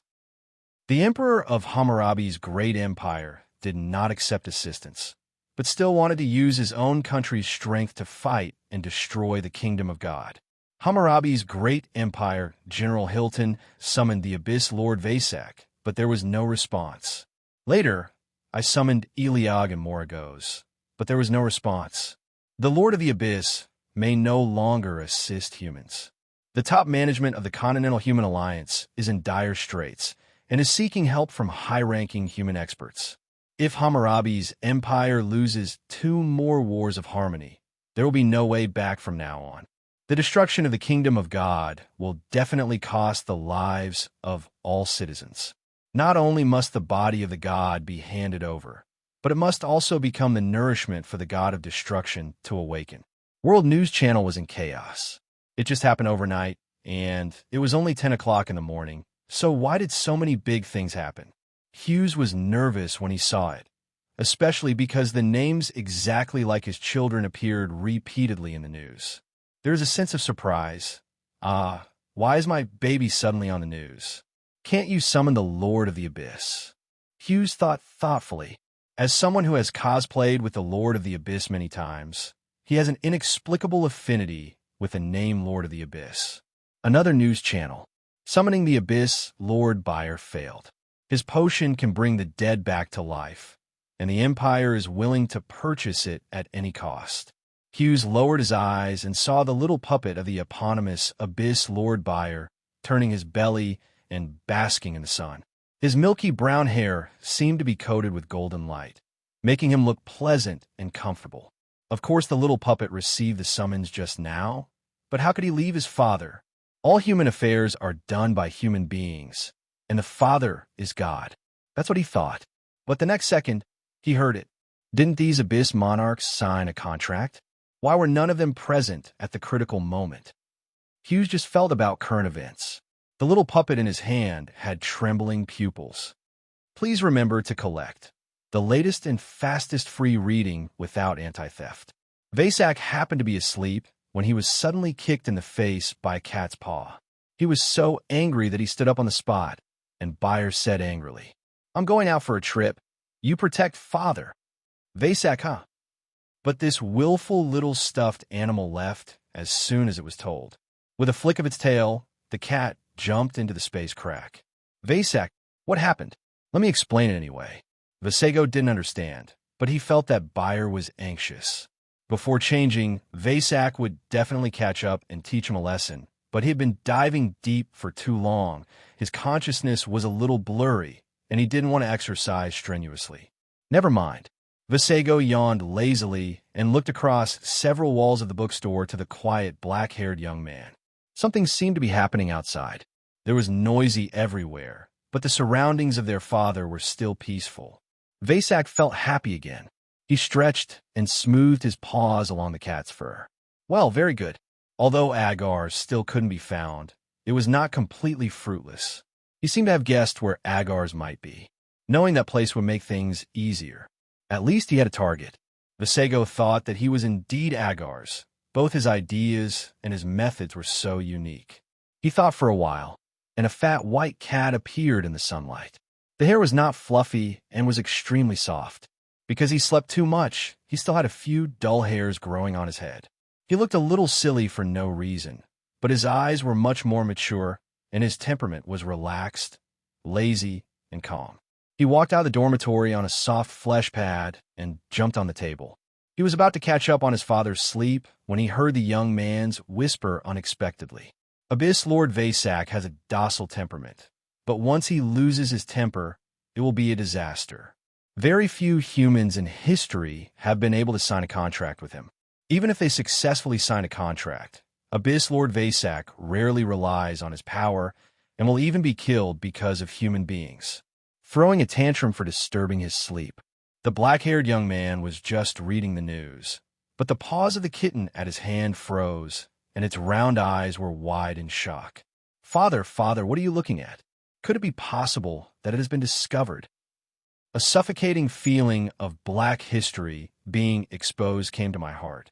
Vasego thought that he would be exposed, but when he actually heard it, he was at a loss on the spot and meowed in fright, attracting his father's attention. Hughes looked to the left and found that the little stuffed animal was gone, and what appeared was a white cat that rarely came out. His lip line was originally pursed downwards, but when he saw Vasak, he raised it slightly and said with a smile, "Are you out and walking around, Vasak?" Vasak's cat body trembled, and he nodded. Hughes put down the book in his hand. His eyes were gentle and showed no emotion. He just said lightly, "I just saw the news about the big demon with the same name as you." There was a bang in Vasak's head. "Father, that's not the same name. It's this demon." But he was choked up and did not dare to expose himself. His history. Although he didn't fight much, he did teach a few younger brothers a lesson. Because they are too noisy. I'm disturbing you while you're sleeping at the door. How can I bear this? Those younger brothers need a lesson. But no matter what, a fight is a fight, and it must be the same in my father's opinion. Disobedient. Vasego's movements were stiff, and his brain was in a state of shock. However, Hughes said thoughtfully, "Why do you think the names of these demons overlap so much with yours?" Vasego was stuck, turned to stone, and wanted to finish. Hughes was still analyzing. Could it be because... Vasak was sweating profusely. His cat eyes had never been so shaken. What should he do? How could he explain it? The black-haired young man looked at him, as if he had thought of something crucial, which made him, a great demon, suffocate and dare not move. His father was heard, thinking deeply. "Is it possible that they use your name?" Vasak paused. "What? Is there still this kind of thinking?" Hughes analyzed. Abyss demons have no names, and most of them don't even have consciousness, let alone the practice and action of naming. Maybe they learned from you, imitated your ecology, and even you his name was also taken away. Vasak couldn't believe that his father had actually come up with such a tricky possibility. Although it is not completely impossible, it is too tricky. The boulder fell in his heart, and he was about to breathe a sigh of relief when he suddenly realized that his father didn't want to believe that those big demons were his children. So he subconsciously explained to himself to defend the fact that they were good children. Vasego was shocked again, thinking that his father trusted them too much, and how sad he would be when he knew the truth. They are so unfilial. Fortunately, Hughes didn't notice his unusual pause and turned back to watch the news. There was a storm in Vasak's heart, and he felt complicated and confused. But what news was his father watching? He let go of his senses and listened to all kinds of rumors in the imperial city. All topics point to the great empire of Hammurabi and the kingdom of destruction that waged war against it. Destroy the kingdom of God? Vasak blinked and continued listening. At the same time, a military meeting was held in the imperial city of Hammurabi's great empire. General Hilton is analyzing the situation. Hilton has white hair and should have retired long ago. 93 years old is completely enough for human beings, but he still insists on the frontline position. Because of his high prestige, he can control the young people below. Once he steps down, it will be difficult for those young generals to control him. But I have to say that he is really old, and his judgment and insight are declining. He was originally preparing to retire, but he didn't expect that such a big thing would happen to him, and he would be faced with a crisis of national subjugation and genocide that is rare in 1,000 years. He can neither advance nor retreat. He can only hold on to this position through gritted teeth and cannot let the enemy or his own people find any problems. Hilton's eyes were heavy, and the wrinkles on his face were like dead tree bark. His strong body, when he was young, was no longer as thin as a bamboo. This was not just caused by old age. Since he became a general, he has been repeatedly cursed by all parties. When he was young, he had strong energy and strong mental strength and could resist, but over time, he became what he is now. Invisible curses are more troublesome than actual enemy attacks, because you can prevent them from the latter, but you cannot prevent them from the former. Hilton looked at the words in the report, as if he was watching tadpoles fighting. He was dazzled. He couldn't help rubbing his eyebrows, took a deep breath, and slowly stated, "The power of the Lord of the Abyss can no longer be expected. Most of them have gone to the subspace, and the rest may be preparing to go there. It is estimated that they will no longer care about the affairs of the mainland. The only one we can rely on is ourselves. Let's adjust our strategy next." A lieutenant general couldn't wait to speak and said, "General, are we going to continue to refuse the Alliance's help? The forces to destroy the kingdom of God are not just targeting our country. They want to destroy the entire human race. We are single and weak. The power of a single country cannot resist the destruction of the kingdom of God." Hilton sighed. His Majesty the Emperor is still opposed to accepting assistance from the Alliance. "I'm afraid we can't change His Majesty's mind." The Deputy General asked, "Why? Do you still have to worry about spies from other countries at this time?" Hilton shook his head. "Have you forgotten that there is also sand within the Alliance? What if accepting assistance from the Alliance will speed up the destruction? Who can guarantee that the people who come to assist are not some free associating villains, or that they are not planted by the kingdom of destruction?" Everyone looked at each other in shock when they heard this. The lieutenant general choked, sweat dripping from his forehead, but he still persisted. "But," Hilton said helplessly, "so we can only fight for those strong people we can trust." His words are contradictory. For Hammurabi's great empire, only its own people can be trusted, and foreigners cannot be trusted. High-ranking human beings are not necessarily good at order. Once they cause trouble, the consequences will be more troublesome than one or two ordinary spies. But Hilton no longer has the thinking power to sort out the contradictions. He looked tired and said slowly, "I've already contacted the top leaders of the Alliance.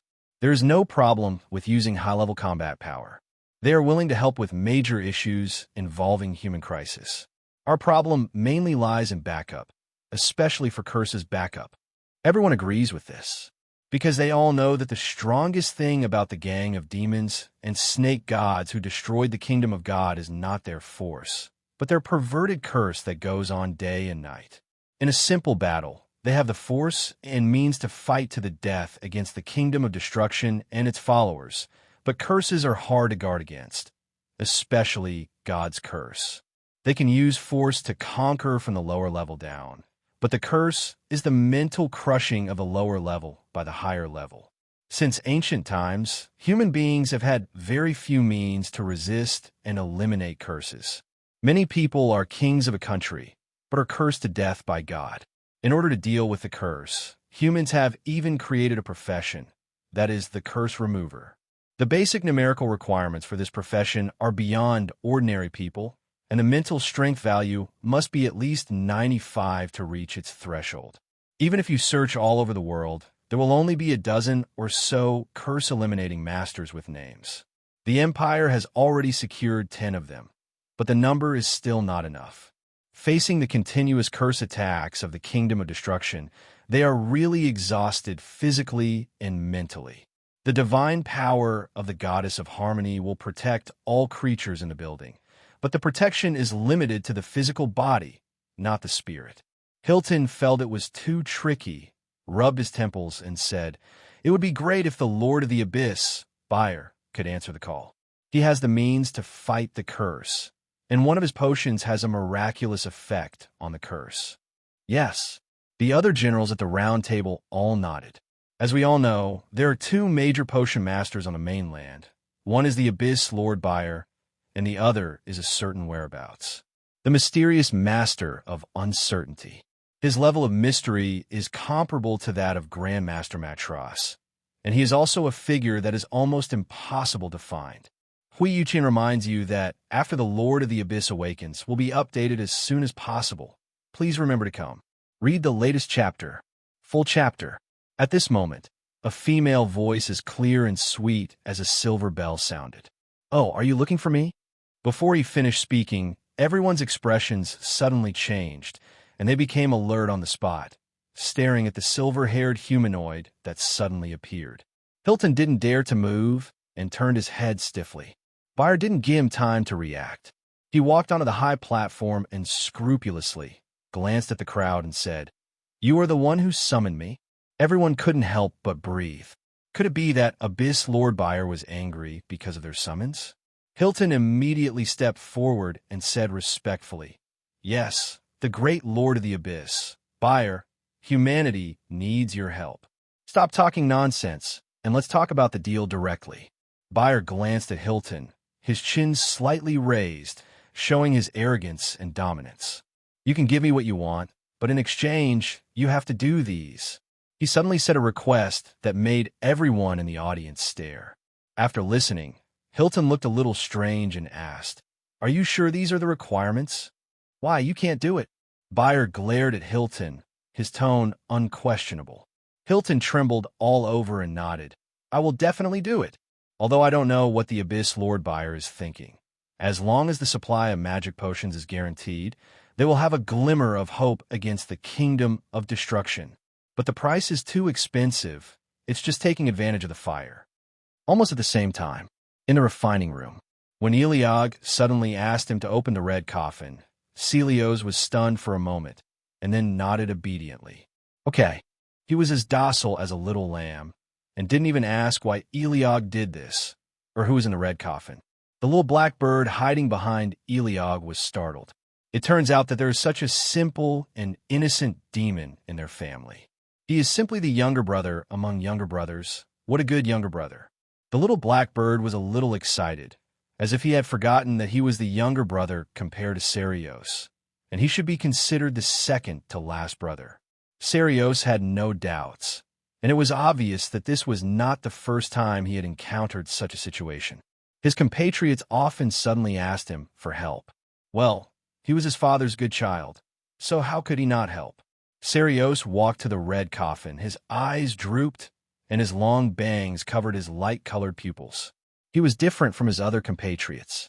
Although he also had long hair, he braided it into 2 braids and put it behind his head with a hair ornament, so he looked neat and tidy. Such a gentle and calm demon. The little black bird couldn't help but think of their father. It turns out that there are still normal demons. The little black bird hid on Eliog's shoulder and watched Serios's movements quietly. Serios's eyes were solemn, and he placed his hands above the red coffin, with strands of magic lines falling from his fingertips. They fell on the red coffin, like falling into the water, as if laying out a line to measure the height of the riverbed. He should be thoroughly analyzing the characteristics of the red coffin, making a diagnosis and evaluation. A minute later, he was still, motionless like a sculpture, with only a few strands of hair hanging from his ears, which looked a little different. Beelzebub thought Serios was in trouble, but he didn't expect that in just a few seconds, Serios suddenly turned his head, smiled brightly at them, and said, "Okay, give me an hour, and I will rescue him." "Is it easy?" Eliog couldn't help asking. Serios smiled like the sun, his eyes narrowed, and he said honestly, "It's easy for me. It's easy for you, but difficult for us, right?" Eliog's fists were hardened. Sincerity is the killer move? Dare to knock your brother. However, Iliog was just angry for a moment. Because Celios was very involved, his eyes were shining, his bangs were floating, revealing a bright face, different from the silly look just now. His eyes were serious at this time. His fingers kept moving, as if he was playing the most difficult piano piece, fast, and with an extremely precise sense of rhythm. And sometimes, it was like performing surgery. The speed was orderly, and the rhythm was completely under control. Ariorg and Beelzebub looked at each other, knowing that they should hand it over to Celios at this time. It would be useless for them to stay, and it might even affect Celios. Ariorg, go out and wait. Beelzebub, okay. They walked out of the refining room without looking back. Only the little black bird was always curious, observing the surrounding scenes with its big eyes. I didn't pay attention just now, but now I see that this room is full of god-level props, swords, guns, shields, everything. The brothers and sisters of their family should not be underestimated. The little black bird clearly has a history of being a god of the underworld, but it often shows an inexperienced look because of family or family affairs. The other two demons are not surprised by this. The reason why Serios likes to refine weapons so much is actually because his father praised his work. Sometimes, parents only give a casual compliment, but it will have an unimaginable impact on their children. Their father always likes to praise them, and praise is also a way of education. The sun is shining outside, and the wind is clear, and the air is positive. The place where Serios lives is a large garden. The sky is shaped by magic. Almost everything that the eyes and body can feel is shaped by magic. At this time, the sun is shining, and there are only a few clouds in the sky to block the sunlight. At a stone table in the lush garden, two young men sit opposite each other, and a bird rests on the table. The matter of the red coffin is temporarily handed over to Serios, and they can finally analyze this round of events calmly. First, the first doubt. Why did the mastermind use the brave Justin as bait? Secondly, why did Eliorger suffer repeated misfortunes when he was attacked? Was it the mastermind who joined forces with the goddess of luck, or was it something else? Thirdly, was the mastermind angry and turned his target from his father to them? He actually dared to attack them. This is really the first time in history. There are more and more doubts. Eliorger took a sip of tea and gently stroked the surface of the cup with his fingers. His posture was elegant and noble. It's getting weirder and weirder. You said the mastermind. Why did the Black Hand release the news of the brave Justin for nothing? Beelzebub continued. The brave Justin is now in our hands, and his identity is about to be lost. Ariorg nodded. Even if it is fishing, this fishing method is not exquisite. Beelzebub smiled, and without moving, he poured the tea leaves into the teapot with invisible magic, and then poured hot water into the teapot, shook the pot, and the tea fragrance overflowed and naturally drifted in the air. Although they had just experienced an assassination, it did not affect their leisure and leisure. They had to have a taste when chatting, violin performances, and black tea snacks. It is one thing to dislike each other, but their needs for lifestyle are surprisingly consistent. In response to Eliorg's doubts, Beelzebub said, "Isn't it because he thinks you are weak and a few assassins can kill you?" The relationship between compatriots that had just been peaceful was almost broken because of Beelzebub's casual retort. Ariorg's face turned black. Then he is mentally retarded. I can destroy them without you. I was really underestimated, thinking that a few full-level assassins plus the debuff of misfortune can kill me. Haha, it's hilarious. Beelzebub shook the teacup, watching the tea leaves evenly distributed, and concluded. The current situation is that the mastermind is still in the dark.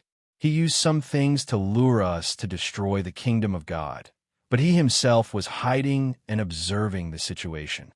There is no information about the mastermind in the castle at the scene, and we can only hope that Justin will wake up and get more information.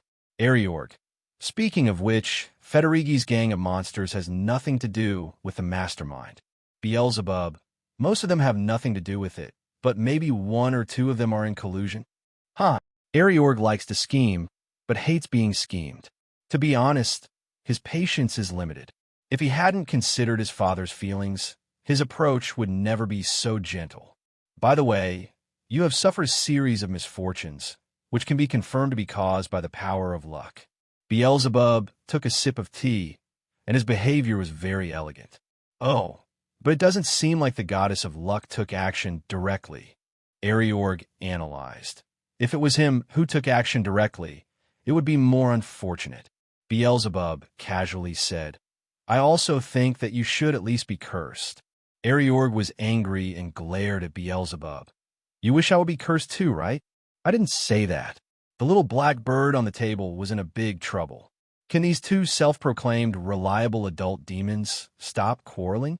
As the only reliable god, the little black bird had to cheer up and said to Beelzebub, compared to this, isn't the goddess of luck destroying the kingdom of God? Do you want to catch her? Beelzebub paused while drinking tea. You're right, at least lift the curse first. The little blackbird was also dumbfounded. Hey, Brotherlin, it seems you forgot. Noble demons are really forgetful. But Eliog held back, raised his head, and looked directly into Beelzebub's eyes.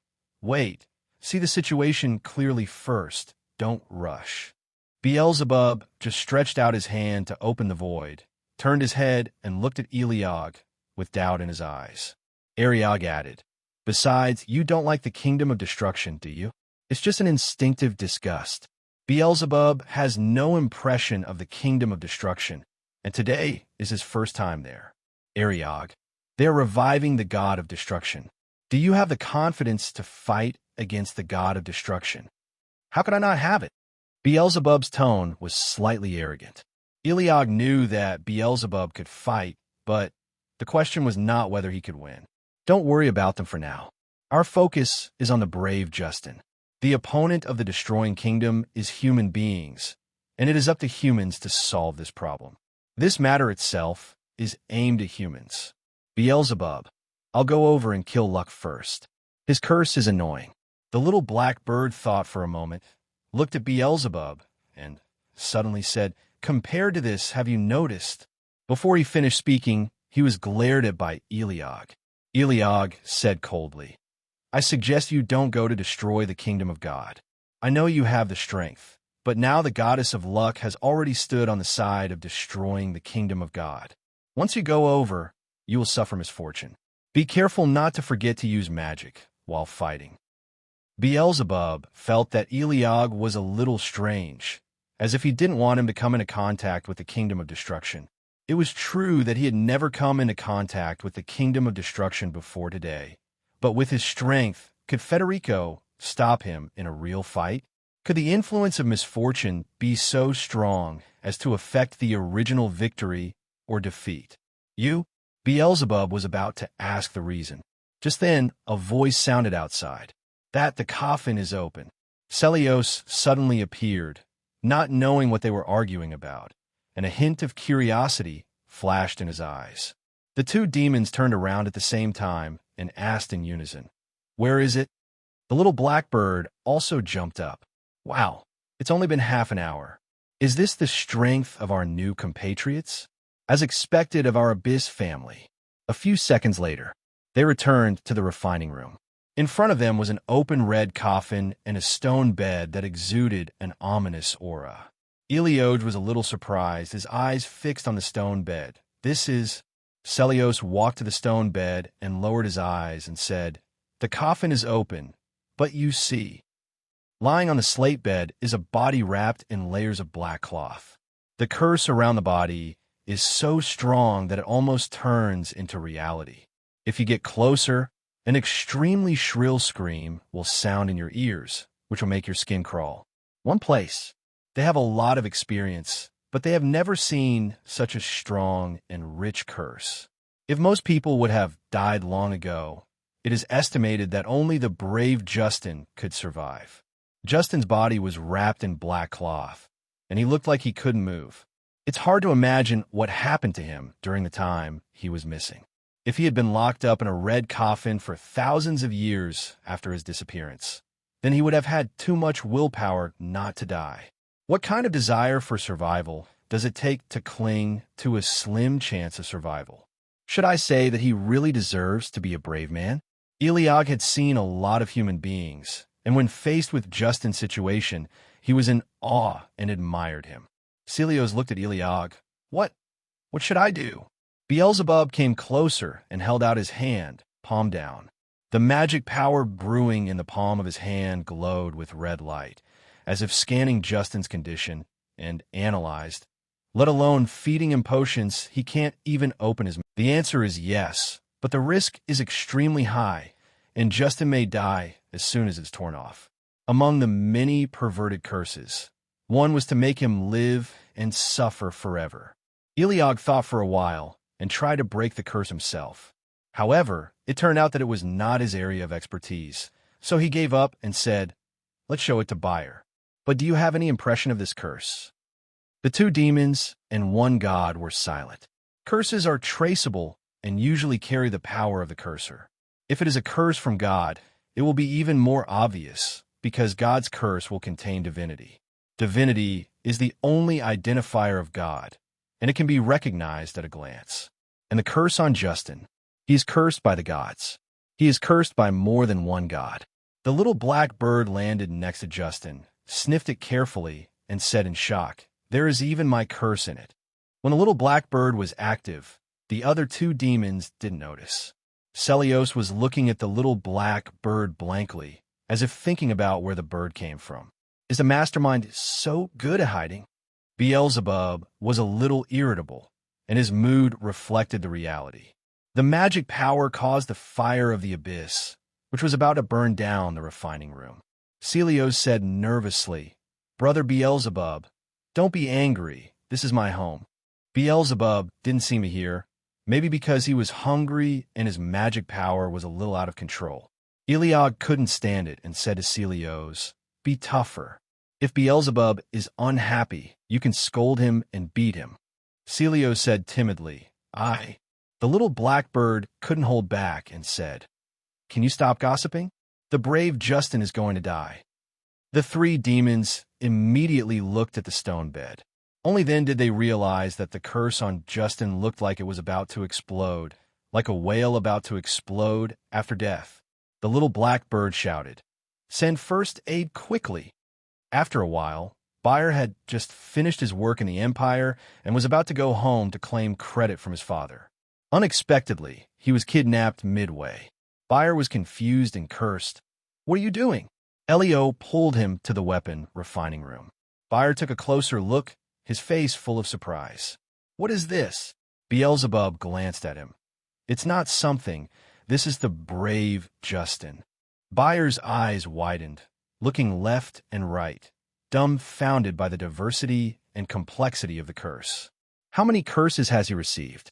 There are more than 100 God-level curses alone. Even a god would have a hard time resisting them. He didn't notice Celios standing in the corner without any presence. It only took a few seconds for Bayer to enter the state. As he spoke, he stretched out his hand and started to operate magic. Even for Bayer, the curse is a very difficult thing. Otherwise, with a wave of his hand, the curse on Beelzebub would have been resolved. He would not have been so serious, if not for the fact that this person was the brave Justin, his father's important friend. Half an hour later, Cloth. Yoel was visibly tired, but he did not stop working. He continues to use magic to control the flow of the curse, guiding, channeling, and melting it. Unlike Beelzebub's serious and complete God-level curse, the curses on Justin are not directed at himself, but are patched together by someone using other curses, so they're less targeted and more convenient. Remove some. Another hour passed, and both Eliog and Beelzebub were waiting quietly. A few hours only passed in the blink of an eye. The curse on the slate bed visibly weakened to the naked eye, and in the end it was still there, like a cloud of smoke that would not dissipate. Bayer took out a bottle of something from the void and sprinkled it on the person, causing smoke and electricity to appear immediately. Then, he hooked his fingers and the magic power automatically operated, tearing up the black cloth wrapping Justin. Until then, Justin's true state was exposed to the air. He is as old as the old Roger, but because he is a healer, he is smaller and smaller than Roger. His face was pale and almost lifeless.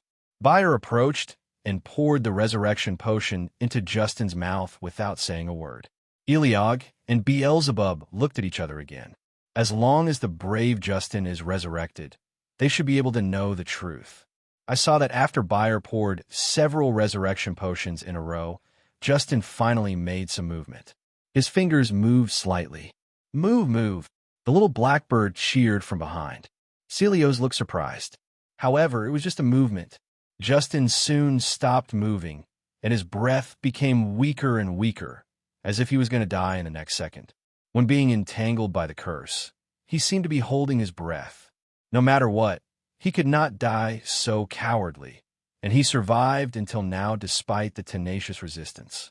Now that the curse is gone and the object of resistance is gone, Justin seems finally relieved to die. His consciousness is loose, so his vitality is losing crazily. But how could Bayer allow his father's heroic friend to die before his eyes? Bayer snorted coldly and said without any scruples, "Justin, your brother Shio is back from the abyss." The air suddenly became quiet. Celios' pupils trembled. The next second, Justin on the slate bed suddenly opened his eyes. Please remember to collect the latest and fastest free reading without anti-theft. Elliot was hopeless, shocked by Justin's sudden resurrection, and speechless by Bayer's unexpected revelation. No, can you discuss it? Didn't you notice the big Celios next to you? Celios was stunned by the shock and stood there in a daze, his demon soul almost leaving his body. Beelzebub also had a wonderful expression on his face, but what could he do now?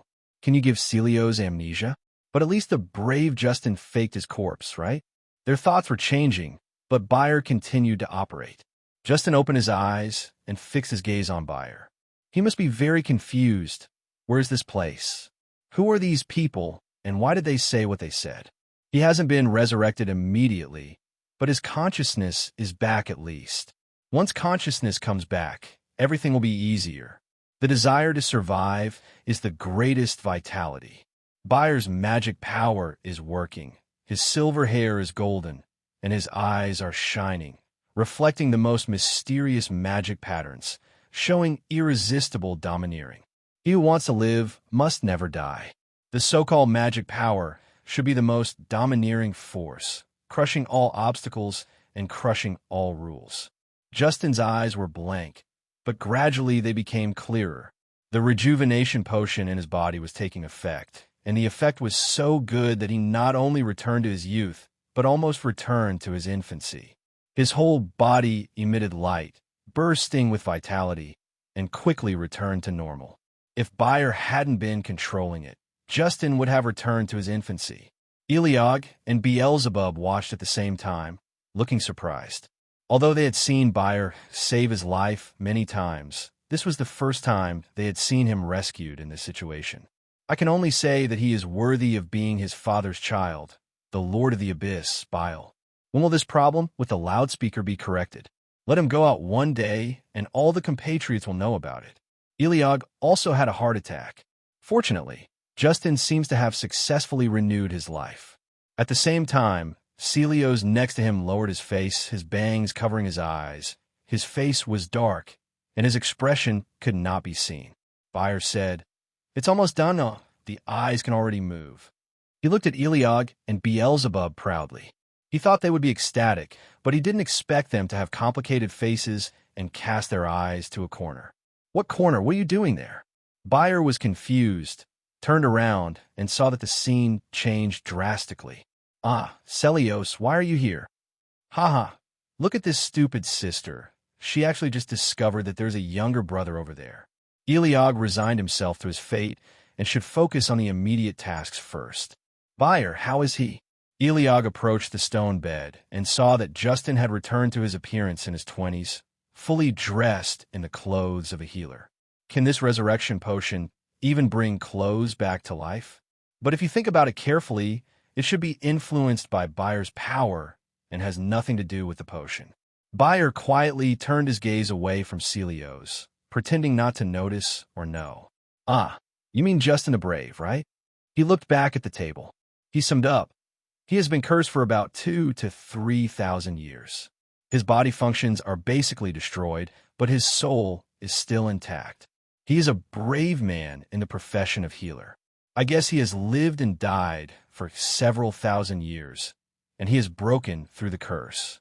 But the mastermind behind the scenes was superior and sealed him in this full-level magic weapon. Just thinking about it makes me feel like I have been through a lot of hardships. A normal person would go crazy after being locked up in such a dark place for a few days. Should he be said to be worthy of being a brave man? His willpower is not just extraordinary, it is simply abnormal. /U0026 amp. Amp, old quo. Then when can he speak? Come to Diamond Suit, see the latest chapter Diamond Suit, the complete chapter. Beelzebub also came over and looked at Buyer. Buyer exclaimed, "Are you the devil? He has just been resurrected." Beelzebub paused. "If you say the devil, it is indeed the devil." At this time, the little black bird flew to the table and found that Justin's fingers were moving and his pupils were trembling, as if he was eager to say something. "Beelzebub, do you also want to tell us who harmed you?" Eliog lowered his eyes and remained silent. However, the first words of the brave man who was trapped in darkness and deeply cursed after his resurrection were, Repair. His voice was extremely hoarse, like the sound of an old and broken saw cutting wood. It seemed that just by speaking one syllable, his newly restored vocal cords were about to be torn apart. The air was silent. The gods and demons were frightened. Buyer's eyes were inexplicably filled with sourness. "It's really, all of you braves are so annoying, including Roger, and so are you. What are you doing?" But Justin didn't know if he heard his words clearly, so he continued to work hard to make a sound. He just wanted to ask if the man was still alive. It seems that if he doesn't know this, he will definitely die with his eyes open. Buyer blurted out, "Still alive, not dead, back from the abyss, safe and sound, and there are still many children to protect me. No matter now or in the future, nothing will happen to you, Brother Shio again." Justin's pupils trembled, although his muscles could not move and he could not make any expression. However, everyone could see his shock at this moment, and the boulder that had been hanging in his heart could finally be put down. Buyer seemed to have figured out that he was probably just having a flashback, so he said in time, "But you can't die because he wants to see you, and Roger also wants to see you. Sooner or later, you will be reunited, talking and laughing like before. Your regrets are not over yet. You still have many things to tell us, so don't die. Give me a life." The weapon refining room was silent, except for Buyer's overbearing orders. Eliog has known this demon's willfulness for a long time, and he often has no choice but to do anything about it. But only this kind of demon can say such things.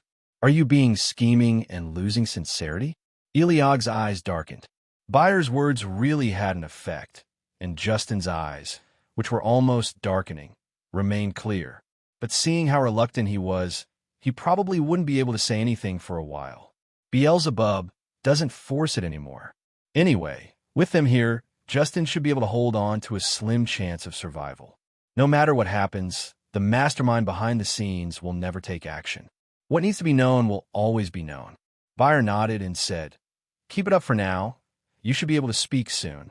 The matter seems to have come to an end. However, at this moment, a voice suddenly floated from the corner. Did you forget something?" The voice was as cold as a ghost's whisper.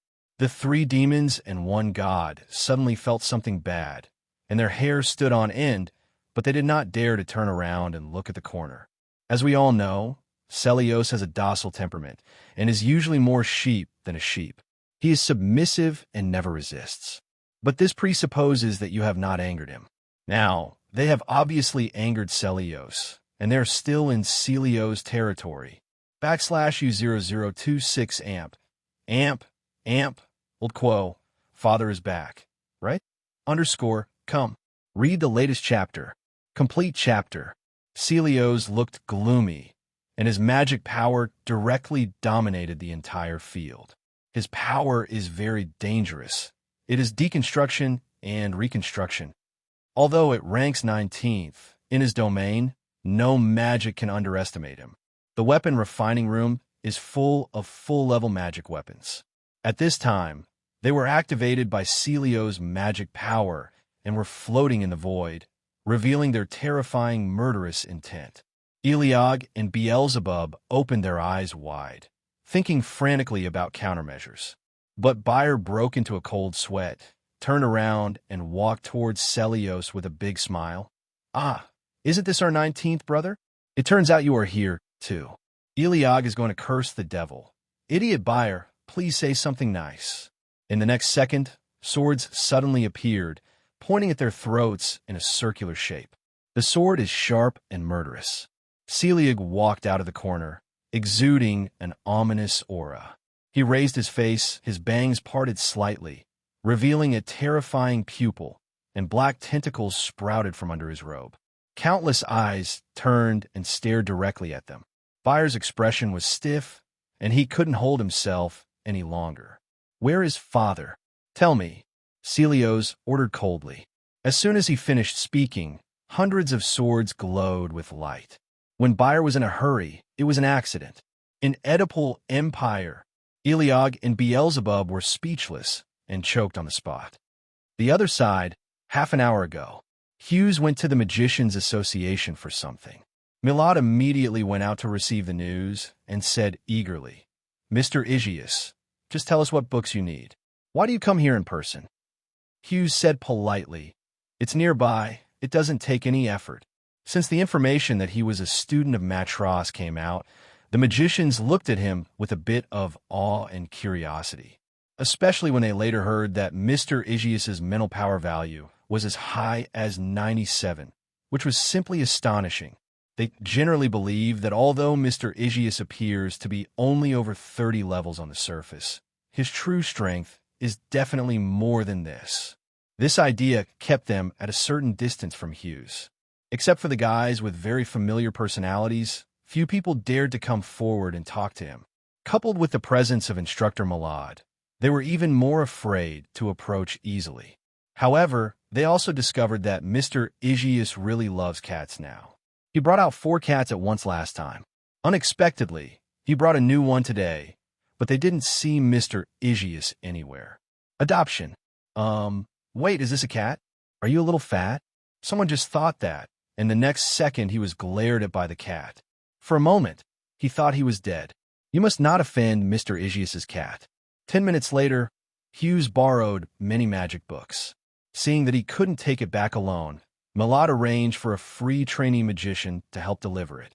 Hughes didn't want to trouble others, but the trainee was very happy and made arrangements in a few moments. "Mr. Aegeus, our library has a home delivery service. You have full permission to use this service," the trainee said enthusiastically. Hughes was more respectful than obeying his orders, nodded and said, "Thank you very much." At the same time, Vasak, who looked like a white cat, suddenly raised his eyes and stared at the intern, not knowing what he was observing. The trainee seemed to notice the white cat's gaze, but he didn't make any movement. He still smiled and looked polite and friendly, without any abnormality. On the way home, Hughes took another look at the system news. There have been too many major events recently, and there have been constant discussions on the streets. After all, the human crisis is no joke. Anyone with a sense of worry will pay close attention to it. The Hammurabi Empire is really something. Why is it unwilling to accept aid? Is it because it can't save face as the strongest country? Yes, this is a war of peace and a zone war. It is limited to levels, not numbers. The first round is limited to levels 11 to 20. It is obviously a good opportunity to crush with numbers. No matter how many things the Kingdom of Destruction sends, they are not as many as are human beings. That's right. Numbers are one of the decisive factors in a war of peace. They give up the advantage of human numbers and fight with their own people. How can they not lose? But this is a war of peace against Hammurabi after all. It's not good for other countries to point fingers at them. There seem to be many conflicts of opinion. This is natural because the world is so complicated. People with different worldviews and different values will have completely different views. Disputes are the norm. On this continent, almost only countries with unified beliefs like the Kingdom of God can reach a consensus, because their citizens are either creations of God or God's followers and other things related to God. At sunset, Vashik was drowsy in the basket, and his eyes were drooping as he saw the shadows on the ground stretching longer and longer. When Shios passed by a dairy store, he went in to buy some milk. His little light body was just growing up, and he wondered if drinking some milk would help. When he got home, he also made a milk bottle, poured milk. When he saw it, his eyes, which had been squinting, suddenly opened, and he stretched out his tender hands, grabbed the milk bottle, and opened his mouth to bite it. He really started to eat it, and his white face turned slightly red, like two soft marshmallows, and his skin was so tender that it could be broken by a finger. He really got healthy. Shios pursed his cheeks, his eyes were relieved, and he watched him drink milk quietly. At the same time, in the sky outside the sky, a majestic human figure stood alone in the golden light. God of another world. Obviously, he had never drunk this kind of thing, so he really couldn't tell the taste. But logically, if the child likes to drink, he should like it too. It's incredible. A few minutes later, the little light body drank enough and fell asleep and returned to the system box. Although I don't know his specific state, it should have supplemented some nutrition. Neither the divine body nor the demon body is lactose intolerant, and there is basically nothing that cannot be eaten. Shios took a look at the other children and found that they were all sleeping soundly, and it was easy to wake up. Speaking of which, his little puppet has always been lively, but today it slept for so long for the first time. Why? Shios was a little confused, and at about the same time, he saw the world news updated. The Hammurabi Empire successfully won the power of the Abyss Lord Buyer, and the reserves of magic potions have greatly increased, especially the reserves of high-level anti-curse magic potions have increased by more than 10 times. The Abyss Lord Buyer helped in times of need. He is really a friend of mankind. The Abyss Lord Buyer is the only one among all the Abyss Lords who helped. He is really, I am crying. Shios was stunned. Is this news a bit strange? Is the wording too willful? He didn't know that at the same time, the military meeting of the Hammurabi Empire. Several people quarreled.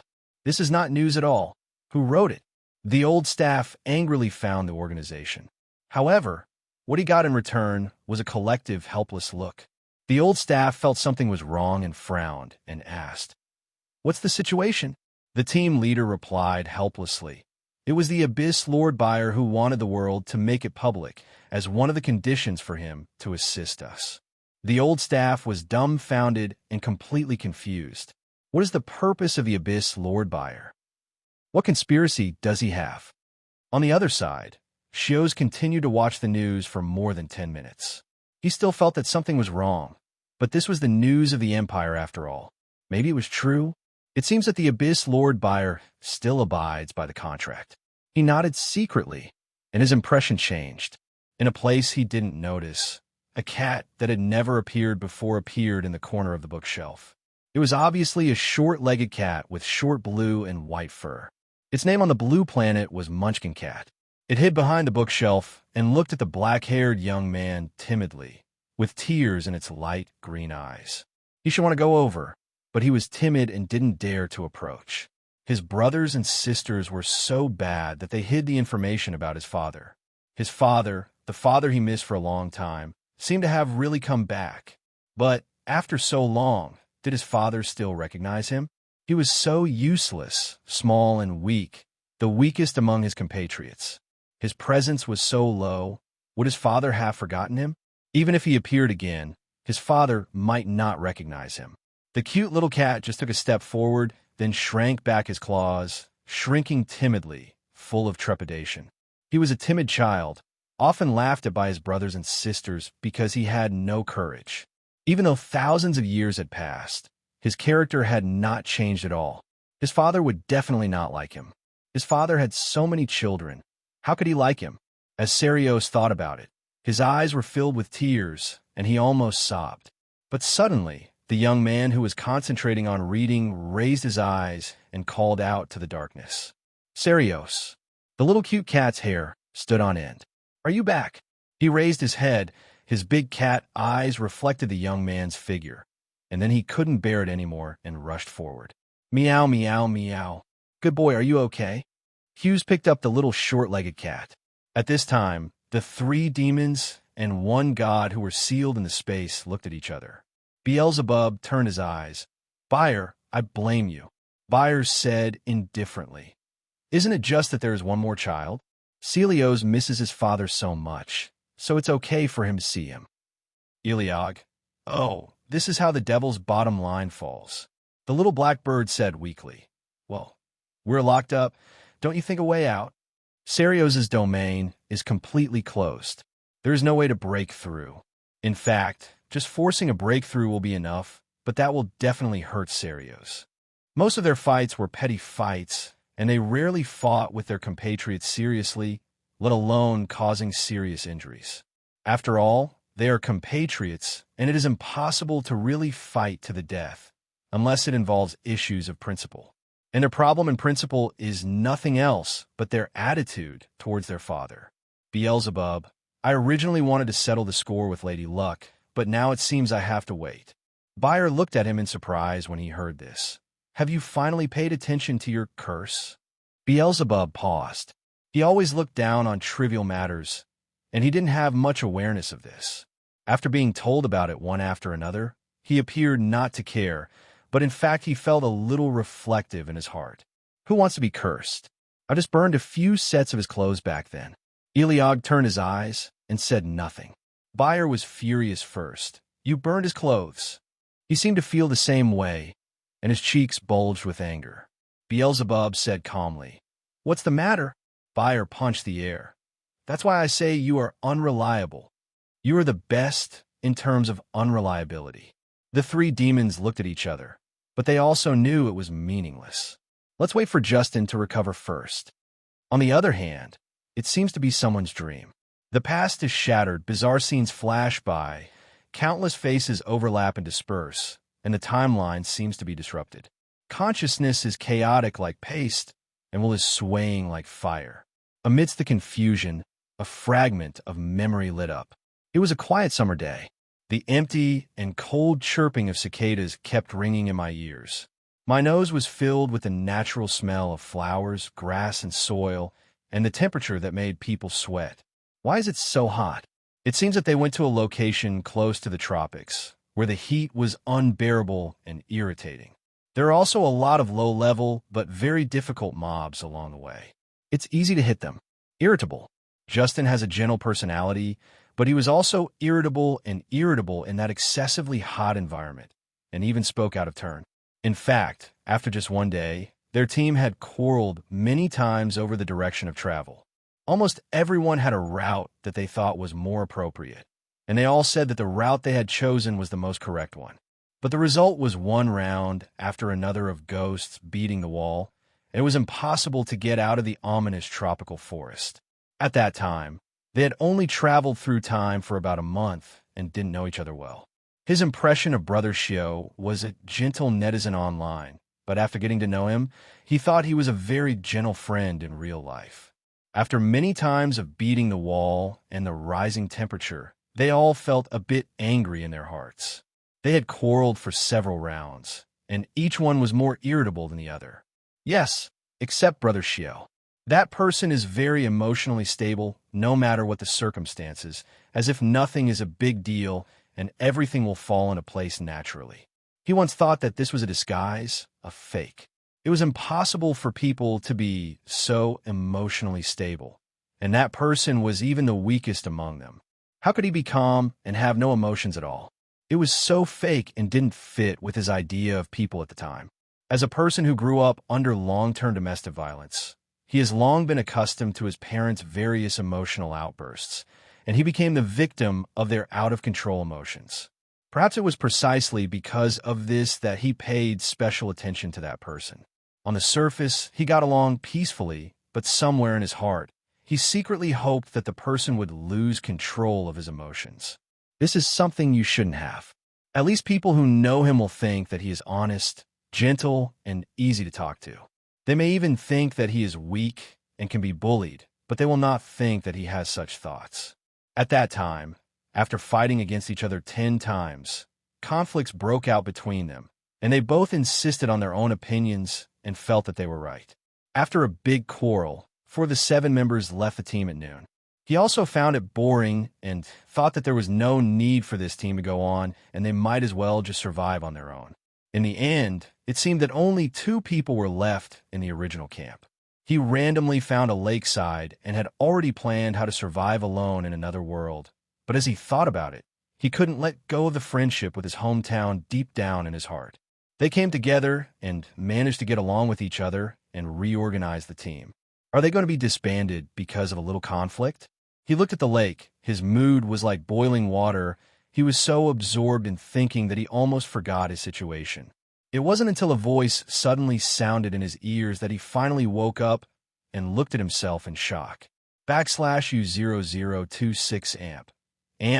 Amp, old Quo. Are you okay? _ Come and see the latest chapter and the complete chapter. The black-haired young man appeared at some point and looked at him with concern. He was stunned for a moment and said subconsciously, "No, it's okay. Drink some water." Before he could react, the other party handed over the water bag with a smile.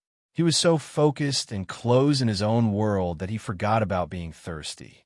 So after he reacted, he couldn't help but take the water bag handed to him. While he was drinking water, he heard the other party say in a gentle voice, "Your career is very important to the team, unlike me. I have persuaded everyone else to come back, and only you are left. Justin, can you come back?" Hearing this, he was almost killed.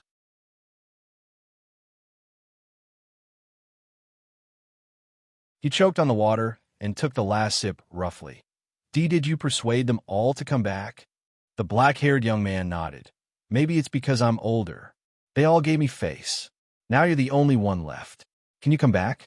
The team cannot be without a healer." He was stunned for a moment and rarely agreed immediately. A good-looking person like him should rub his head and nod honestly, saying something like, "Is that so? I'm really sorry for causing trouble to everyone. I'll go back right away." The sentence really stuck in his throat, and he almost said it, but maybe his mood had deviated at that time, and he actually asked the other party, "Don't you have any emotions when you encounter so many things? Don't you want to leave the team? This time travel has disrupted our lives. Everyone has lost their temper, but I have never seen what you said. Why can you be so calm? No a hint of emotion?" He looked into the other person's eyes, with a hint of questioning in his tone, and the other party directly admitted, yes. It was just one word, and he was caught off guard on the spot, hesitant. "You said you did, but I've never seen you complain." "Yeah."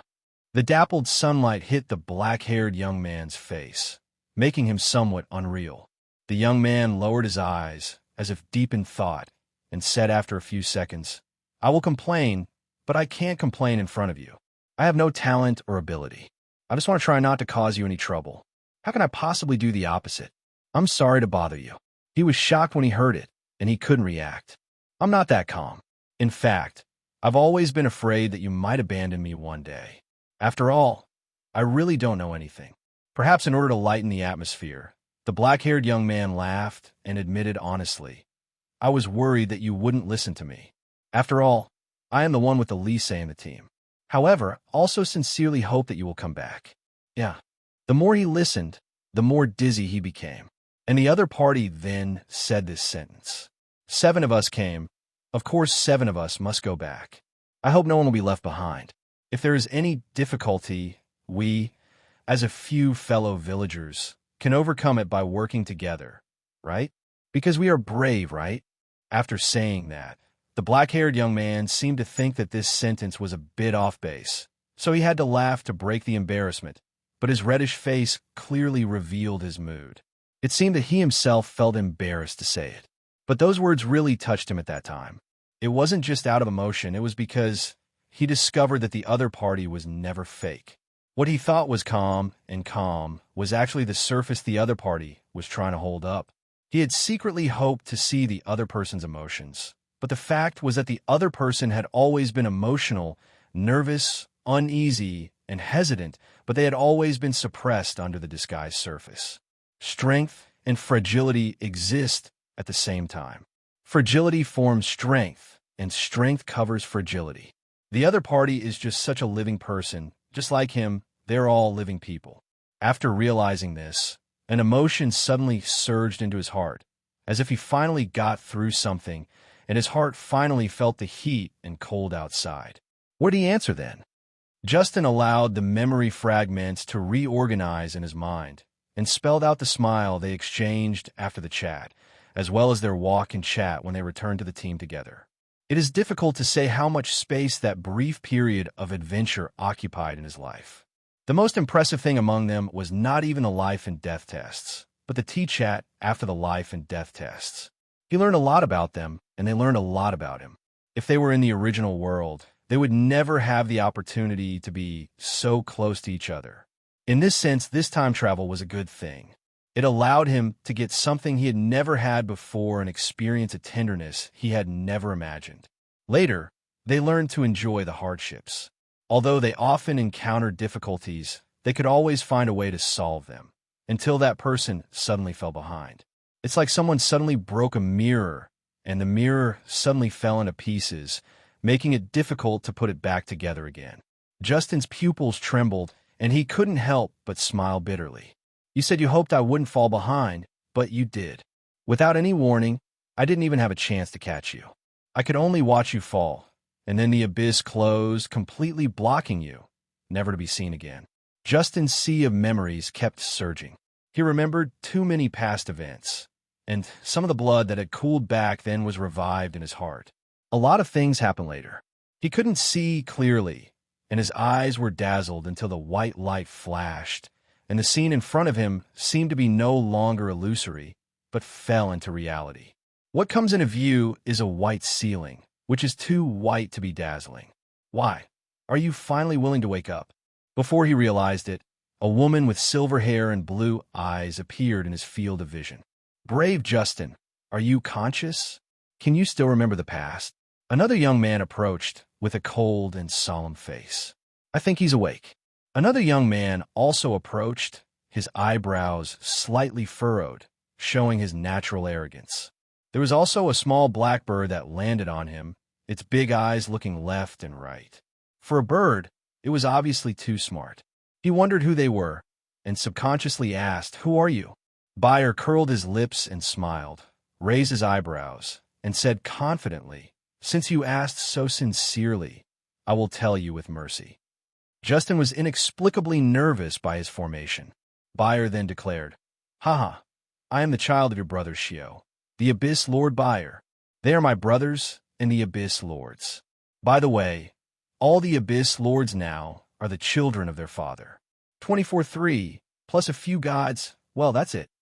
Justin's eyes widened, and he sat up in shock.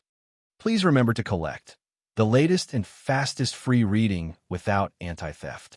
Brother Shio's so many children? Justin was shocked and was so scared that he was about to be resurrected.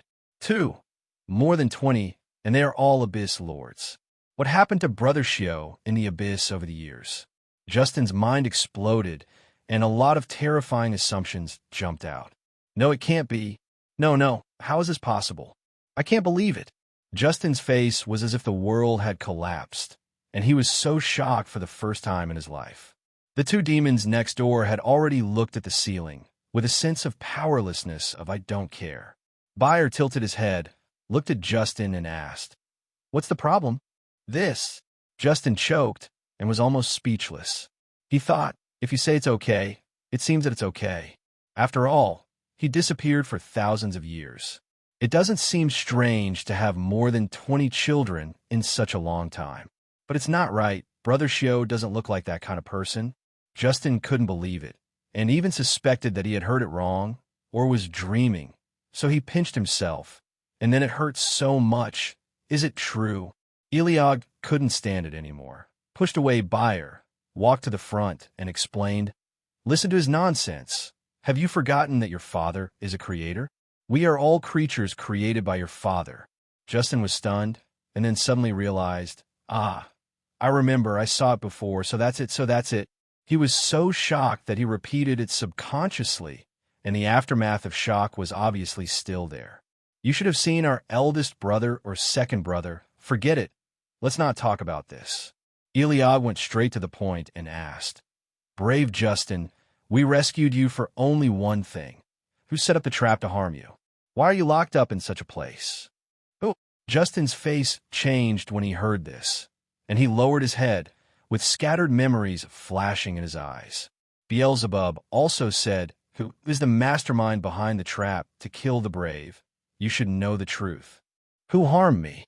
Justin frowned in thought, bent his fingers, rubbed his eyebrows, as if he was in a splitting headache. "Let me think about it."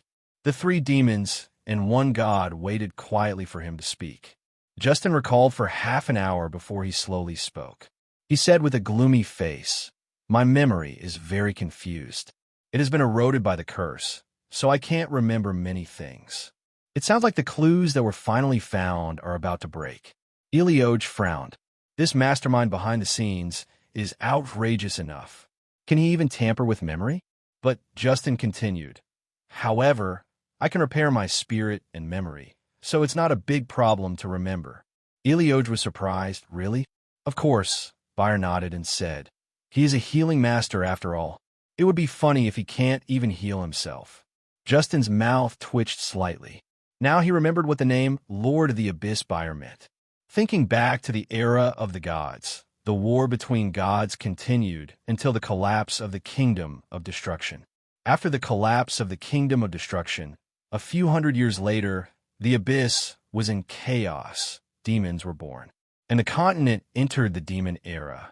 The so-called Demon's Birth refers to the coming of the Lord of the Abyss. As a brave warrior, Justin certainly knew about the Lord of the Abyss, and knew that they were all at the maximum level and powerful, but he never thought that the Lord of the Abyss and Brother Shio were actually related in this way. One is fine. All the Lords of the Abyss are the children of Brother Shio. Wait, then Brother Shio is the legendary Lord of the Abyss? Justin felt that he had found the truth, and his confused brain finally sorted out what was going on. It turned out that Brother Shio fell into the abyss. Not only did he not die, but he also created a terrifying existence that would gallop across the continent in the future. Even the Demon Ball, who conquered the continent, and Agars, who shocked human history, were children created by Brother Shio himself. Justin sorted it out, but it was still unbelievable, and he couldn't help but be dazed for a few times. Beelzebub was impatient and asked, "So have you thought of it? Come, read the latest chapter. Complete chapter." Justin thought, "You should take care of the old man. It seems that you didn't inherit all of Brother Shio's gentle temperament." However, being stared at by so many eyes, as an uncle in terms of seniority, how could Justin live up to the expectations of his nephews and nieces? Justin was timid when he was young. After thousands of years of baptism, he became a calm and kind elder when he was more than 1,000 years old. But Bayer drank too much resurrection potion at once, and his mental age was suspended back to his 20s and 30s. Justin was unaware of this and tried to recall his last memory. Then his eyes gradually became serious, and he said in a deep voice, "I was ambushed. At that time, I was fighting against the alien god number 008 in the subspace. I and others were exhausted and were about to return to the Alliance, but we were attacked unexpectedly." Elioj immediately asked, "By whom?" The little blackbird next to him also showed a curious look, and Justin said suddenly, "God of the underworld." The air was silent for a moment. The little blackbird was stared at by the three demons. The little blackbird was confused and shook his head wildly, saying, "It's not me. I have never met him.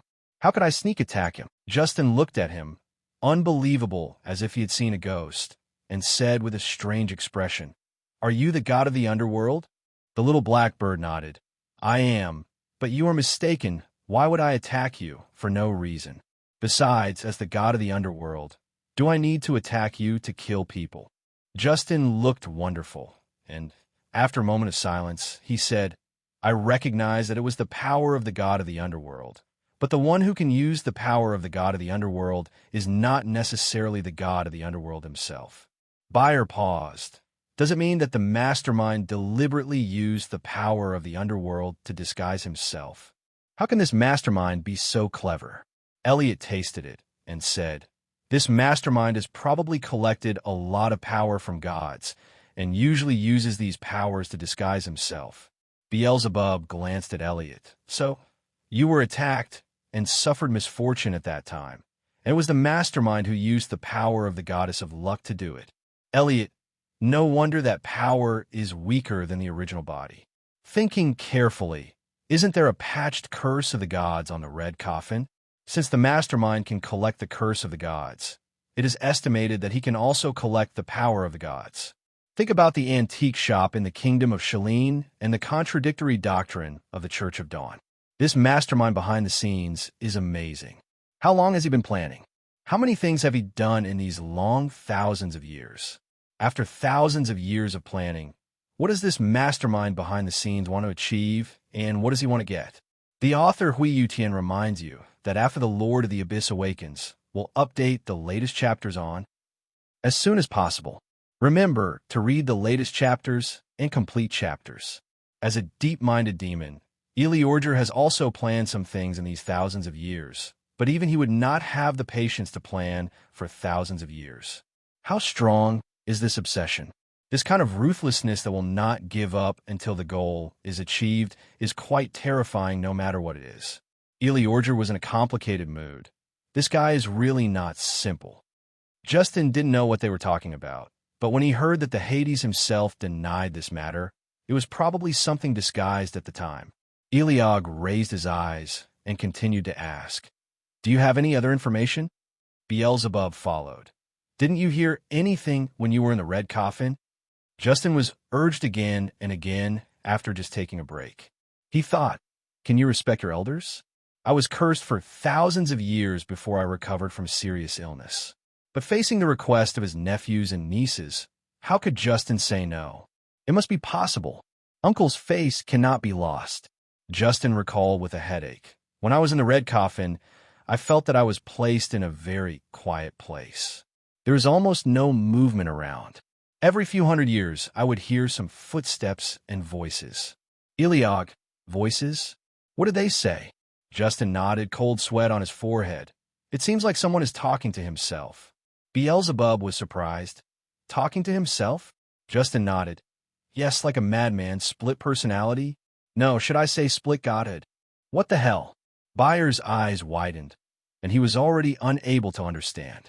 Justin, I can't tell who it is, but I know it's definitely not a normal thing. I can't hear what it's saying, but I remember saying something like consciousness and death. The three demons looked at each other, and they couldn't lock anyone down with just this little information. But the term divine nature split does have some problems. Elioj thought about it and asked a more critical question. Is he very strong? Justin paused and thought. I don't think his strength is the ultimate, but he should have a way to reach the ultimate temporarily. This strength range can lock some existences. If it's a god from the mainland, it's easy to deal with, but I'm afraid it's something like a god from another world. But if it's locked onto the 7 gods who summoned the hero, who is the most likely one? Several possibilities flashed through Elioj's mind, especially the possibility that Amon had mentioned before. The ancestor god of mankind. Beelzebub also thought of it and continued to ask, do you know the situation of other heroes? Other heroes. Before he disappeared, Mingjie, Chunlingxi, Wang Chang'er, and Yi Qingyi disappeared one after another. He also looked for them, but unfortunately, there was no clue until he became a missing hero. Justin continued to recall with a headache. I'm not sure. That place is too quiet. Maybe they are there, maybe they are not. Beelzebub boldly inferred. I think they are all there. Elioj. Yes, the missing heroes should be cursed like him and locked in the coffin. Bayer was puzzled. Why not just kill them? Justin paused, thinking that his niece was really rude. Elioj thought, the timing is not right. For example, you have to kill him at a specific time. Beelzebub shook his head, but he killed our father in advance. Justin was stunned for a moment, and then he realized that it turned out that Brother Shio didn't fall accidentally, but was harmed by something. Elior nodded. That's true. But no matter what, there must be a reason why he spared the hero. Isn't he using the hero as a rechargeable battery? Byers suddenly pointed at the coffin and said, that coffin looks like that kind of thing. Under normal circumstances, he couldn't say the word charger, but the gods and demons present were all unaffected by that rule, and Justin already knew the word. After Byers said this, He realized that this seemed to be the case. When a person was in the red coffin, he felt that the magic power was constantly being lost. But because the curse was so powerful, he only cared about the curse and forgot about the loss of magic power. Eliog looked at the red coffin. Charger. It's possible. The reason why he didn't keep his father may be because his father had almost no magic power at that time. You have to make full use of it, right? Beelzebub was impatient. Damn thing. He is so deliberate. What is his purpose? Eliog looked at Justin.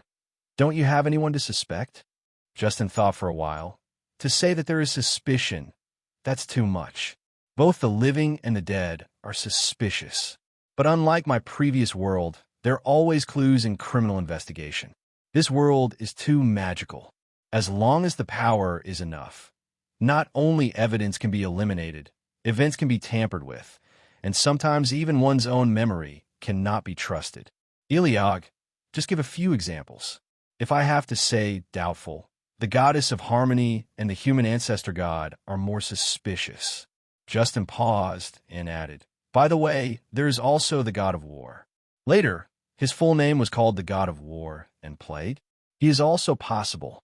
Eliog was stunned for a moment and said flatly, it's not him, just rule out.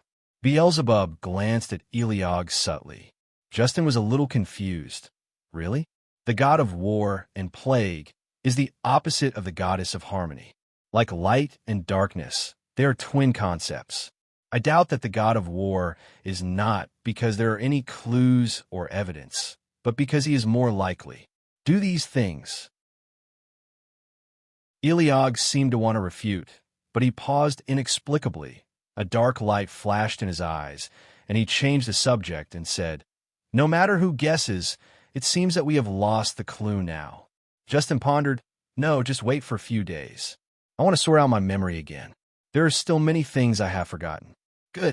Byron looked left and right and found that there was still no progress after asking for a long time. The little black bird looked thoughtful, its eyes always staring at Justin. After Justin finished explaining, he couldn't wait to say, so where's your father? Inside? Eliog, outside. This is Celio's territory. Even if we want to go out, we can't get out, let alone you. Just think about it first, and we will find a way to open the territory. Justin paused, a look of disappointment flashing in his eyes. It's good to know that Brother Shio is still alive. Do you still need to wait a little longer to meet? Seeing him like this, Bayer laughed and said, don't worry. I promise to let you see your father. By the way, there's another guy, Luo Jia. He has not disappeared, although he almost died, huh? Justin was stunned for a while, and he had not been shocked so successively for a long time. In any case, I was able to get rid of the curse of trouble, thanks to my reliable nieces and nephews. A few minutes later, there seemed to be a tea party in the garden. Tea is placed on a marble stone table, and a magic power automatically operates to complete various actions of making tea, pouring water, and shaking it well. The three demons each sat on one side and exchanged glances. Bayer looked up to the sky and complained, what should I do? Celios is angry. Will he let us out for a while? Eliog blew the hot air from the tea and said calmly, how careless. If I had known better, I shouldn't have come to his territory. Beelzebub was impatient. He didn't know if it was because he was hungry, so he asked, do you want to keep waiting? I don't know what is happening outside. Eliog's hand holding the teacup froze in midair. Bayer shouted, I miss my father. I want to see my father. When the three demons were talking, the little black bird was thoughtful, its little wings resting on its chin. Speaking of which, when did he lose his power? When he was thinking this, Eliog happened to look at him. In the age of gods, wars continue, and some power is snatched away from the gods, and it is possible that the gods themselves do not even know about it. Coupled with the fact that gods eat gods, in the later stages when divinity is highly mixed, many gods themselves are difficult to cut. So the most suspected person at the moment is the ancestor god of mankind. Beelzebub and Eliog thought together.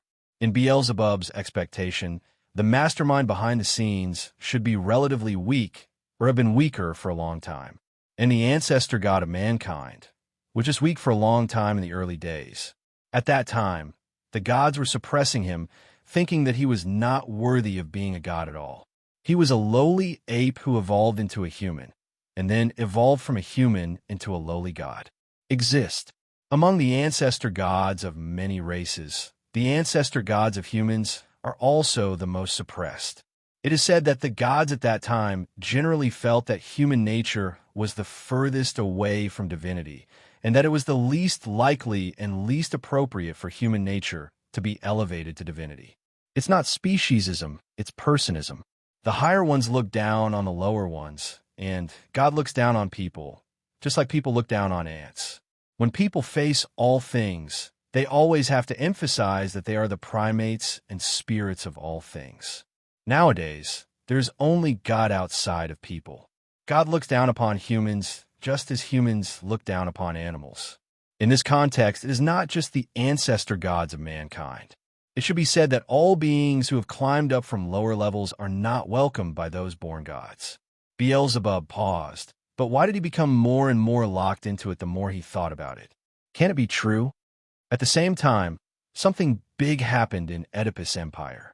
The sheep head, one of the 12 leaders of the kingdom of destruction, suddenly appeared above the imperial city. The Oedipal magic tower was immediately alert, but it was detected that the level of the sheep's head was as high as level 99. The great magic of protecting the country could not stop him at all, and the entire empire did not have a single force capable of resisting him. They immediately reported the news to the Alliance, but Sheephead deployed a powerful magic to block communication, and then deployed an illusion formation to control Oedipus' imperial city. The reason why the Sheephead came here is simple, because he believes that the number one human being is in this imperial city. And he wants to find the number one human being, remove obstacles, kill them, and drive humans into despair. However, there are too many people in this imperial city. Searching them is too laborious, and killing them one by one is also troublesome. The Sheephead stood in the void, looking down at the city, and whispered, "This city has nearly 1 million people. If I kill them all, I'm afraid I will be severely cursed by the goddess of harmony." Each of the 12 leaders has the ability to destroy the city. If they want to destroy Hammurabi's empire, crushing them with strength is enough. There's no need to hold a peace war, go through complicated rituals, etc.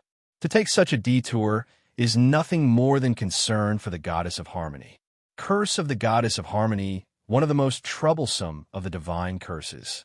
Even in the age of gods, when gods were fighting each other, the goddess of harmony was by no means a god that ordinary gods could offend. The god of light and the god of Hades are powerful enough. They both once dominated the heavens, but they were both defeated by the goddess of harmony. In the age of the gods, the goddess of harmony and the goddess of wisdom were both ultimate beings.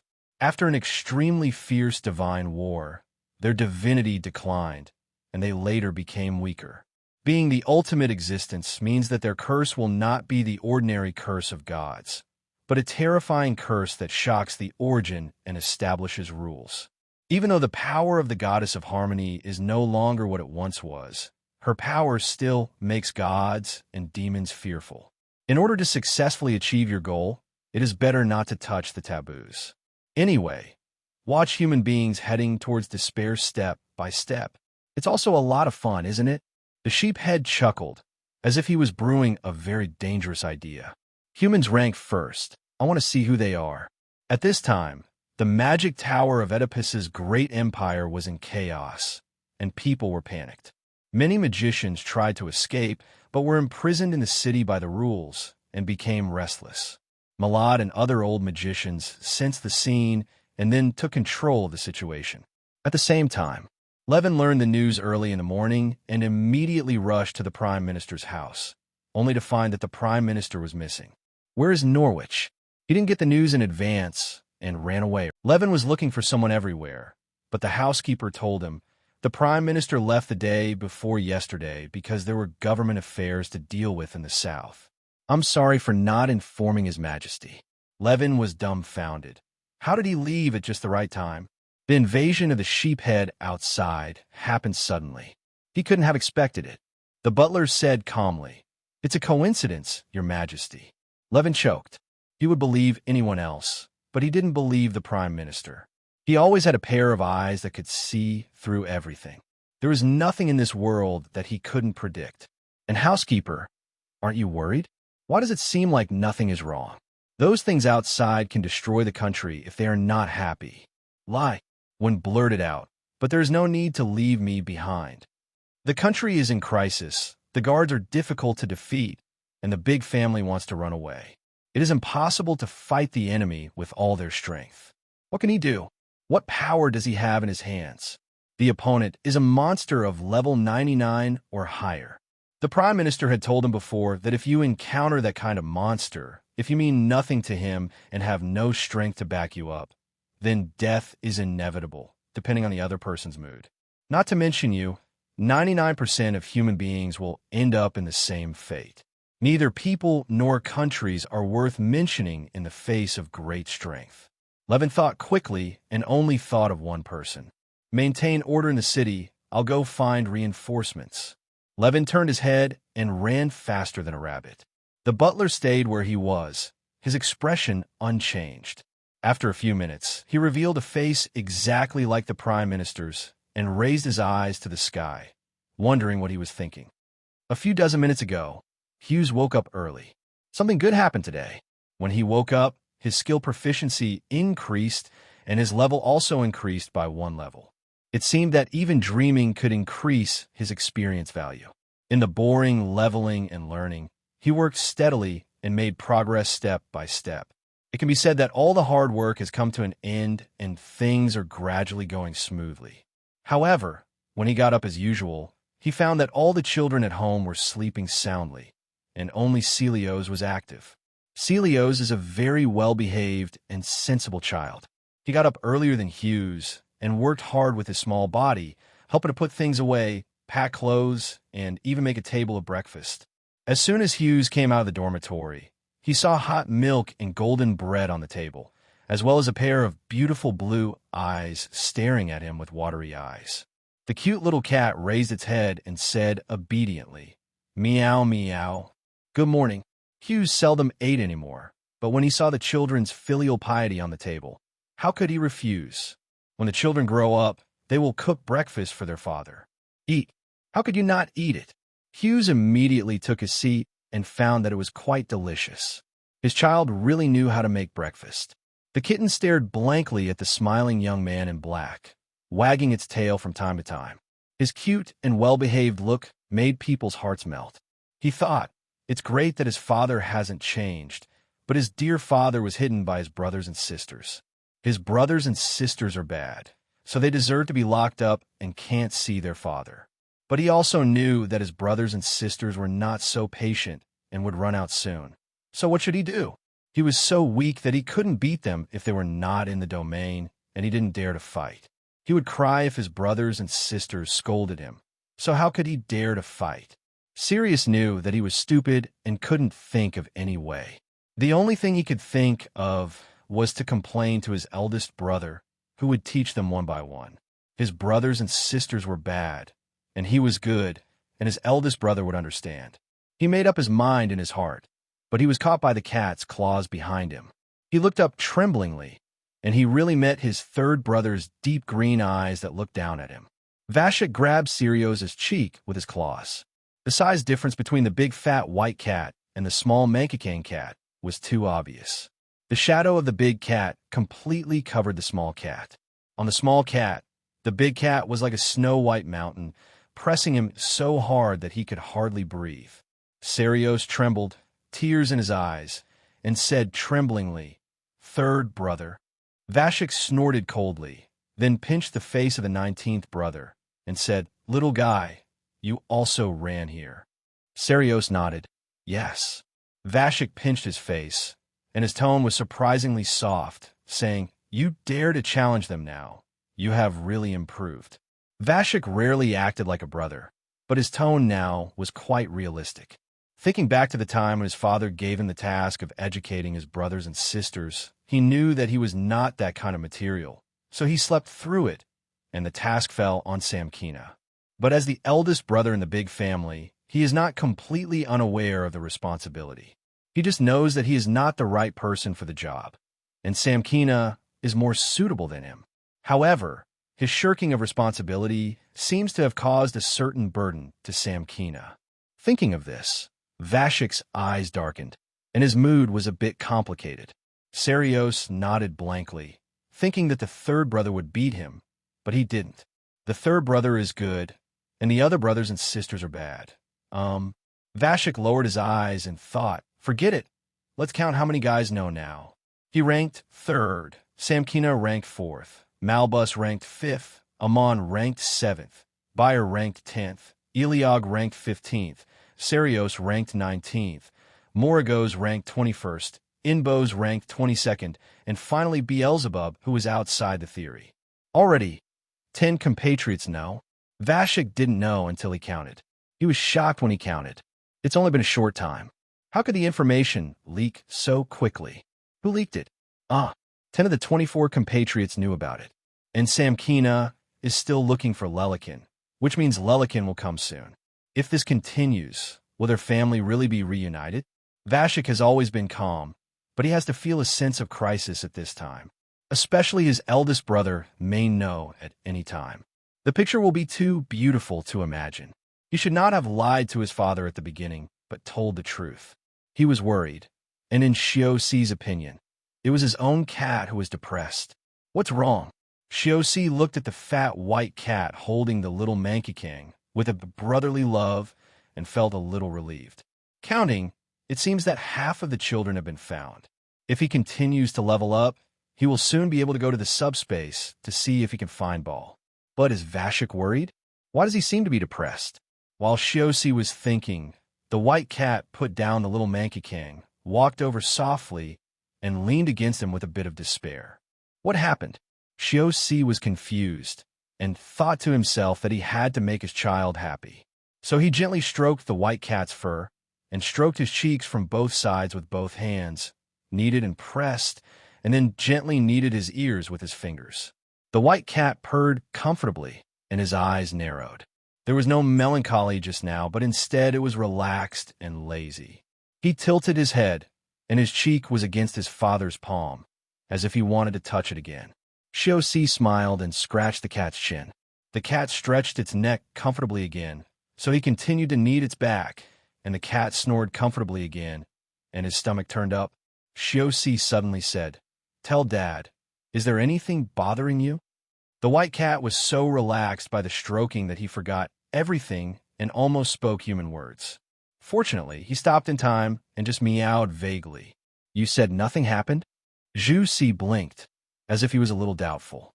Celios was envious, but didn't dare to approach until the other party also picked him up, touched his ears and belly, and was so comfortable that he snored and fell asleep. "Then do you know why your other compatriots always sleep?" The cute little cat showed a puzzled look. The white cat seemed to be stiff and then shook his head. Zhu Si wanted to say something, but didn't say it, with a thoughtful look in his eyes. He felt that his children loved to sleep, as if there was another reason. What was it? What were they hiding from him? Zhu Si felt a little sad, but he believed that the children would not do bad things. They should just be a little naughty. It's not that they haven't done anything bad before. Sometimes they would do something without telling him. Those things were all for his own good. Thousands of years have passed, and his children have not changed much, but they may have more ideas than before. Zeus lowered his eyes, rubbed the white cat's head and back along its fur, and said, "It doesn't matter what you do, but be careful not to force yourself and don't get hurt, understand?" The white cat paused. "If there is anything that cannot be solved, tell Dad, understand?" Zeus smiled faintly, who knew that the white cat was already in a state of panic at this moment, and the tens of thousands of words of confession in his heart had been completed and could be published. Meow, his father trusted him so much. He was so unfilial. He was really so unfilial. If his father hadn't been right in front of him, the white cat would have slapped himself. And Celios was indeed a fool, and didn't quite understand what this was saying. At this moment, an extremely loud shouting sounded outside. "Humanity ranks first. Don't hide. I know you are in the Imperial City, Come out quickly, otherwise I will kill one person every minute until the city is massacred. The sheep head stood high in the square in the center of the imperial city. This first-class position can be seen by almost everyone. Levin was on his way to the bookstore. When he heard his shout, he immediately broke out in a cold sweat. Hearing this, Zeus looked up and stopped touching the white cat's hand. The white cat frowned slightly, thinking that something was screaming outside. Then, the sheep head felt that this was not enough to deter, and then released the pressure, and the terrifying magic covered the entire imperial city.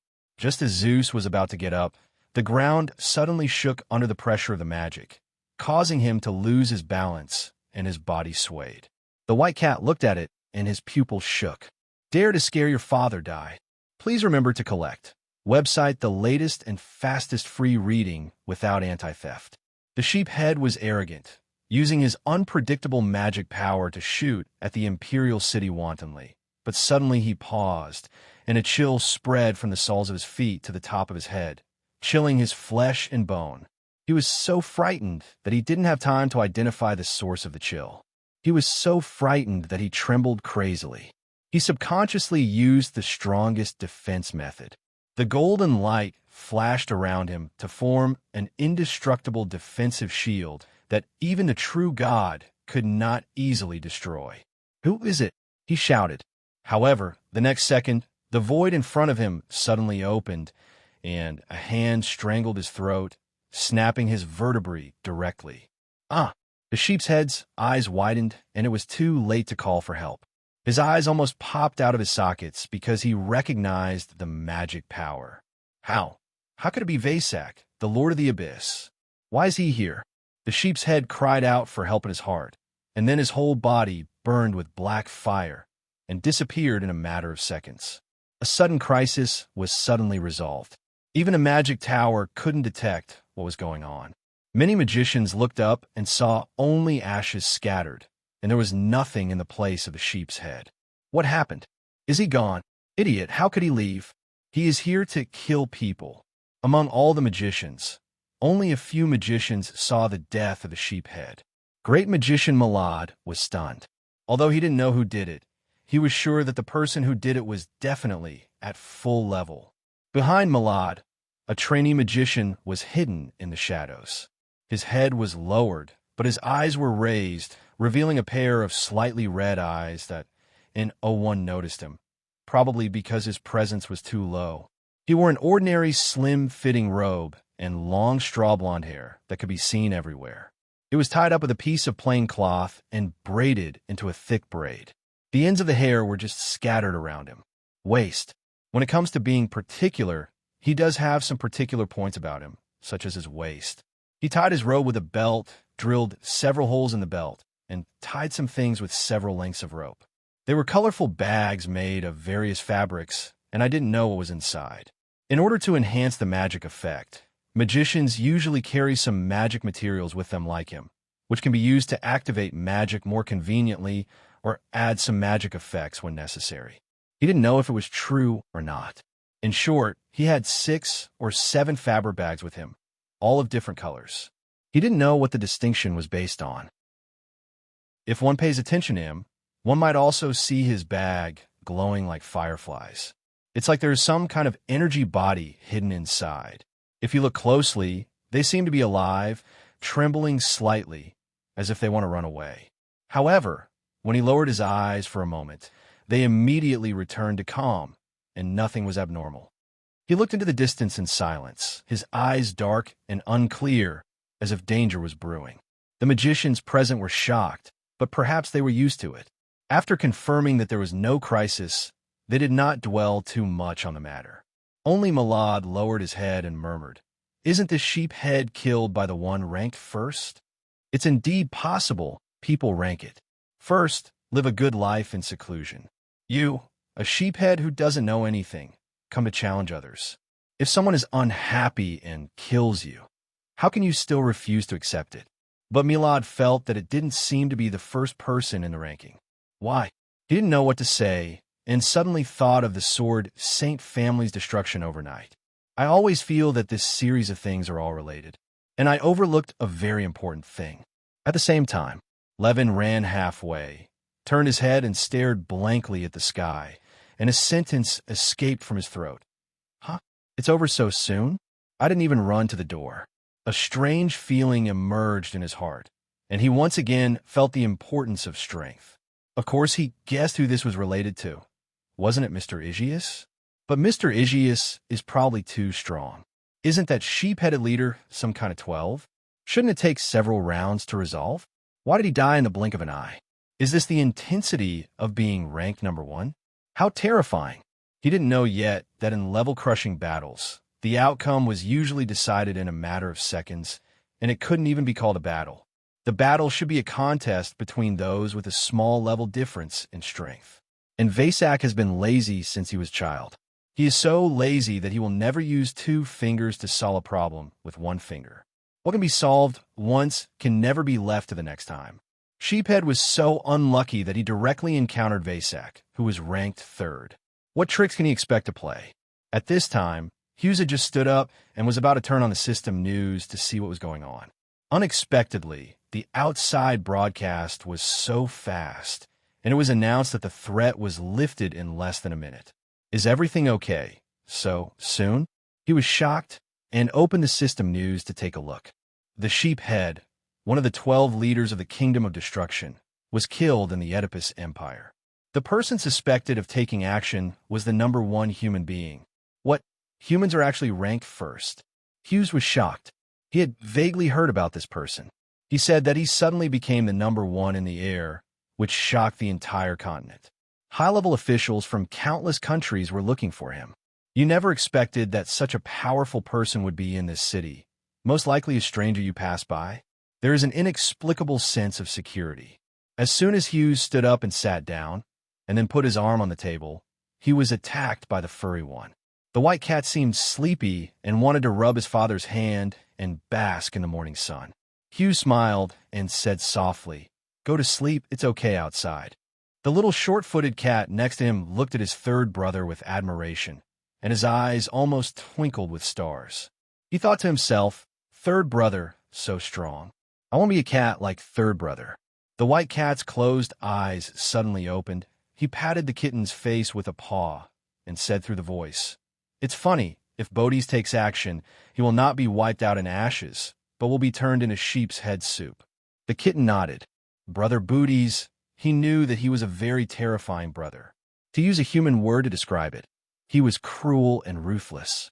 He was also the most vicious existence among their 24 compatriots, although he ranked 17th.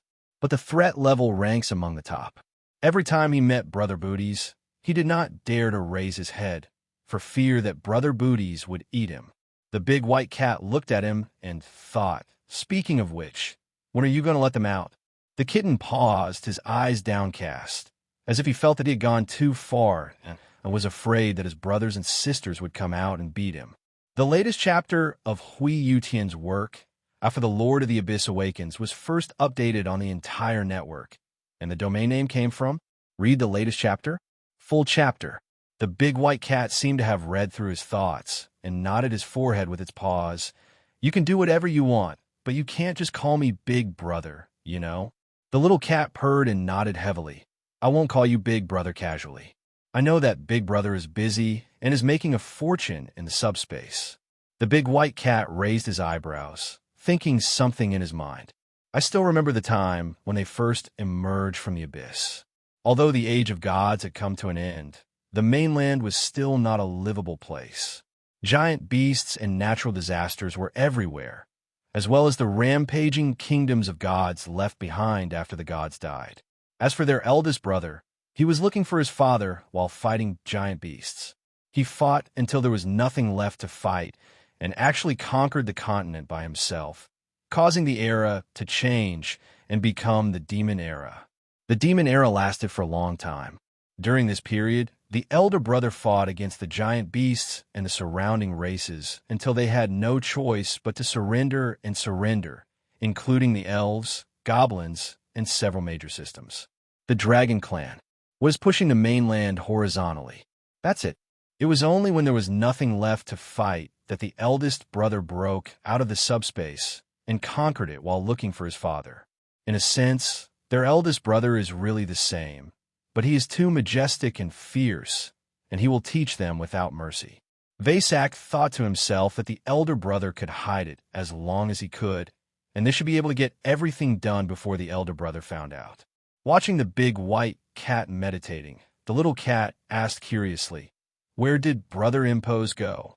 Obviously, he smelled the scent of many of his father's compatriots, including Impassion and Ammonius. Vasego paused and moved his eyes. He must be working hard. Just as he said, Impose fell into the hands of Ammon at this time, and was forced to complete various tasks assigned by Ammon. The poor little white bird is innocent, but it has to be reduced to an all-around bird that organizes books, turns pages to find information, and even provides lighting. Ammon not only drove them, but those historians did not escape his poisonous hands. It's not like there were no people who resisted, but they all failed in the end. After several rounds of struggle, Ammon almost became the leader of the history research group, and no one dared to disobey. Helen, the real team leader, was drinking tea and watching. Helen sometimes murmured, "It's incredible." She seemed to have discovered something, but she didn't dare tell the second person. On the other side, Hammurabi's empire was in the tactical conference room. What? Sheephead, one of their 12 leaders, went to declare war on the Oedipus Empire but was stopped in seconds. Good thing. General Hilton hammered the table in excitement, feeling quite happy that a great revenge had been avenged. They challenged the human race, knowing that it was ranked number 1. They didn't expect that the other side was stronger. Of course, what is the concept of being ranked first among humans? It's reliable. Everyone around the round table was delighted. Don't worry, don't worry. But while they were relieved, they also had doubts. But who is the number 1 human being? /U0026 amp. Amp. Old Quo. Has anyone communicated with Oedipus? _ Come and see the latest chapter and the complete chapter. As far as I know, Oedipus was investigating privately, but he didn't find anything. Hearing this, Hilton sighed with emotion. It's too mysterious. Maybe the number 1 person doesn't want to participate in the destruction of the kingdom of God. I didn't expect that Sheephead to take the initiative to send it away. The second-ranked human being is the ultimate half-step to full level. How can they have the guts to challenge the first-ranked person so easily? What are you talking about? Has he reached the full level? The second round of the War of Harmony is imminent, and these news boost the morale of the military. However, the staff still believe that the situation cannot be optimistic and analyzed. If you're ranked first and neutral, the focus will be on the second and third people. Currently ranked second, he is a super strong man with dual cultivation of magic and martial arts, a student of Agar's, a contractor of Demon Godball, and the titled Glory star Norman Till. He does not belong to any force, fights alone, and travels in and out of subspace, wandering everywhere. Ranked third is the Sword Master of Middle-earth, known as the best swordmaster of all time, Scarlet Sophia. The strength of the two of them is epic-making, and they have opened a huge gap with Eve, who is ranked 4th. If Eve is a strong human, then the two of them are world-class strong, comparable to gods, intimidating all races, and powerful races such as elves are intimidated by them. Norman Till once attacked the alien god number 009 and successfully defeated him, making him never dare to set foot on the human continent again. His power and achievements are both admirable. Norman Till is also a well-known neutral of order. He is often away from the mainland, and occasionally performs alliance missions to subspace or other races.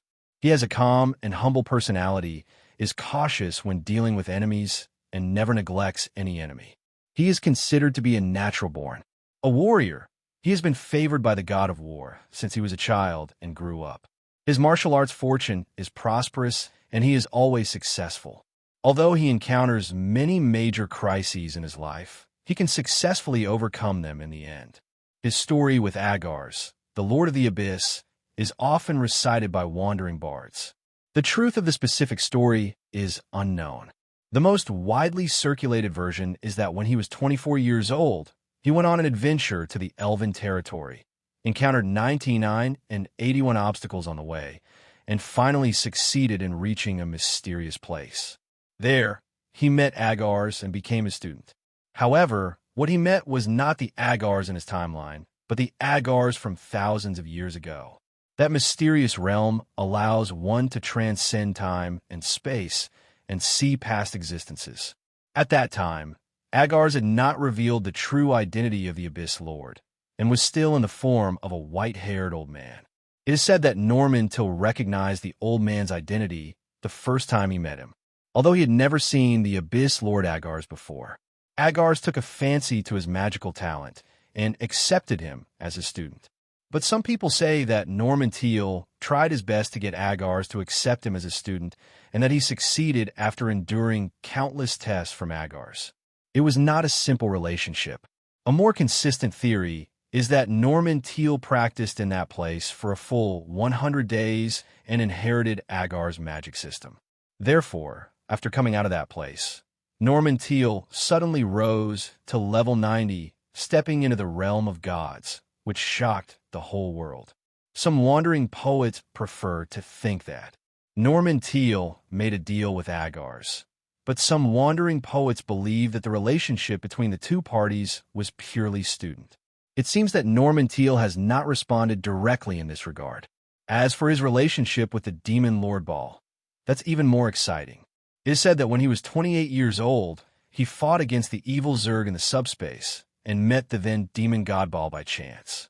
I don't know what exactly happened, but the most widely circulated story is that the Demon God Ball admired powerful warriors and took a fancy to Norman Till's talent in passing. So he accepted him as a contractor. There's another story that says that Norman Till was defeated by the evil Zerg and was severely injured and on the verge of death. The Demon God Ball passed by and saved his life. In exchange, he wanted to become the contractor of the Demon God Ball and work for the Demon God Ball. Complete one thing. Outsiders definitely don't know the specific situation. As for why those wandering poets can swear that what they say is true, is because they are too courageous. After all, there is nothing wrong with their nonsense as long as they don't pursue it. And a character like Norman Till naturally cannot pay attention to what the wandering poet says. As for Agars and the Demon God Ball, you will probably die when they pay attention to you. Having said that, historically, there were only 3 contractors of the Demon God Ball, and each of them was a great warrior who shined in human history. As the youngest, Norman Till, how could the world not look forward to it? The second-ranked Sophia once defeated the alien god number 012 with a single sword. She killed the subspace monster and never dared to set foot in the area within a radius of 10,000 meters where Sophia was. There are also many legendary stories that are shocking. Sophia is in charge of the Han dynasty, Murabi's great empire. The winning rate will inevitably increase. However, Sophia has a lone wolf character, and her position is chaotic and neutral. It is hard to say how much strength she is willing to exert. The Alliance is already contacting these 2 people. However, as luck would have it, they all have something to do, and they're all in the subspace and cannot come back for the time being. If they only fought a war of peace, they would be able to catch up if they arrive later. But be afraid, the war of peace is just a superficial war to weaken Hammurabi's national power. Does the Kingdom of Destruction want to prolong the time so that the God of Destruction can truly revive? At that time, even if Norman Till and other high-ranking humans unite, there may be only one outcome when facing the ultimate God of Destruction. That is destruction. Moreover, once the God of Destruction is revived, the rules of the Goddess of Harmony will no longer be an obstacle, because the God of Destruction, who is also the ultimate existence, is not affected by the rules of the Goddess of Harmony at all. But it is also possible that the other party's purpose is not to resurrect the God of Destruction, but to slowly usurp the authority of the God of Destruction. The latter is more likely, because the evil dragon Fedri cannot be loyal to the God of Destruction. The evil dragon race is well known for its viciousness and selfishness. He is not the original descendant of the God of Destruction, but calls himself one. In most cases, the fact that you can use the authority of certain god means that you are dependent of that god. Because gods cannot allow unknown things to misuse their power, it is reasonable to think that Fedeli is a dependent of the god of destruction. Logic and reason. However, Fedri's situation is special. No god in history has ever found an evil dragon as his kinsman. According to the character of the god of destruction recorded in history, it is unlikely that Fedri will become his kinsman. Moreover, the god of destruction had no followers at all back then. He was one of the very few gods who lived alone. The kingdom of destruction back then was said to be a country, but I heard that it was empty. There are only a few creatures there. Unless the god of destruction is imminent and has no choice but to choose Fedeli, it would be difficult to explain this matter. Want to read chapter 66 of After the Lord of the Abyss Awakens, written by Hui Yutian? Please remember the domain name of. Come to see the latest chapter at the complete chapter. However, the god of destruction's sanity is already in jeopardy, so it's not surprising that he would do anything after going crazy. I thought about it a lot and felt restless. Hilton quickly stopped his thoughts and said seriously, "No matter what, let's focus on resolving the peace war first. If they lose the war of harmony, they will lose something. How dare you neglect?" First Level Staff Officer Ashid said worriedly, "What I'm most worried about is Lady Luck. Her side will undoubtedly affect the balance of victory and defeat. If our winning rate was still 30% before, then after Lady Luck takes sides, our winning rate will be only 30%. Only 10% is left." The same First Level Staff Officer Daisy said, "As long as Uncle Norman arrives, we will have hope." Norman is what Norman Till's friends and family call him. Daisy is Norman Till's niece, and they are related to her. Although she is not acquainted with her, she is related to her at least, having met her once when she was a child. Hilton nodded. "I hope to arrive as soon as possible." At this moment, the intelligence agent outside knocked on the door and reported, "General Hilton, Mentor Eve has arrived at Hammurabi." "Okay, I'll go greet you right away." Hilton hurried over. Everyone at the round table discussed for a while and then left one after another. Daisy and Ashid, who were left behind, looked at each other. Daisy analyzed, "We are facing enemies from both sides. On the one hand, we are fighting a war to destroy the kingdom of God. On the other hand, the Alliance of Freemen is also taking the opportunity to infiltrate us." Ashid also had a headache and said bluntly, "We have caught dozens of spies in the past few days alone." Daisy frowned. "They are so persistent. They just want to take the opportunity to kill us, right?" Ashid said solemnly, "This year alone, they have launched more than 100 terrorist attacks. Of course, they will not let go of such a good opportunity to torment us. If it weren't for the existence of these perverts, their empire would be able to handle it more easily." Daisy sighed. "What can we do? If there is a problem, we will solve it. This has always been the case." Ashid was silent for a moment, looked at a document in his hand, and said, "Sheephead was killed at the wrong start. I don't think the god of destruction will give up. They should send stronger ones to continue to hunt down the number one." Daisy nodded. "I also think that since they want to kill the number one, they will never give up easily." Ashid said coldly, "In short, face is the most important thing." Daisy, "Yes, but we can't expect to be number one to solve the problem." Ashid pondered for a moment. "Didn't your intelligence agent find any clues?" "It's a little complicated." Daisy had to admit that too many things had happened recently, and her brain couldn't react properly, and she didn't have time to sort out each incident clearly. "It's important to understand your priorities. At the same time, destroy the kingdom of God." In the round table meeting where demons, and monsters gathered, several people were furious and cursed at the same time. The rat head went crazy and cursed angrily. "The sheephead is dead? How is this possible? Who did it? Humans are ranked first? How dare this human being?" Tutu calmly analyzed.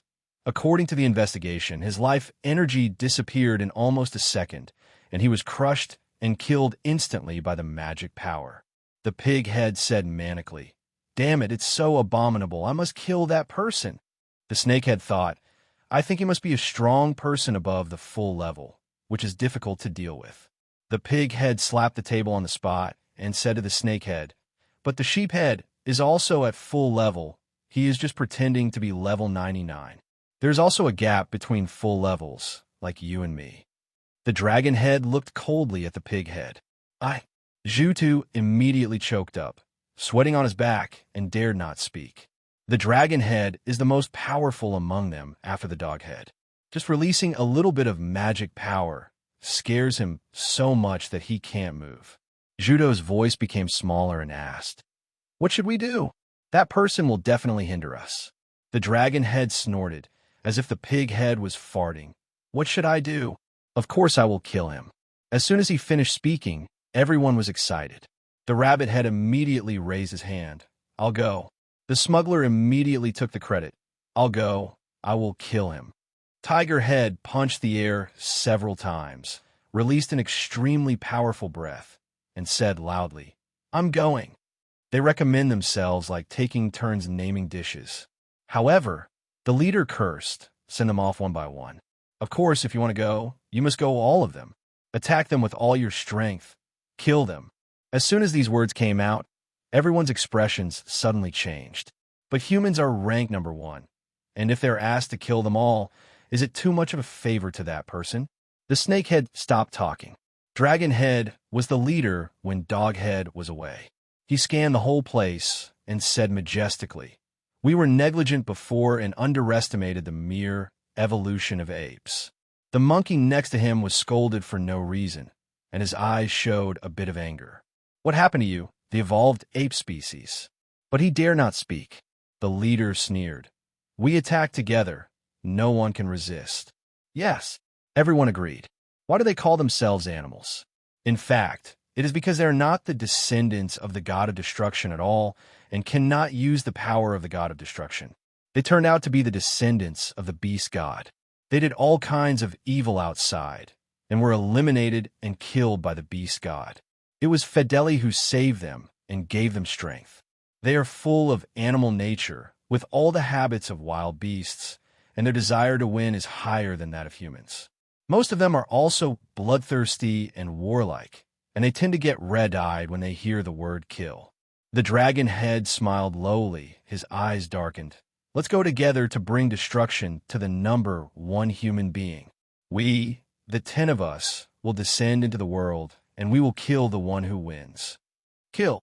Half an hour later, the Alliance received the news, and everyone from the top to the middle management was frightened into cold sweats. In order to deal with the number 1 human being, they sent so many leaders. 10 of them. "I really want to kill the number 1.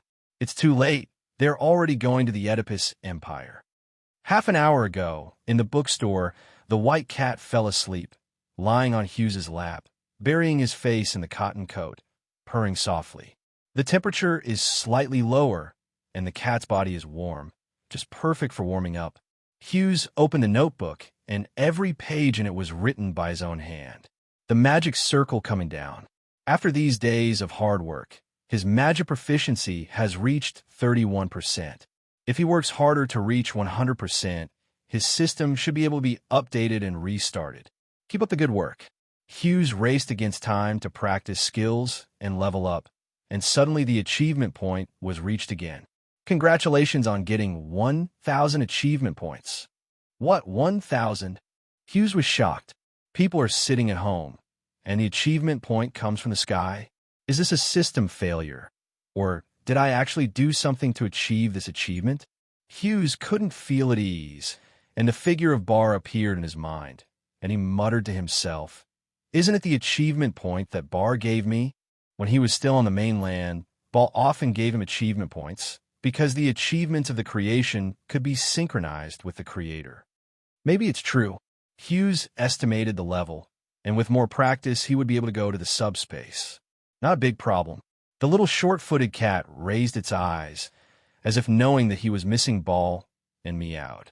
He lowered his head, stroked the kitten's head, smoothed the fur on its back, and then scratched the cat's chin.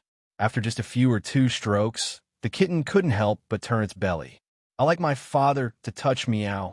Hughes's current level is level 40, and his creation skill proficiency is 90%. He is only 10% short of 100% and can refine silver level skills. These days, Thanks to the little light body, his learning experience has increased rapidly. But after the little light body was completed, he was stuck and didn't know how to continue upgrading. There are generally two ways for him to gain upgrade experience. One is skill upgrade, and the other is Zeus upgrade. The achievement points are extraneous. If he relies too much, he may not be solid enough. The first one is the most solid, but the question is, do you want to create a new Zeus? Continuously creating new things is a necessity for upgrading the career of a creator, but Hughes also feels that there are already a lot of children in his family. No matter how many more he has, he may not be able to take care of them, and it will not be a good thing for future children. Perhaps sensing his scruples, the kitten looked at him with watery eyes. Hughes was stunned for a moment and then changed his mind. There is not only one way to practice skills. I want to think of something else. The kitten was relieved. If his father had a new child, he would definitely love the new child even more. He selfishly does not want to, but what is the other way? Hughes fell in a deep thought. After a few minutes, he suddenly realized something. The little light body allowed him to get so much training, but the little light body was not newly created from him. What does this mean?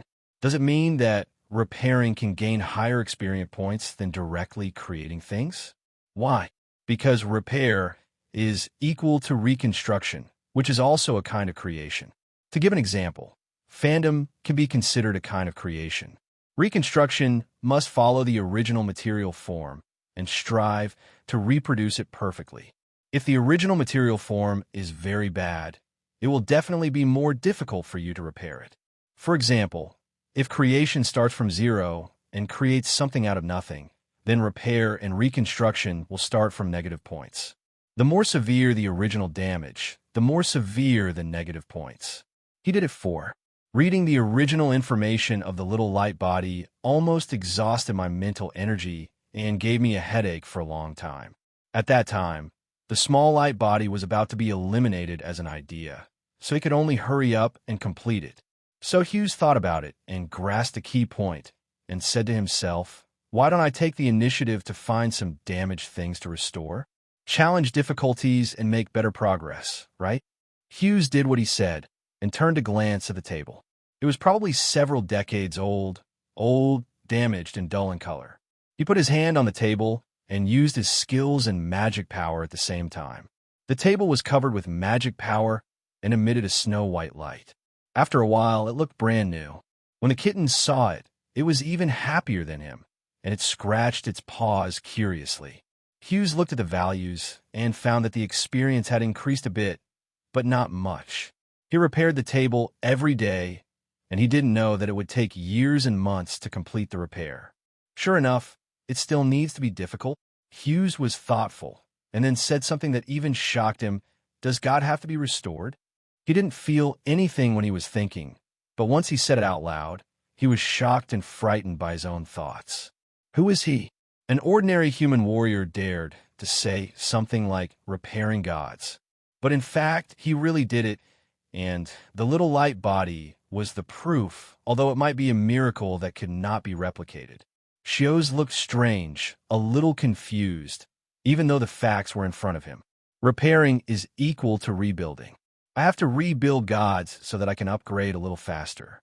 He was scared by himself again, but the kitten beside him was not picky about meat and vegetables and meowed and said yes. Zeus was amused and said casually, Dad is just a human. How can he rebuild gods? Before he finished speaking, he paused again inexplicably because he thought that the world seemed to need this kind of profession. Because many gods have fallen, their godhood has fallen, their bodies have been broken, and there are many who are lingering. Zeus thought about it and couldn't help saying, if I can develop this kind of business, wouldn't I make a lot of money? Hearing this, the kitten tilted his head. Please remember to collect. Website latest and fastest no anti-theft free reading. Hughes thought it a good idea, but after thinking about it again, he felt that it wouldn't work because he didn't know any gods. During the Age of the Gods, as a member of the Brave team, he had been to many kingdoms of gods. He had seen dozens of gods, not to say 100, but they probably didn't know him. Do they remember that he was just a god? Big problem. There is nothing we can do about it. Who made him so weak at that time, although he is still very weak now? Hughes was a little frustrated, but quickly hid it. He could not show negative emotions in front of the children. He thought to himself, we still have to take it step by step. Restoring the gods is too much to say. People can't aim too high and have to be down to earth. He sometimes talks like this, maybe to educate his children to get used to it and to cheer himself up. The kitten blinked, wondering if he understood what his father meant, and glanced at the big white cat on his father's lap in confusion. The big white cat was completely asleep, snoring up and down, and seemed unable to wake up. Hughes lowered his gaze and looked around, only to realize that he seemed to have misunderstood something before. He is obviously a creator, but his focus is more on creating living beings. This seems a little wrong. Hughes pondered for a moment, and suddenly realized that the problem was because of his thinking habits. No, it's the thinking stamp. Before he traveled back in time, he had been responsible for modeling characters or animals. So after traveling back in time, he naturally put himself in that position. Isn't it? He focuses on creating Zai rather than other things, and has little interest in items such as swords, but in fact he can definitely create them. Hughes had an idea and wanted to try it, so he picked up the big white cat on his lap and put it back on the bed. Little Munchkin followed him, as if he was curious about what he was going to do. After putting away the big white cat, Hughes returned to the bookstore and half closed the door. Seeing that no one was moving outside, he turned around, lowered his head, stretched out his hand, and his pupils shrank slightly. The kitten raised its head. From his perspective, his father had a delicate face and cold white complexion, perhaps because he had stayed in the dark abyss for too long. The deep black eyes seemed to contain bottomless mystery, and the eyelashes cast a faint shadow, making the facial features appear a little deeper. He always felt that his father was not an ordinary person. Even though his father always thought so, his outlook on life was more normal than that of a normal person. But he didn't know how to describe the specialness of his father. Brothers and sisters should know better. He doesn't understand. I saw that after Hughes concentrated for a few minutes, a long sword suddenly appeared in his hand. It's not that he has never made sword before, but he just did it half-heartedly, just making a shape, but actually it was hollow inside. Now that he has magic power, he realizes that his skills can be more colorful. Hughes weighed the sword in his hand and seemed to have some insights, and his experience value suddenly increased. Every profession has its own Tao, and the Tao reaches heaven. Is that how you understand it? Hughes has always felt that the creation profession was useless, but when he thought about it carefully today, he found that this was a complete misunderstanding. He had not developed the advantages of this profession. How could he blame the profession itself? He wanted to. Recalling the comics I have read before, especially the JoJo series, everyone's stand-ins can play tricks, fight wits and courage, and I have never seen anyone with a weak stand-in ability to bury the blame. Upgrading requires effort and even more wisdom, right? After Hughes figured out, he felt that all the magic power in his body was flowing smoothly. His thoughts were clearer than ever, and his experience value slowly increased. At this moment, the system prompts, "Congratulations on your further understanding of the creator profession. Your career matching degree is currently 67%. Please keep working hard." What? Hughes had never seen this prompt and looked shocked. How compatible is the creator profession? He turned around and saw that a career matching value had been updated under the status bar of the system. Hughes was surprised.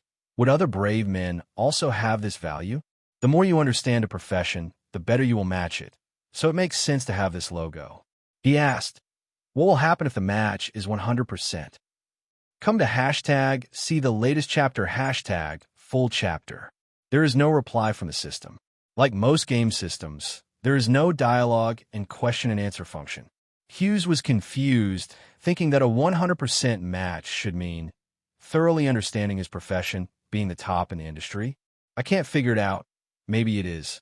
Just like the highest title of a swordsman is swordmaster.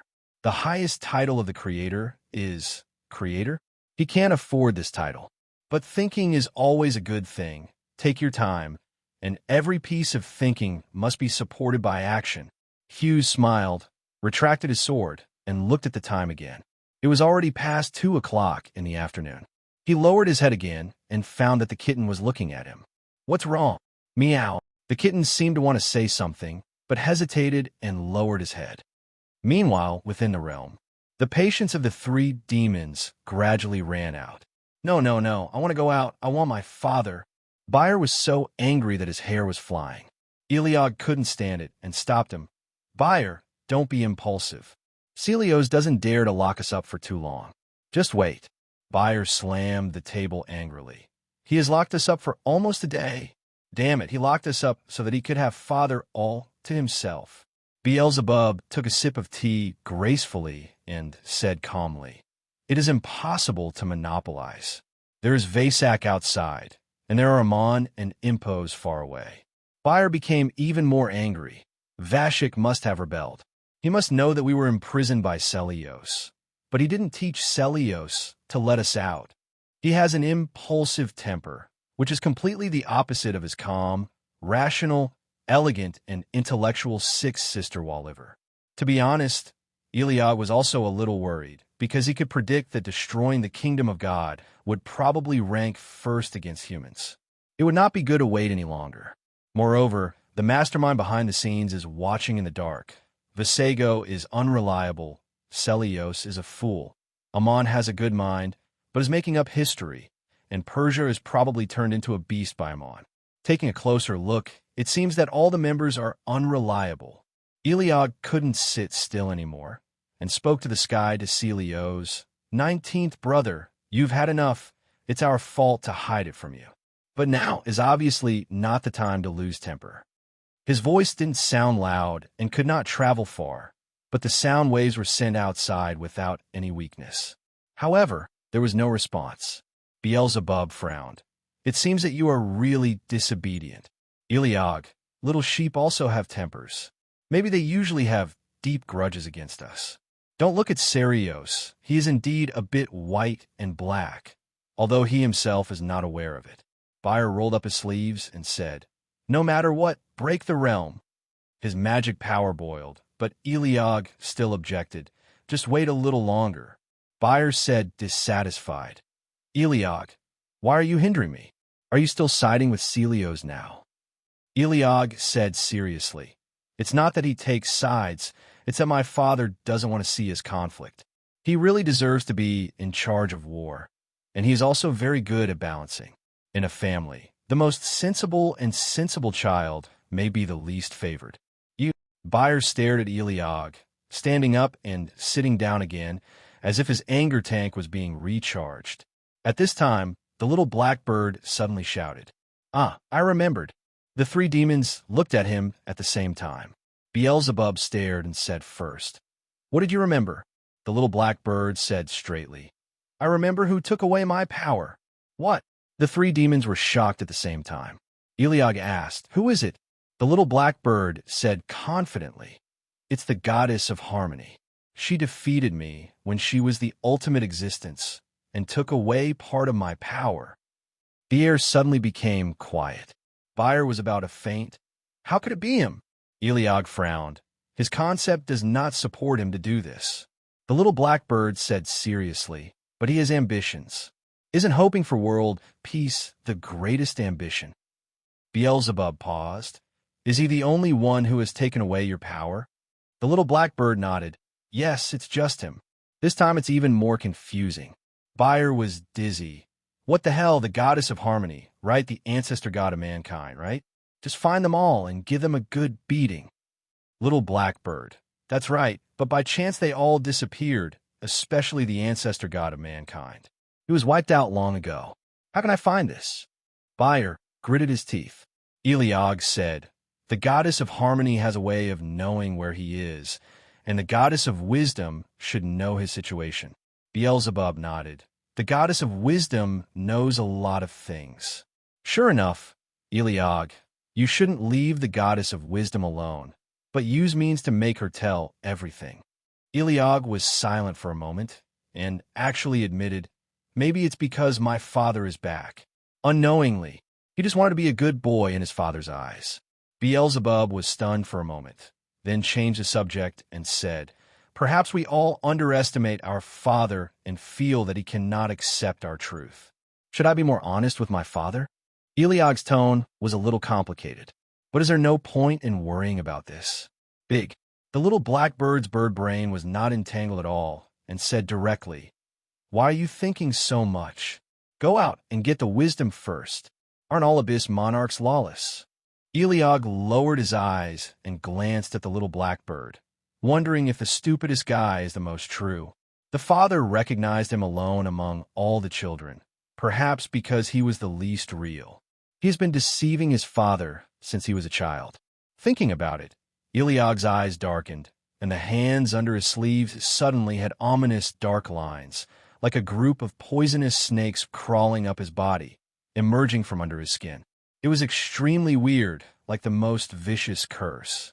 His eyes also darkened, but because he was standing in the shadow, there didn't seem to be anything unusual. Beelzebub seemed to feel something and glanced at Eliog, only to find that Eliog's face was paler than usual, and there was nothing else. Byers said noisily, "It's better to wait anyway, right?" As he said that, he looked at the sky warningly. "Celios, do you hear that? Your brother and sister have important things to do. If you know what to do, open the field. Otherwise, we will go out and beat you." The sky trembled in fear. Celios was about to open it, but was frightened by Byers' words and retracted his hand. He was in a dilemma and was sweating. At this time, there were footsteps, neither light nor heavy, heard from the side. The three demons and one god turned around and saw Justin, who was resurrected with full blood and radiant. Justin smiled kindly at them, full of elder temperament, and said, "Good morning, Brother Shio's children." I don't know why, but I always feel so angry when I hear him say that. The little blackbird couldn't believe it. "You recovered everything so quickly." Justin laughed, rubbed the back of his head, and said, "I am a full-level healer after all. If I can't heal myself, I'm afraid you will laugh at me." Byers snorted, "You should do it." Beelzebub looked Justin up and down. "You have been cursed for thousands of years. Have you really fully recovered?" Justin showed an inscrutable look in his eyes and said matter-of-factly, "Children, don't you know? I was an enemy of curses back then, specializing in removing all kinds of curses. Beelzebub. But the curse nemesis was almost buried by the curse." Justin's mouth twitched slightly, and he really felt that they had not inherited Brother Shio's good qualities. One was born arrogant, one had a deep mind, and the other had an empty mind. And there was this bird on the table. Wait, why did Hades become Brother Shio's child? Only then did he realize the problem, and his eyes widened. Eliog raised his eyes and casually filled in all the information gaps. "That's what happened. My father adopted both the god of light and the god of Hades, even though my father himself didn't realize it." Justin thought this was unbelievable. He had heard Brother Shio say it many times that the creator profession was useless, but he didn't expect that it was actually the most buggy ability. He can barely heal the gods at full level, but Brother Shio can influence the gods at level 20 or 30. What is going on? Seeing his confusion, Eliog explained, "Father's watch level is low, but the inner level should have been full long ago, but I don't know why it is out of sync." Justin was still surprised, but he was more happy for his friend, because he knew that although Brother Shio was not with him, "I have complained in front of you, but as an individual, how can you not feel uncomfortable and resentful when you watch your companions around you quickly become stronger one by one, and the distance between you and you becomes wider and wider?" But Brother Shio never showed it and kept his emotions stable. Instead, he always comforted them and enlightened. That is not an easy thing. Seeing your relatives and friends getting better and better, but you're the only one who has not made progress. If it were him, he would definitely not be able to balance his psychology, and he would even go dark. Mental strength and concentration may sound illusory and seem to be just the icing on the cake for strength, but they're actually very important. When Brother Shio was still there, he was their reassurance and tranquilizer. After Brother Shio disappeared unexpectedly, they Thinking of this, Justin felt complicated, but Brother Shio was still alive, which was better than anything else. Bayer came closer and saw the reminiscence on Justin's face. He wanted to speak out, but stopped and finally said, "What's wrong with you? Do you remember the mastermind behind the scenes?" The little bird over there said that the goddess of harmony is more suspicious. Justin paused. Goddess of harmony. The little black bird nodded. Justin recalled, he is a peace-loving god. I love it so much that I can't bear to argue at all. I hope that the world will be peaceful at all times.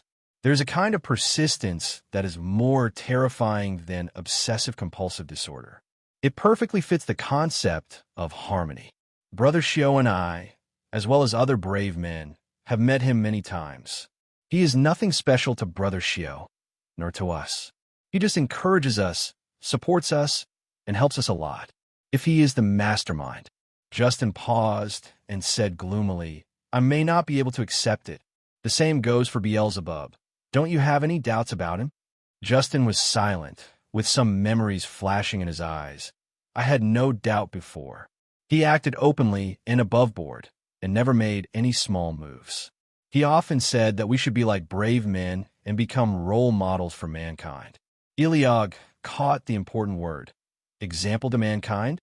These words sound like the most vicious curse. Justin choked and subconsciously refuted, but looking at Eliog, he couldn't refute. Their brave team can be roughly divided into 3 periods: before Brother Shio disappeared, after Brother Shio disappeared, and after they entered old age. After Brother Shio disappeared, they were out of control for a long time and then gradually stabilized. Because it is impossible for human beings to remain in that state of chaos and look for something to cling to after they have gone far away. Finally, they went round and round and found the same thing. That is the identity called brave. Does it sound like you're back to the starting point? Haha, indeed. Maybe they were all reminiscing about the time when the 7 of them were together. At that time, Brother Shio was still there, and they hadn't changed. Although they weren't as strong as they were later, their good friends were all there, and everything was fine. That was their most precious and beautiful time. Have you ever glorified this time too much, you ask? There must be. Human memory is unreliable, and we often piece together things that don't exist. But it is unforgettable. We share life and death adversities together, talk about everything, and know everything. It is difficult to find such friends in your life. You have 6 in your life. Why are you not lucky? Justin said, and fell into memories again. The 3 demons looked at him. I wanted to interrupt, but didn't. Maybe it was out of consideration for the old man, because the old man always likes to reminisce about the past. Justin said solemnly, it is difficult to tell whether it is a curse or a blessing. Now that I have recovered, I will be responsible for investigating the matter of the goddess of harmony. Whether she is black or white has a far-reaching relationship. As he spoke, Justin's pupils shrank, his amiable expression changed, and he released his terrifying murderous intent. If he is really the murderer who has harmed us, I will kill him. Fortunately, there were no ordinary people present. Otherwise, he would have been frightened to death by his murderous intent and would have suffered from nightmares at night. Bayer blinked and a smile appeared on his lips. This is the brave man. Eliog was not surprised, but just a little doubtful, and asked Justin, are you really not suffering from any sequelae? Justin laughed and said, what? You still doubt my strength as a full-level healer. Eliog shook his head. I just don't think the mastermind behind it can let you out safely. Beelzebub also thought so, but after staring at Justin for so long, he didn't notice anything unusual. Justin didn't know if he was hiding his physical condition. He smiled lightly and said, this is not the point. The point is this field. So the child doesn't want to open it. The little black bird interjected. Yes, he's afraid that we will go out and teach him a lesson. Justin was surprised, but not surprised. He raised his head and sighed. Unlike our human spirit, your spirit is really young and has remained unchanged for thousands of years. The little black bird tilted his head, not quite understanding this sentence. There is no such thing as oldness among gods. Divinity is stable and unchangeable, as it should be, and never changes. Therefore, what Justin said made him unable to react for a moment. Suddenly, Beelzebub's expression changed, as if he sensed something, and he immediately looked towards the sky. This power is...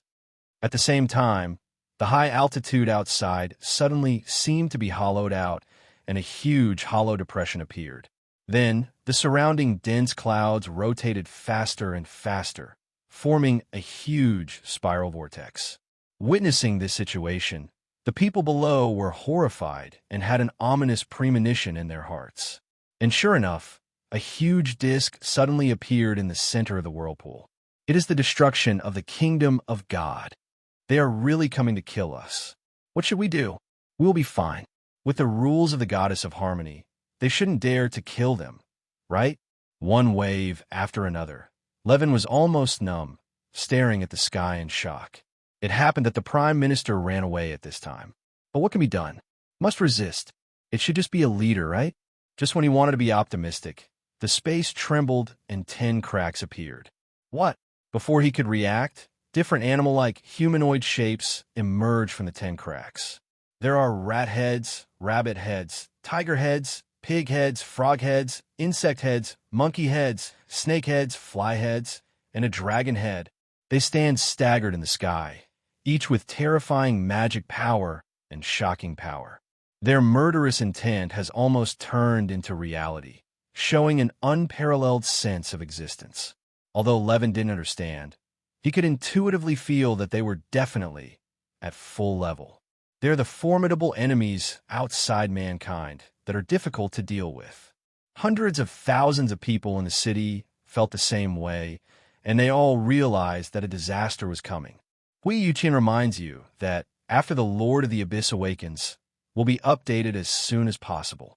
Remember to come to see the latest chapter and the complete chapter. The great magic of protecting the country was activated in time, turning into a hemispherical light curtain covering the whole city. However, Long Tu ignored this and flew straight down, stepping on the light curtain with his feet. With just a weak kick, the supposedly indestructible light curtain collapsed.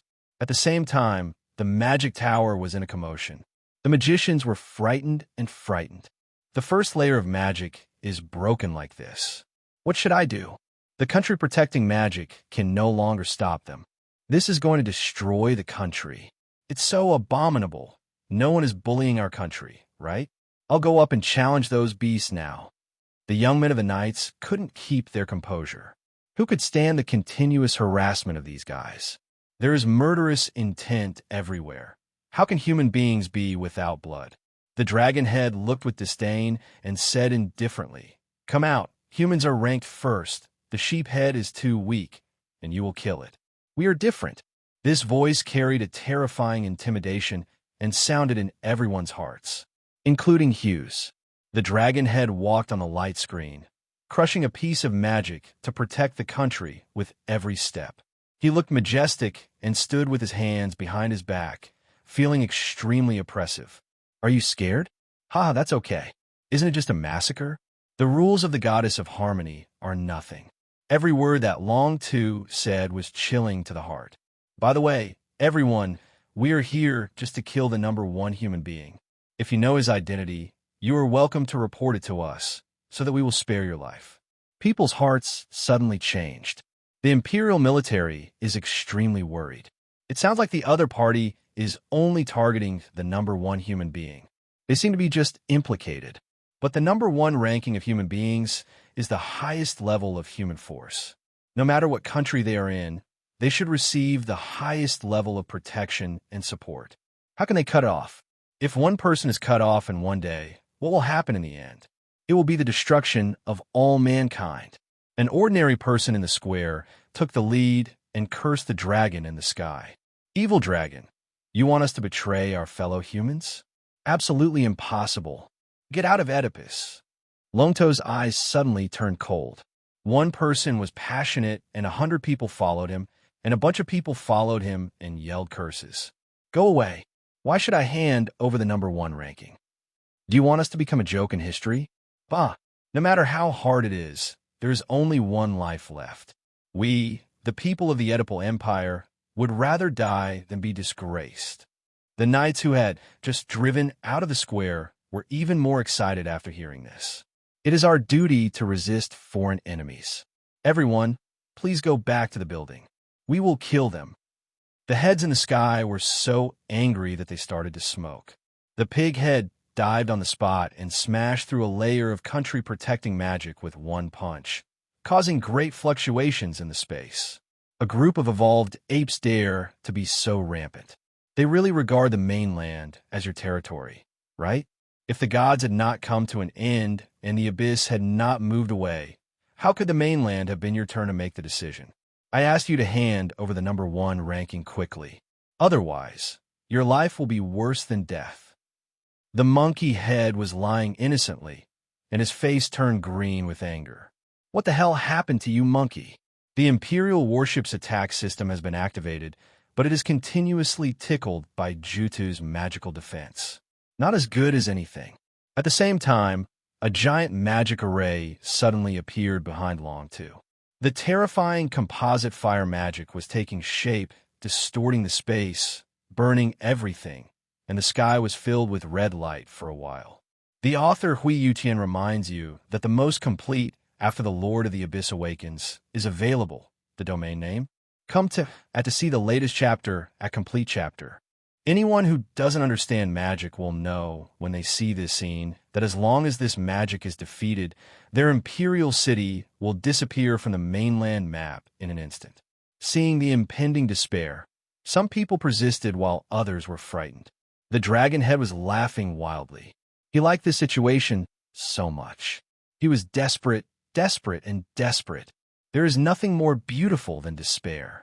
The weak will die, so blame the person who ignored you and hid in a safe area. As soon as he finished speaking, the unparalleled magic behind him enveloped the entire sky. Also at the same time, suddenly a voice sounded. The source is the tallest tower of the royal palace. You want something from me? I am a number 1 human being. Long Tu shifted his gaze, narrowed his pupils, and stared at the speaker. He is Levin. His actions shocked the people in the palace, and a group of people below were sweating coldly. And even more is unbelievable. How could His Majesty be number 1? Yet he stood up. Could the good-for-nothing king they always thought of be so courageous? The dragon leader saw through it at a glance and sneered. A human who is only over 40 levels wants to pretend to be the first human being? Your stupidity can be recorded in history. By the way, you humans are good at remembering history. Having survived for nearly 10,000 years, there is no progress but regression. Species like yours are really rare. However, Levin actually dared to say, I'm indeed not the number 1 human being, but I know who he is, and I know how powerful he is. He could destroy you all with one finger. Everyone below was frightened by his provocation, and couldn't help but look at him with admiration. The dragon head was furious when he heard this, and stepped through the light curtain with his foot. His eyes almost burst into flames. A little king actually dares to provoke the leader of our kingdom of God. Levin was already sweating profusely and trembling all over. God knows how he could do such an impulsive thing with a congested brain. It was probably because of his status as king. Seeing that the people were resisting, he, as a king, could not admit defeat. Levin stepped forward bravely. What's wrong with challenging you? If you kill one of them, they'll all come down, right? How shameless. I'd say you trash. This time, not only the dragon head, but the pig head, the other heads were also angry, and their magic power immediately exploded. Cut this nonsense king into pieces. At the same time, the prime minister who witnessed the confrontation sighed at the futility, then raised his hand and snapped his fingers. Immediately afterwards, the current imperial city was transferred into the buffer zone in an instant. Almost everyone disappeared under the light curtain. The next second, the 10 heads broke through the magic array to protect the country, and they were even more furious when they saw that the whole city was deserted and there were traces of the operation of divine power. What god is holding us back? That king is bound to die, and no one can save him. The dragon head was furious, but when he took a closer look, he found a thread floating in the air. as if to guide him to a certain place. The pig head got angry. What a bullshit trick to provoke us, right? Lontu raised his hand and raised his chin. I want to see what kind of method this is. After saying that, he really followed the direction of the thread and walked into an alley. At the same time, feel something is going on outside? Come and read the latest chapter at the complete chapter. The kitten next to Hughes was a little scared. Its light green eyes trembled slightly, and it pulled the big white cat that was sleeping to death.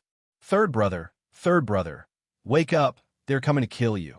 Celios sensed the danger and stepped closer. Because of the magical influence of Persia's brother's bracelet, the power of the goddess of wisdom removed everyone, but failed to remove the father. But the big white cat slept so deeply this time that he couldn't wake up at all, and even slapped his paw angrily.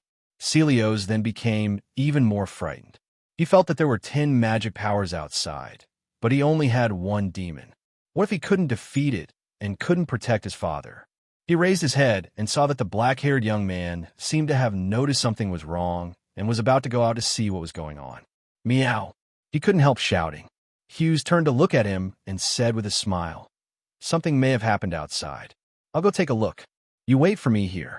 As soon as he finished speaking, 10 leaders followed the clues and appeared at the door of the bookstore. Lontu felt an unusual aura and thought that the number 1 human being must be in this bookstore. Haha, you actually want to fight 1 against 10? Arrogant. I want to see who you are. Hughes in the room turned around and was about to walk out. The kitten became anxious and ran to Hughes. Hughes lowered his head, but saw that the kitten was nowhere to be seen. At the same time, a young man with bangs covering his eyes walked out of the bookstore and looked at the dragon head. The dragon head paused on the spot. His face changed and blurted out, "Lord of the Abyss?" He did not immediately recognize who it was, but this magic power must be the Lord of the Abyss. The rat head recognized it and screamed, "Celios!" The heads were stunned and immediately alert. The pig head immediately said, "Don't be afraid. He doesn't have much fighting power. He is one of the weakest of the lords of the abyss." The young man ignored his words, stared at them, and said in an unclear tone, "Don't get close here." The dragon head laughed when he heard it, and the magic power in his hand surged, saying, "Are you going to protect humans?" The rabbit head laughed. "Celios, it's not too late to leave now. You can't beat 10 of us alone." The pig head, "The first human ranking must die today." As if the word death touched something, Celios shook his head slightly, revealing a pair of extremely cold eyes. "Die? Who do you want to die?" Pighead was about to continue talking when he suddenly felt something was wrong. He turned around and saw a woman with silver hair and green eyes walking across the alley. No, not a woman, but the Abyss Lord buyer. At the same time, Rabbit-Head found 2 young men walking across. One had a cold temperament, and the other had an arrogant expression. They were the Abyss Lords Eliog and Beelzebub. How come 3 Abyss Lords appeared at once? Wait, the 10 leaders were surrounded by 4 Abyss Lords. The dragon head felt something was wrong, and then another one walked out from behind Celios. He seemed to have just woken up, with a funny mask on his head. His eyes leaked anger, and he was extremely impatient. It was the 3rd-ranked Abyss Lord Vashik. They came to kill the 1st-ranked human. So how could they encounter so many Abyss Lords? The 10 leaders' hair stood on end, and at this moment, there was a bird flying leisurely. Looking closely, isn't this the god of the underworld? The dragon head's pupils trembled, and he took a step back in fear. What on earth is going on with you guys? At the same time, just as Shios was about to walk out the door, someone suddenly called him from behind. It vaguely felt like a voice that he missed very much. He didn't hear it clearly, turned around subconsciously, and then paused. Please remember to collect. Website the latest and fastest free reading without anti-theft. Long time no see. What a surprise, Brother Shio. Justin touched the back of his head, looked young, and walked over with a smile. Hugh seemed to be dreaming, looking at him blankly. You? Jadi, is it really you? It's me. Didn't you expect it? Justin couldn't help but feel sore in his eyes when he really saw his old friend. Unlike him, the other person has not changed at all. He is exactly the same as before, with watery eyes, gentle and calm. I heard that you were missing, and I still want to find you. Are you okay? Hughes was in a trance. He couldn't believe it when he saw Justin standing alive in front of him. He couldn't help but take a few steps and hugged Justin excitedly. After confirming the authenticity, he felt relieved. He grabbed the person excitedly and said, "It's really you." Justin held Xiu-Si's hand, nodded and said, "Yes, it's been a long time since we saw each other, but it doesn't seem like that long to Brother Xiu." Haha, that's not the case. I can feel the passage of time during those 8,000 years, but it's just like I'm trapped in a place and can't experience it. Hughes answered subconsciously, but after finishing speaking, he realized that Justin knew about his situation. Justin smiled and said, "The kids told me." "The children mean?" Hughes paused and immediately thought of his cubs. Justin nodded. "Well, it was them. They found me for you and then brought me to see you." "I see." Hughes suddenly realized it and murmured, "They have been sleeping recently. Is this what they are doing?" Justin laughed and said, "Yes, they are looking for uncles and aunts everywhere. Brother Xiu, your children are really capable. So capable. He conquered the continent and the universe without telling his old father. He has dealt with a lot of dark history over the years, and he still wants to be cute and get away with it. He is in a hurry to adapt history. Who would have thought? Really, I was shocked when I found out. So that's it for me." Hughes was moved in his heart and dispelled the doubts he had been having these days. Justin said slowly, "The first one to find me was Eliog. He is really powerful." Hughes couldn't hide the pride in his tone and said, "He has been a careful child since he was a child. I thought he was sleeping all the time. You didn't expect it, did you? You underestimated their abilities. They have grown a lot in these 8,000 years." Justin almost spilled the beans. Hughes smiled and said, "They have been very smart since they were young." The two couldn't help chatting as soon as they met, but fortunately, Hughes remembered that something big happened outside. "Wait outside, Dash. It's okay outside. I just walked in from the outside. The children are guarding the door. What could happen?" Justin interrupted Hughes. His smile didn't look fake. Hughes was a little surprised. His impression of Justin was not like this. Justin should be introverted and prone to internal friction, but now he is carefree, as if he has ignored everything. Justin seemed to know what he was thinking, and something complicated flashed across his face. After 8,000 years, people will always change. Before I came here, I was afraid that you wouldn't recognize me. Recognized, but unfamiliar. Hughes looked into Justin's eyes, and a variety of emotions came to his heart. His eyes darkened, and he suddenly said seriously, "Over the years, you..." He almost asked if you were having a hard time, but it was nonsense. As a brave man, how could it not be hard to bear such a big responsibility? The average person would have collapsed countless times. Justin was silent for a few seconds and said calmly, "Brother Xiu, happiness and suffering are the normal state of life. They are all personal choices.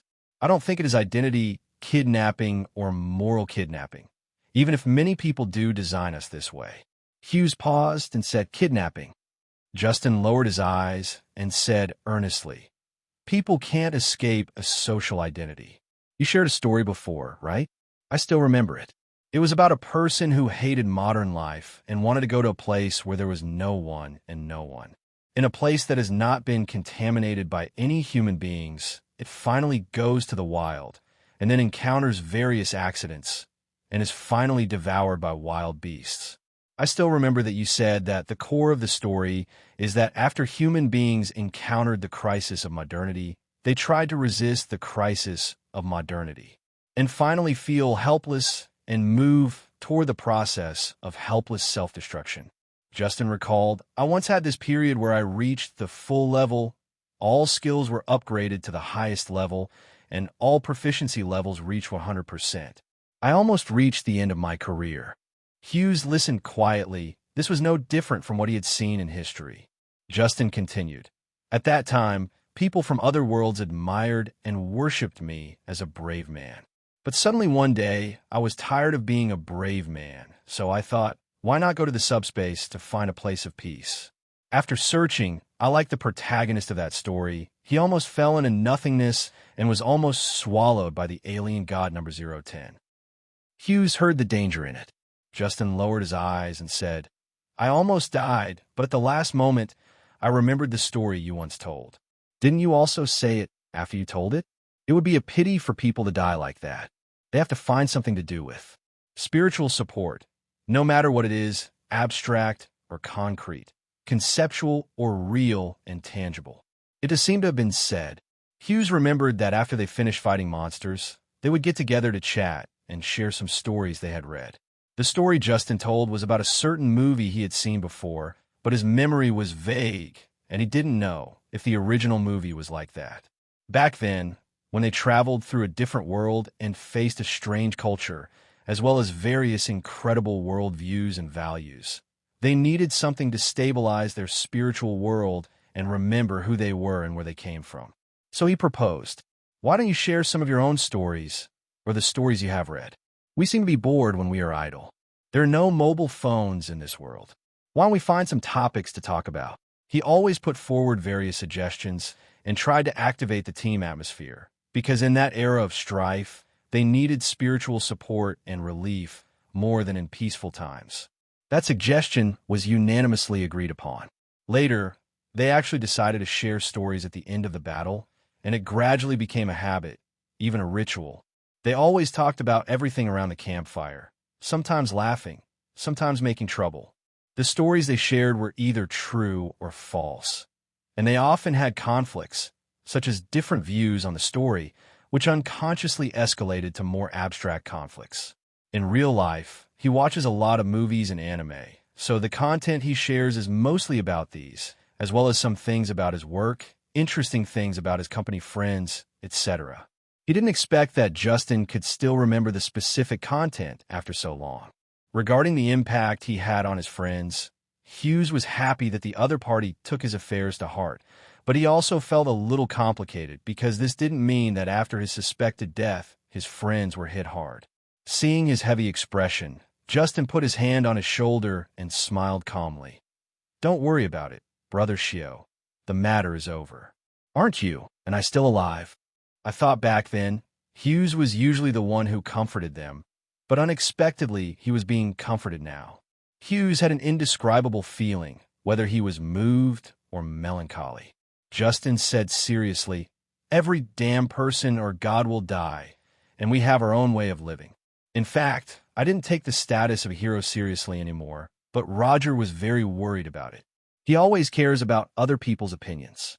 Even though he looks like that on the surface, he is retired now, and everyone is an ordinary person. How wonderful.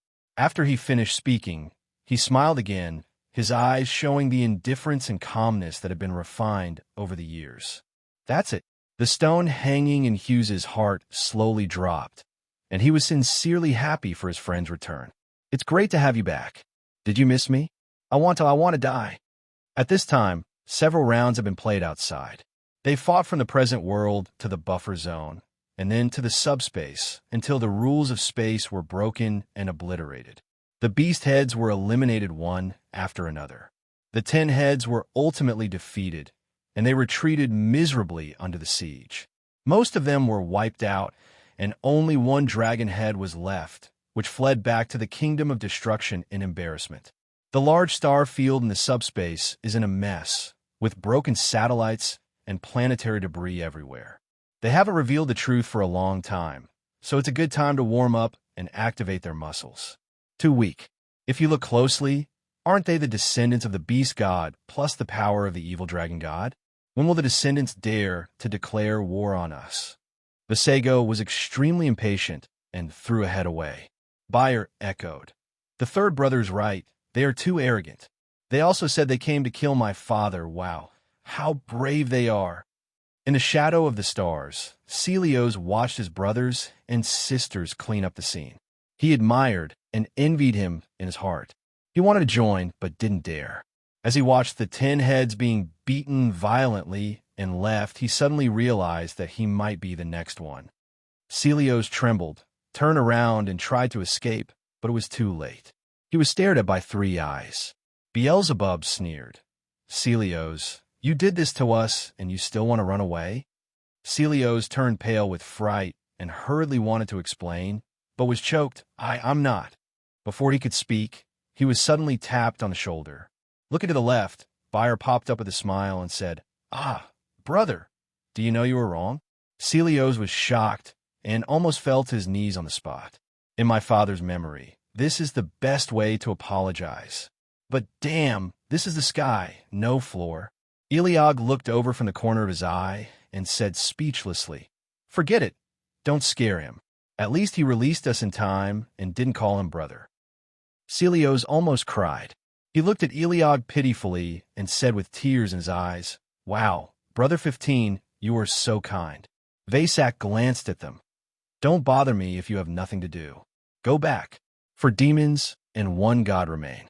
The little blackbird didn't take any action at all. The crowd was very enthusiastic and almost got something to eat. After Beelzebub confirmed that there was nothing wrong with the subspace and the present world, and that there were no enemies at all, he immediately said to Eliog, "Eliog, let's go to the goddess of wisdom and ask the goddess of harmony what's going on." After saying that, he looked at Bayer and said, "You and Celios are responsible for protecting your father. Bayer, you can no longer loudspeaker, and you can no longer let other compatriots know." Bayer nodded confidently. "Don't worry, leave it to my sister." Elliot didn't believe it, but asking Bayer to investigate would be even more disastrous. He looked at Beelzebub, nodded and said, "Let's go." He glanced at the present world out of the corner of his eye. His eyes flashed a bit darkly, and his hands under his sleeves were vaguely fisting. Finally left. Regarding the location of the goddess of wisdom, he had already marked it. After a few minutes, the imperial city of Oedipus' great empire was restored to its original state, and the crisis seemed to have passed, but everyone still looked at each other in confusion, not knowing what had happened. Who saved us? Is it the number one human being? That person finally took action. The opponent's 10 leaders are all at full level, and that person can be taken care of in one go. This is too strong. Discussions continued in the streets. Many people have lingering fears, fearing that they will destroy the kingdom of God and send something else. Levin in the palace was confused at first, but then he lowered his head, his eyes so excited that he almost shouted. Mr. Aegeus is indeed invincible, and he defeated the enemy that threatened mankind in one fell swoop. Mr. Aegeus, I love you. Others were puzzled by Levin's excitement and thought he was just happy that the crisis was over. Several officials happened to be present and witnessed the whole process, and they had to look at Levin with admiration. I originally thought that he was just a useless king who picked up leaks, but how many kings could achieve his performance? When the 10 leaders came to attack Oedipus' empire, how many people packed up and ran away, and how many people still stayed at their posts? Everyone looked at each other and seemed to have the same answer in their hearts. The great empire of Oedipus needs to be reorganized from top to bottom. But, an old general said, I really didn't expect that the number one human being is actually in our imperial city and is powerful enough to fight against 10 full-level gods' descendants at the same time. Dare I ask, can Norman Till, currently ranked second, do it? Even if it can be done, it will take a long time, right? He is indeed the number one human being. The old general sighed inwardly. This incident spread to the great empire of Hammurabi and the Continental Human Alliance within a few minutes. No one is not shocked. No one is not shocked. Hilton and Eve were originally discussing the war. After hearing the news, both of them were startled. If those 10 leaders came to kill Hammurabi's empire, they would all be destroyed by now, right? But this crisis of national annihilation seemed to be nothing to the number one human being, and it was solved in the blink of an eye, without even waiting for them to react. Eve was originally going to organize a team to assist Oedipus, but now it's okay. There's no need for it all. It's better. Let's focus on things here first. I think so too. Almost at the same time, in the Prime Minister's palace, the two demons faced off against the goddess of wisdom, asking them straight to the point. Not harmony. The goddess of wisdom replied calmly, There are many things about him that make you doubtful, but I don't think it's him. Beelzebub was impatient. Let's put this whole Rashomon thing aside. Regardless of whether it's true or not, Tell me where he is, and we will question him." The goddess of wisdom shook her head. "I don't know either." Eliag has always been calm, but now he was annoyed and said bluntly, "You are wise, how could you not know?" The goddess of wisdom confessed, "I died once. After that, my godhood declined, my power became weaker, and the things I can know became more and more limited." The little black bird following the two demons was surprised, but not surprised, because he had also encountered the same thing. Beelzebub stared at the goddess of wisdom, his tone almost angry. "Are you serious?" The goddess of wisdom had no expression on her face and said coldly, "I only know that harmony has been swallowed up by the alien gods." "What did you say?" Suddenly, he dropped some big news. "The mainland will be shaken 3 times if this incident is mentioned. He is not an ordinary god. He has never been devoured in all these years." "Who devoured him?" Both demons and one god were stunned. The goddess of wisdom drooped her silver eyelashes, closed her thin lips, and replied, "Alien god number 001. The expressions of the two demons changed. "Because this alien god is very troublesome. How could he be swallowed up by him? And by coincidence, one of the important suspects, the human ancestor god, was also devoured by the alien god number 001. But the goddess of wisdom didn't seem to be lying and continued, "You can go find him, but I don't know the location of the alien god number 001. It stuck again, right? The two demons frowned. "But even if it is found, alien god number 001 is not an easy thing to deal with. Can you make him spit out the god he swallowed?" Beelzebub has always been arrogant and believes that there are few things inside and outside the mainland that he can't defeat, but the alien god number 001 is one of the few exceptions. He was not completely sure unless he found the eldest brother and the second brother. Eliog did not dwell on this and changed the subject. "Wisdom, what do you think is the reason why there is no harmony?" The goddess of wisdom said calmly, "Because he does not kill." Eliog, "But he is the only one who has taken away the power of Hades." Hearing this, the little black bird nodded excitedly. "That's right, goddess of wisdom. For the sake of peace, harmony has collected the power of many gods to restrict them." Beelzebub blurted out, "Isn't this a bigger suspicion?" The goddess of wisdom shook her head, but her rationality remained unchanged and continued. "The divine kingdom of harmony suffered a theft. It may have been lost at that time." Eliog, Beelzebub was impatient. "Another dead end. Speaking of," here, the goddess of wisdom lowered her eyes as if deep in thought. "The reminder I can give you is, I don't think the person behind the scenes is any existence that you know now." "What's the meaning?" "You have to go beyond the appearance and see the reality. He may not be anyone, but he can be anyone, a god or a devil." Both demons are a bit irritable, and I have to say that the riddled temperament of the goddess of wisdom is a bit like their second brother.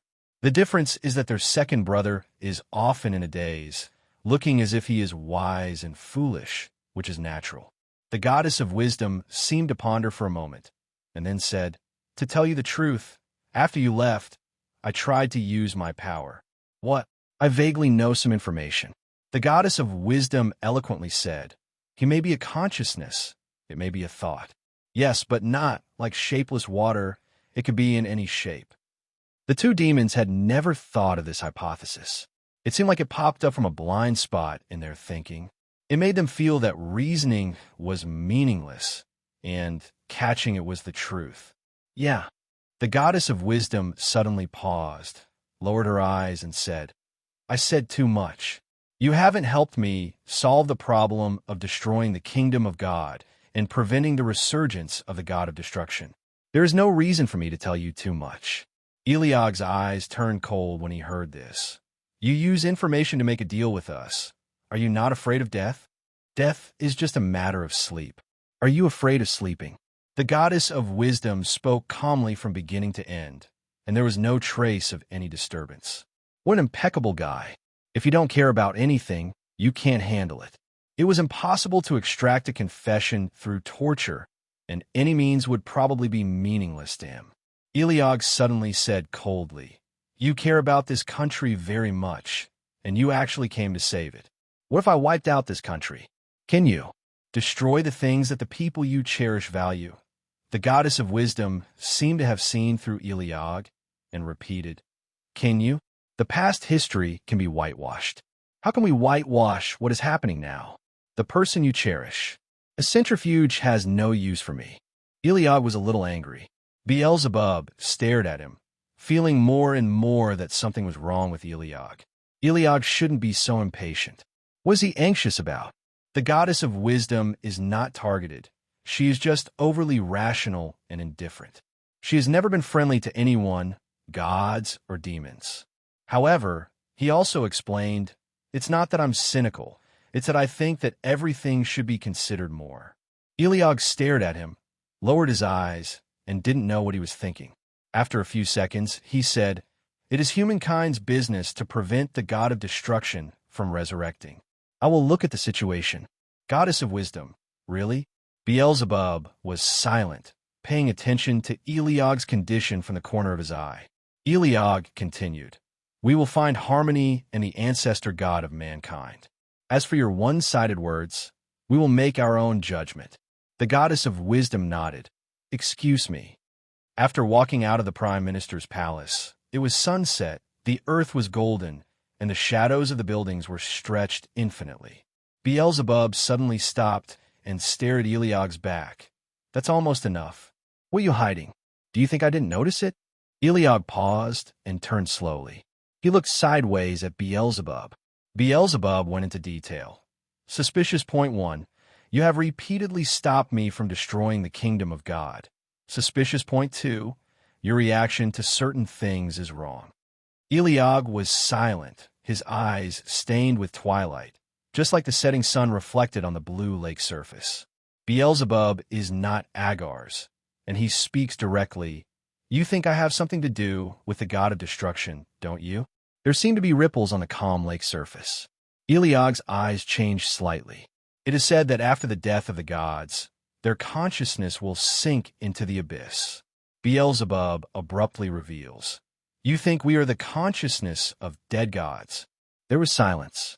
His sudden words were like thunder, shaking the entire lake.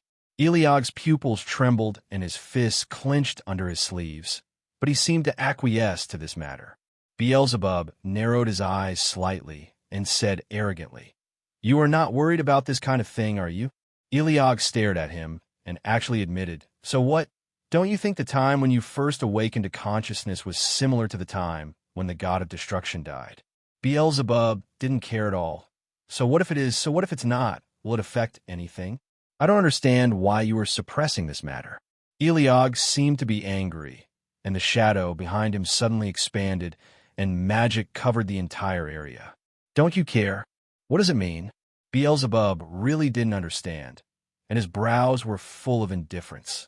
Eliog finally couldn't bear it anymore and emphasized loudly, That means we are not pure anymore. The air was inexplicably quiet. A flock of birds flew across the sky, and there was a noise in the distance. They're as quiet as a vacuum here. Beelzebub's eyes widened with confusion on his face. What's not pure? Eliog was about to be blown away by Beelzebub. His eyes were stern, and he said, It shows that we are not our Father's purest children. What are you talking? Beelzebub paused in disbelief and shouted, Are you worried about this kind of thing? Eliog frowned. No way. This matter is very important to me. Beelzebub was speechless. A demon who was more than 8,000 years old actually struggled with such a thing? You must have some obsessive-compulsive disorder about purity. Forget it. I'll accept it. Beelzebub couldn't bear it anymore and turned around to leave. This guy Eliog seemed smart. Haha, it just seemed like it, but what was it actually? Amon is right. He is an extremely controlling father. His attitude undoubtedly shook Eliog. Eliog thought, Isn't this something we should be concerned about? They were created by their father. They have never lived before, and they have never been any gods or demons. They are the good children of their father, who are 100% pure. He stood there brainstorming, and Beelzebub stepped into the rift in space, glanced at him as if he were an idiot, and cursed. Sick. After being scolded, Eliog felt unhappy and wavered. but he still insisted on his opinion and insisted, "Anyway, don't go and destroy the kingdom of God. If you recover the memory of the god of destruction or something, you will not be pure." Beelzebub, haha. Laugh. Are you crazy? Come and see the latest chapter and the complete chapter. I think I am my father's child, and I am my father's child. No matter what the past is, no matter what the future is, it is about memory. Thing? Eliog was stunned. Beelzebub rolled his eyes at Eliog. "If you are so confused, why don't you ask your father?" Stupid devil. After saying that, he left, and the space crack immediately closed, leaving behind a little black bird who didn't know where to stand. Eliog stopped where he was, stunned for a long time, watching the sun completely sinking into the horizon. "Let me ask my father." Eliog repeated it, looking very worried. Thousands of years ago, he had a fight with the god of war, and the outcome was unknown to the outside world, but in reality he won. But before the god of war sank into the starry sky, he said something meaningful. "The only one who can beat me is me." At that time, he thought that the god of war was crazy. What do I have to do with you? But in recent days, watching his father resuscitate the god of light, then revive the god of Hades, and even resurrect the little light body with only one thought left, he vaguely remembered the words of the god of war. That is to say, he is probably the divine consciousness of the previous god of war and plague. After dying, it sank into the abyss and was reshaped by the Father's hands. The reason why he can use the power of war is because he is originally the god of war and plague. The Father simply read his origin and wrote it as information in his essential setting. This realization made him very uneasy. He did not tell Beelzebub because he did not want Beelzebub to know. This kind of uneasiness is enough for him as a demon, and there is no need to let other compatriots know about it. But I didn't expect that Beelzebub, a heartless demon, would react when he found out. Instead, he would laugh at him. Shouldn't you care? He is biological, not adopted. Eliog showed a fierce look on his face. His magic power was activated, his clothes were floating, and his earrings were shaking. But he was angry for a while, then calmed down, pondering in his mind what Beelzebub said. Father really doesn't care. At this time in the bookstore, Little Muppet is beating Little Munchkin. Although it doesn't look like a fight, but two kittens fighting. Celios whined and begged for mercy, but the little ragdoll cat Claus struck out, beating the little brother until he dared not disobey again. On the other side, two adults were chatting.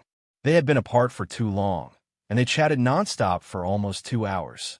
Haha, so how did you escape from the evil Dragon Clan's lair at that time? We stole their eggs. The Dragon Clan cherishes its cubs the most, and would hate for anything to happen to them. I see. Who had the idea at that time? Ming Jie is outstanding. He always has many ideas, although most of them are bad ideas, which are very fatal. Justin didn't forget to lose his friend. Ming Jie, speaking of which, I miss him too. Hugh's tone was full of nostalgia. It will be found. Everyone will find it. Justin's tone was determined, but his face looked a little pale under the light. Hughes looked at Justin's side face from the corner of his eye, nodded and said, I also believe that he will be found soon. At this time, the time had reached nearly 6 o'clock. Logically speaking, Hughes should have closed the bookstore long ago, but he forgot the time as he chatted, until the sunset outside broke into the room, and the orange-red light illuminated the entire bookstore. The latest chapter of Hui Yutian's work, After the Lord of the Abyss Awakens, is first updated on the entire network. The domain name comes to see the latest chapter and the complete chapter. He noticed the sunset and said to Justin, Wait a minute, I'm going to close the door. Justin nodded. Hughes walked to the door and originally just closed the door. For some reason, he suddenly had a feeling and walked out of the door without warning. This move shocked Eliog, who had just returned and was about to turn into a cat. Eliog was still in human form, only 4 or 5 steps away from Hughes, and he was about to run into him. Just when Eliog was thinking of this, Hughes suddenly turned his eyes and noticed this young man with black hair and blue eyes who appeared inexplicably at the door of the bookstore. The moment their eyes met, Eliog almost suffocated and cold sweat broke out on his back. But Hughes just stared into his eyes without any other reaction. After a few seconds, he said, "Do you want to come in?" Eliog suddenly realized that he seemed to be treated as a guest by his father. He was relieved, but also sad because once again his father did not recognize him. "I am obviously your child. Why can't you recognize me?" Eliog knew that this was because the other party had never seen his human form. How could he recognize it if he had never seen it before? But he was inevitably depressed, and dark lines like poisonous snakes appeared on his hands under his sleeves. No, he rejected the father, and Hughes just blinked. Eliog was so tangled in his heart that he mustered up the courage to look into Hughes's eyes and said, "Can I ask you a question?" "Hughes, what's the problem?" This was like a casual chat between two strangers who met by chance, but it was a great event for Eliog. Eliog suppressed his inner tension and asked, "If one day you find out that your child is not your own, you will." After saying this, he just wanted to slap himself. What does it mean that the child is not your own? It's not the same as a metaphor. It should be asked if one day you find that your child suddenly awakens the memory of the previous life. Is this right? But the words asked cannot be withdrawn, and Shio-si did hear it. He lowered his eyes and pondered, and was silent for a few seconds. Eliog almost suffocated, and Shio-si finally answered, "Whether there is a blood relationship or not, the child is the child, and the parent-child relationship will never change." Eliog's pupils trembled, his whole body was stunned, and he stammered, "Don't you care?" "I won't care." Shio-si smiled faintly, as if to comfort Eliog. Eliog was in a state of mind, and he didn't know how to move away next. Father doesn't care. Father said he doesn't care. He was so happy that he seemed to realize that Beelzebub was right. He was just looking for trouble. In fact, his father didn't care at all. He walked out of the alley in a leisurely manner, and immediately turned back, wanting to turn into a cat and rub against his father before doing business. And just as he was about to enter the door, he heard a conversation faintly. "Justin, I have a question for you." Is it his father's voice, with a bit of doubt in his tone? "Ask as long as I know." Justin's tone was relaxed, as if he was a little drunk, and there was really a wine glass in front of him.